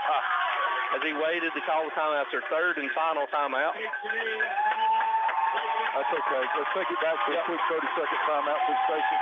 We come back here, we'll have the victory kneel down for the Cyclones as they make a long trip for victory. We'll be back in 30 seconds, ladies. If you're in the market to buy or sell real estate, think Rainbow Realty and Auction. Rainbow Realty and Auction will keep you informed on the status of your property on the market, and you'll benefit from the personalized attention provided by the brother-sister team of Dale Williams and Judy Veneman. Rainbow Realty specializes in residential, acreage, and commercial property and also provides auction service. Visit the Rainbow Realty and Auction website at rainbowrealtytn.com or call 547-2800. Visit the coffee company in downtown Elizabethton for handcrafted coffee drinks, sandwiches, and salads. Go Cyclones! Better than ever country. WBEJ. All right, ladies and gentlemen, as Dalton Mitchell takes the snap, takes the knee, ladies and gentlemen, that's going to do it. Cyclones come on the road to take down a 5A school by the final score of 35-28 as we got down to 15 seconds left. And that's going to do it, ladies and gentlemen. So we'll go ahead and go back to the station for this 2-minute timeout. When we come back, we'll have Wes and his stats of the game in the second half recap after this 2-minute word from our sponsors. To ensure Elizabethton will keep growing and thriving through the years, it all begins with a good education.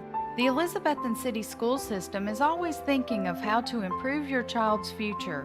When a good education can take you as far as you want to go, you need dedicated educators and administrators to encourage, enlighten, and challenge.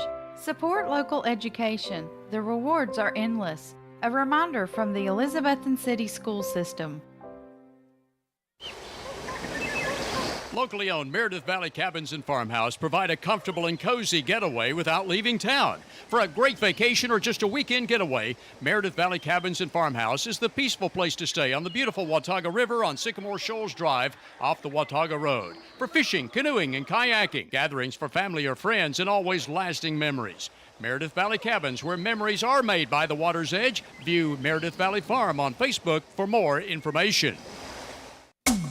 Fall is here, and leaves are falling with the season. So call Steve's Lawn Care of Elizabethton to rid your property of fallen leaves. And if you need end-of-year mowing or other lawn care service, call Steve's Lawn Care, which is also accepting new clients now for next spring.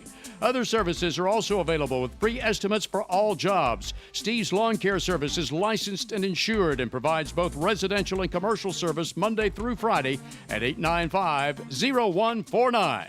Go Cyclones! Hey Cyclone fans, this is Lisa from Eagle Center Co-op in downtown Elizabethton, where you'll find the best collection around of sports cards, coins, furniture, tools, and antiques. We're sending love to our Cyclones this year. Bring it home. Eagle Center Co-op is in downtown Elizabethton at the corner of Elk Avenue and Armed Forces Drive. Be sure to shop Eagle Center Co-op any day, Monday through Saturday, 10 to 5, where there's a wide selection of books and collectibles too, and 2 full floors to shop from, upstairs and downstairs. Stop by Titan Nutrition in its new location beside Workout Anytime in the Elk Crossing Plaza, Elizabethton. Titan Nutrition offers health and sports nutrition products from hormone support for men and women and multiple types of protein and great flavors, including whey protein and plant-based protein. Consider Titan's pre-workout products to stimulate muscles before you work out for even better results. Titan Nutrition, now in the Elk Crossing Plaza, Elizabethton, open Monday through Saturday, noon to 8 p.m. Depend on Valley Forge Wholesale Cherokee Drive behind Tractor Supply to be fully stocked with all the essential items, toys, and gifts you'll want this holiday season. WBEJ. All right, ladies and gentlemen, welcome back here on a victorious night for your Cyclones as we travel into Ray County and defeat Ray County by a final score of 35-28. And we're graciously joined by the best stat man in the business, Wes. Wes, go ahead and give us our second half recap and then the final stats, please, sir.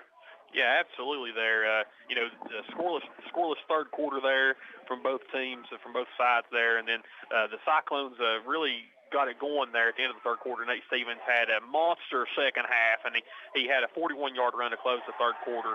And then the Eagles, they made 3 stops inside the 5, and then Cade Russell pushed across for a 1-yard touchdown from the Wildcat on the 4th and 1. And that gave Elizabethton the first lead, 21-14. Ray County struck right back. Ethan Davis, 1-play, 80-yard touchdown run, tied the game at 21 with 11:02. Then Nate came back. He had a 20-yard run, and then there was a 31-yard pass play from Dalton to Teddy Orton.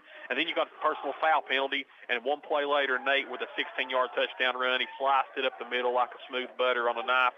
9:59 remaining in the game. Cyclones returned the lead. And then Zeth Mullins, and this is pivotal, he had a huge stop there at the end of the first half, and that led to the score that tied the game. And then he had a huge 4th down stop again when Ray County was driving the ball. And then Nate Stevens had 5 straight runs, the latter a 4-yard with 3:41 remaining in the game, and that made it 35-21. Ray County came back and they had a 9-yard score with 59 seconds remaining. Cyclones recovered the onside kick, and then what can you say? Nate with a couple big runs there gets a first down and just drove it down their throats right there. But Huge game, Nate Stevens, 28 carries, 245 yards, 3 touchdowns. He averaged 8.75 yards per carry.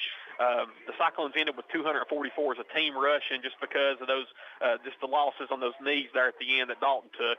But a monster game from Nate Stevens, and that was the bulk of the offense, 427 total yards of offense. And in the passing game, Dalton was a solid 7 of 10 for 183 yards and a touchdown there. Good game for Dalton Mitchell, 12 first downs, only 4 penalties for 27 yards for the Cyclones. Jeriah Griffin, 2 catches, 125 yards in that first half touchdown. Teddy Orton, 3 catches, 47 yards. Cade Russell, 2 carries for 2 yards. But that last yard he had was big, a touchdown there on the Wildcat there. And again, Seth Mullins, those 2 big backfield stops. Those are the defensive plays of the game right there, because that's the top two momentum shifting plays right there for the Cyclones. Can't say nothing about that. For Ray County, they had 370 yards total offense, 71 passing, 299 yards rushing. Ethan Davis, their tailback, he had a monster game himself. He had, let me see here, I've got him, forgot to write it down on my cheat sheet, 39 carries for 259 yards and 4 touchdowns.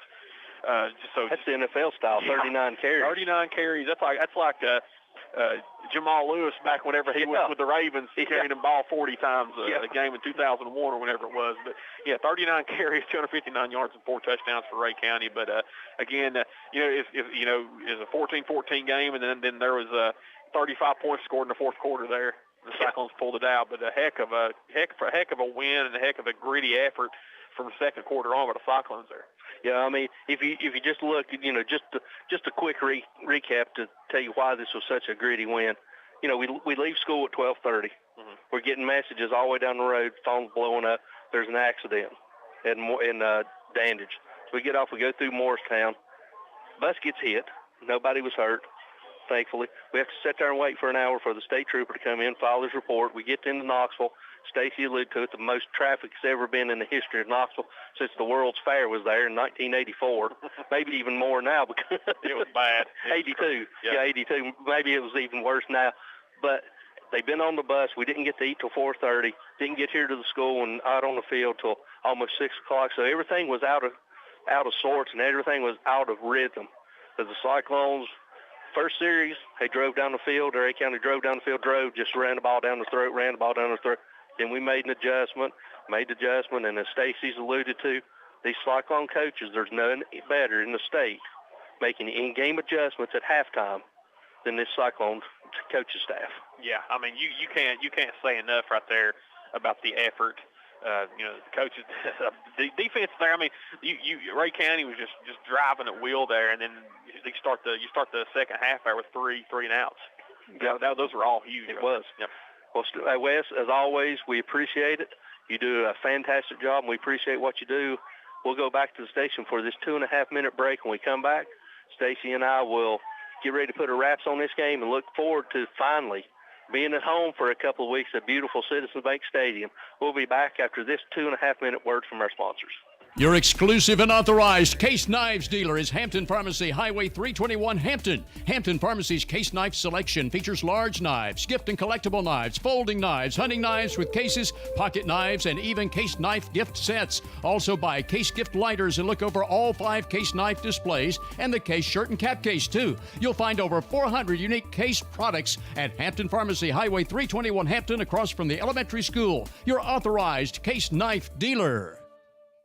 October 15th through December 7th is the open enrollment period for Medicare beneficiaries to choose a different Medicare enrollment plan. Call or stop in at Elizabethton Insurance Agency, downtown Elizabethton, and let the professionals help you choose the Medicare enrollment plan that's best for you in the new year ahead. That's October 15th through December 7th for Medicare open enrollment. Let Elizabethton Insurance help you find your best Medicare coverage. Elizabethton Insurance Agency, 328 Elk Avenue, downtown Elizabethton, also best for homeowners, auto, and business insurance.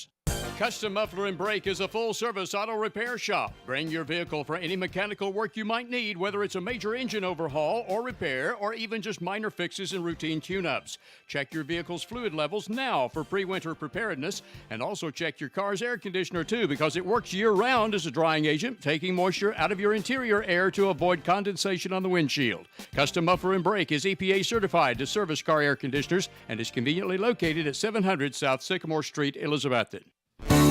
For all your landscaping needs, including landscaping installation, new yards seeded and strawed, landscaped maintenance, and yet more, contact Jason Bowling at B&G Landscaping right here in Elizabethton. Jason Bowling has been providing landscaping and lawn maintenance for years and also provides mulching, trimming, and even junk removal services. B&G has it all. So no matter what your landscaping need is, call Jason Bowling at B&G Landscaping Elizabethton at 512-1036. Hello, this is Justin Deaton, pastor of Eastside Free Will Baptist Church, and we'd love to have you come out and join us for one of our Sunday services or Wednesday night Bible study services. We start at 9:45 on Sunday morning for Sunday school, 10:45 for worship service, 6 o'clock on Sunday night, and then 7 o'clock for our Wednesday night Bible study. Once again, this is Justin Deaton with Eastside Free Will Baptist Church, cordially inviting you to come and be with us. God bless you. Hope you're enjoying the game, and you have a great rest of your evening. For the best carpets, hardwood floors, vinyl, ceramic tile, laminates, and waterproof flooring, see Winchester Quality Flooring, 110 West Elk Avenue, Elizabethton. Better than ever. WBEJ. All right, ladies and gentlemen, welcome back to a victorious Cyclone Friday night as we hold off the gutsy and fights the Ray County Golden Eagles by a score of 35-28. Stacy, you heard Wes.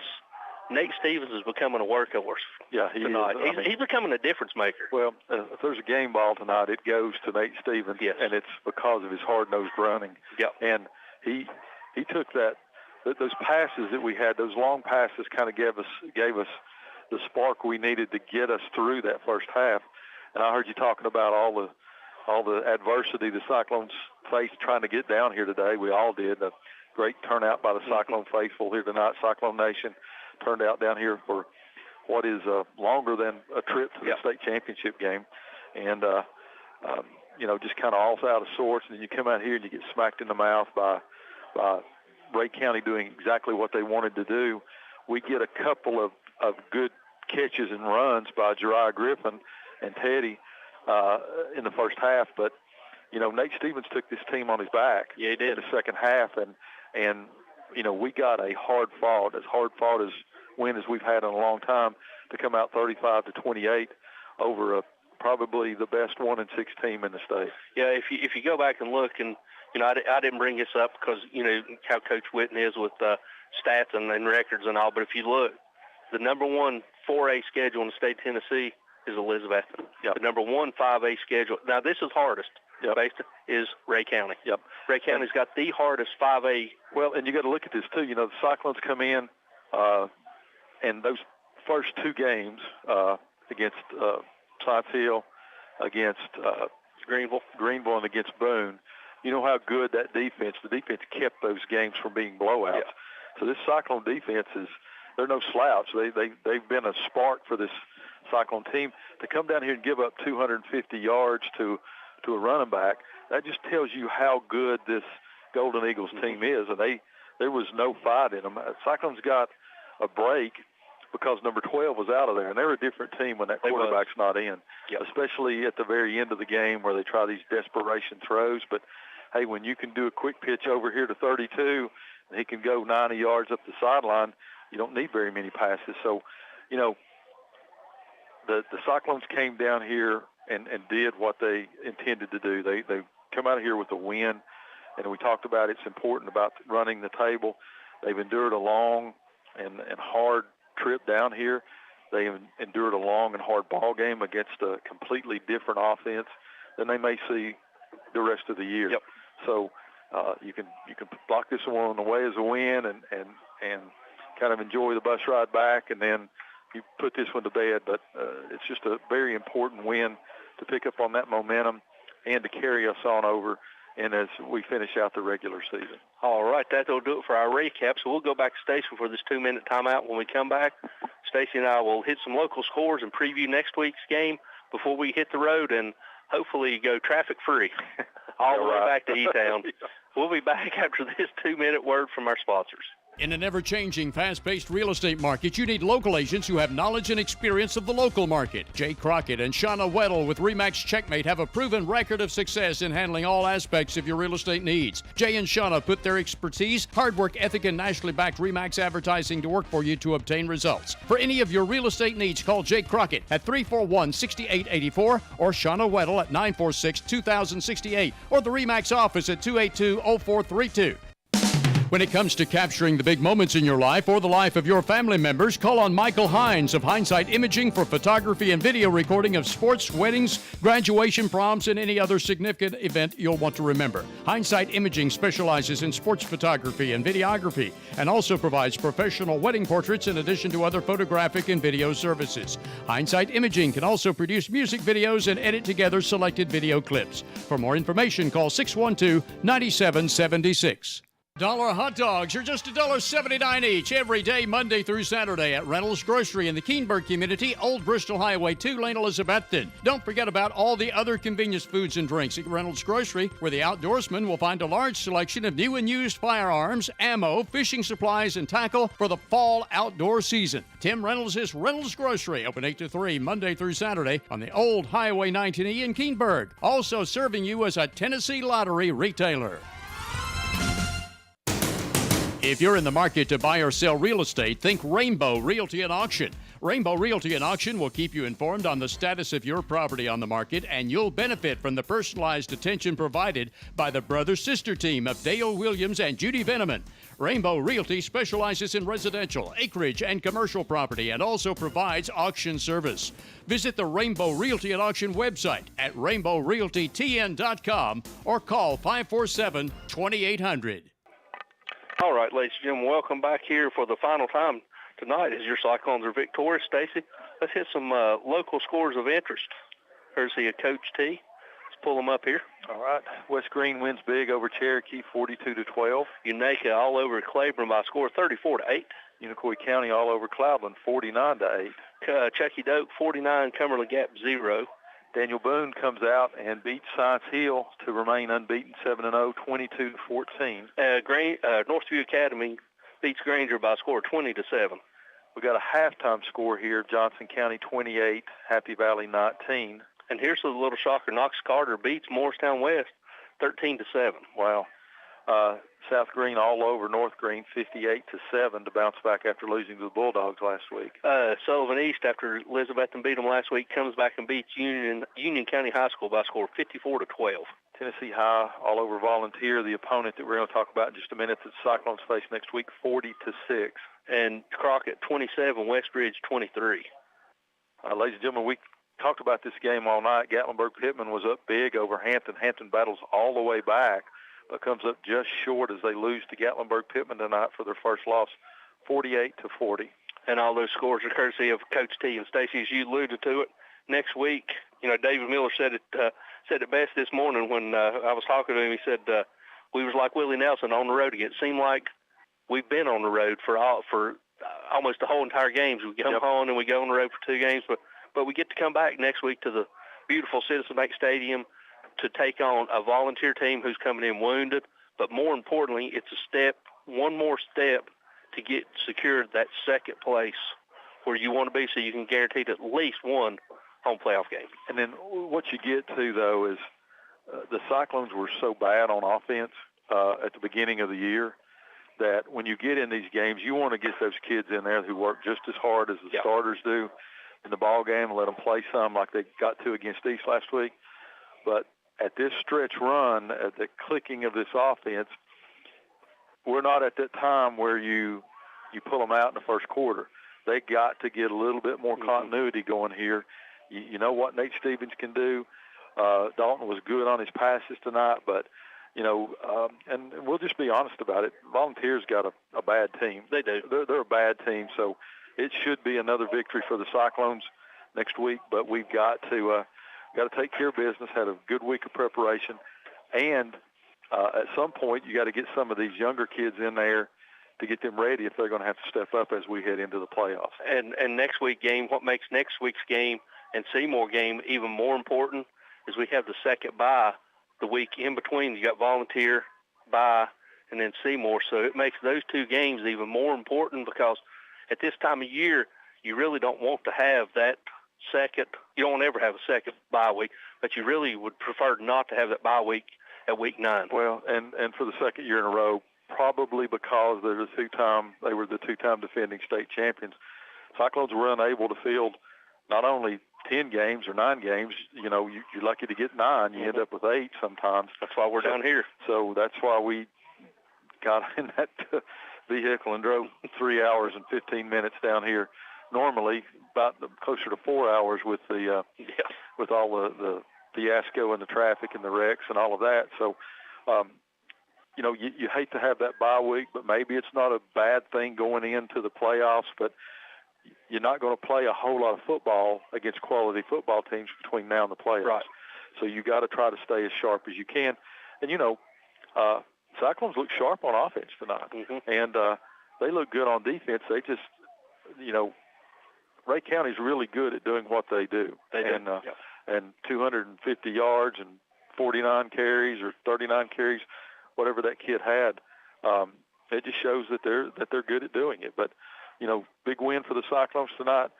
Big momentum switch next week against the team they should be heavily favored against. But they got to take care of business. But more importantly, keep this push that we've seen the Cyclones have, take it on in as we head very, very quickly into the playoffs. Yep, and that's going to do us for tonight. Join us next week at 6 o'clock for Murphy Fair, and then Coach Sean Witten Show at 6:30, and then Stacy and myself will come to you live from the friendly confines and beautiful Citizens Bank Stadium as we take on Volunteer Falcons.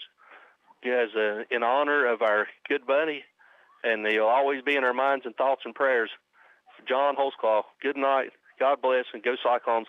We'll see you next week. WBEJ Radio Sports has presented Elizabethton High School football. Brought to you by Jay's Corner, Signature Healthcare, Dino's Restaurant, Carter Finance, Southern Finance, Citizens Bank, Jewelers Bench, Northeast State Community College, Clayton Homes, Carter County Bank, Advanced Heat Pump Systems, Ivy Home Nursing Home, Rocky Top Garage Doors, Rainbow Realty and Auction, Taco John's, Watson's Marine, Smoky Mountain Medical Equipment, the Elizabethton Federal Savings Bank, Hermitage Health Care Center, Happy Valley Credit Union, Ridgewood Barbecue. Our score tonight brought to you by Bojangles and the first down sponsor, Select 7 Credit Union. Our thanks to Tony Briggs and Stacy Street for tonight's play-by-play. Barton Edens produces tonight's show, and we thank you for listening to Better Than Ever Country, WBEJ Radio Sports.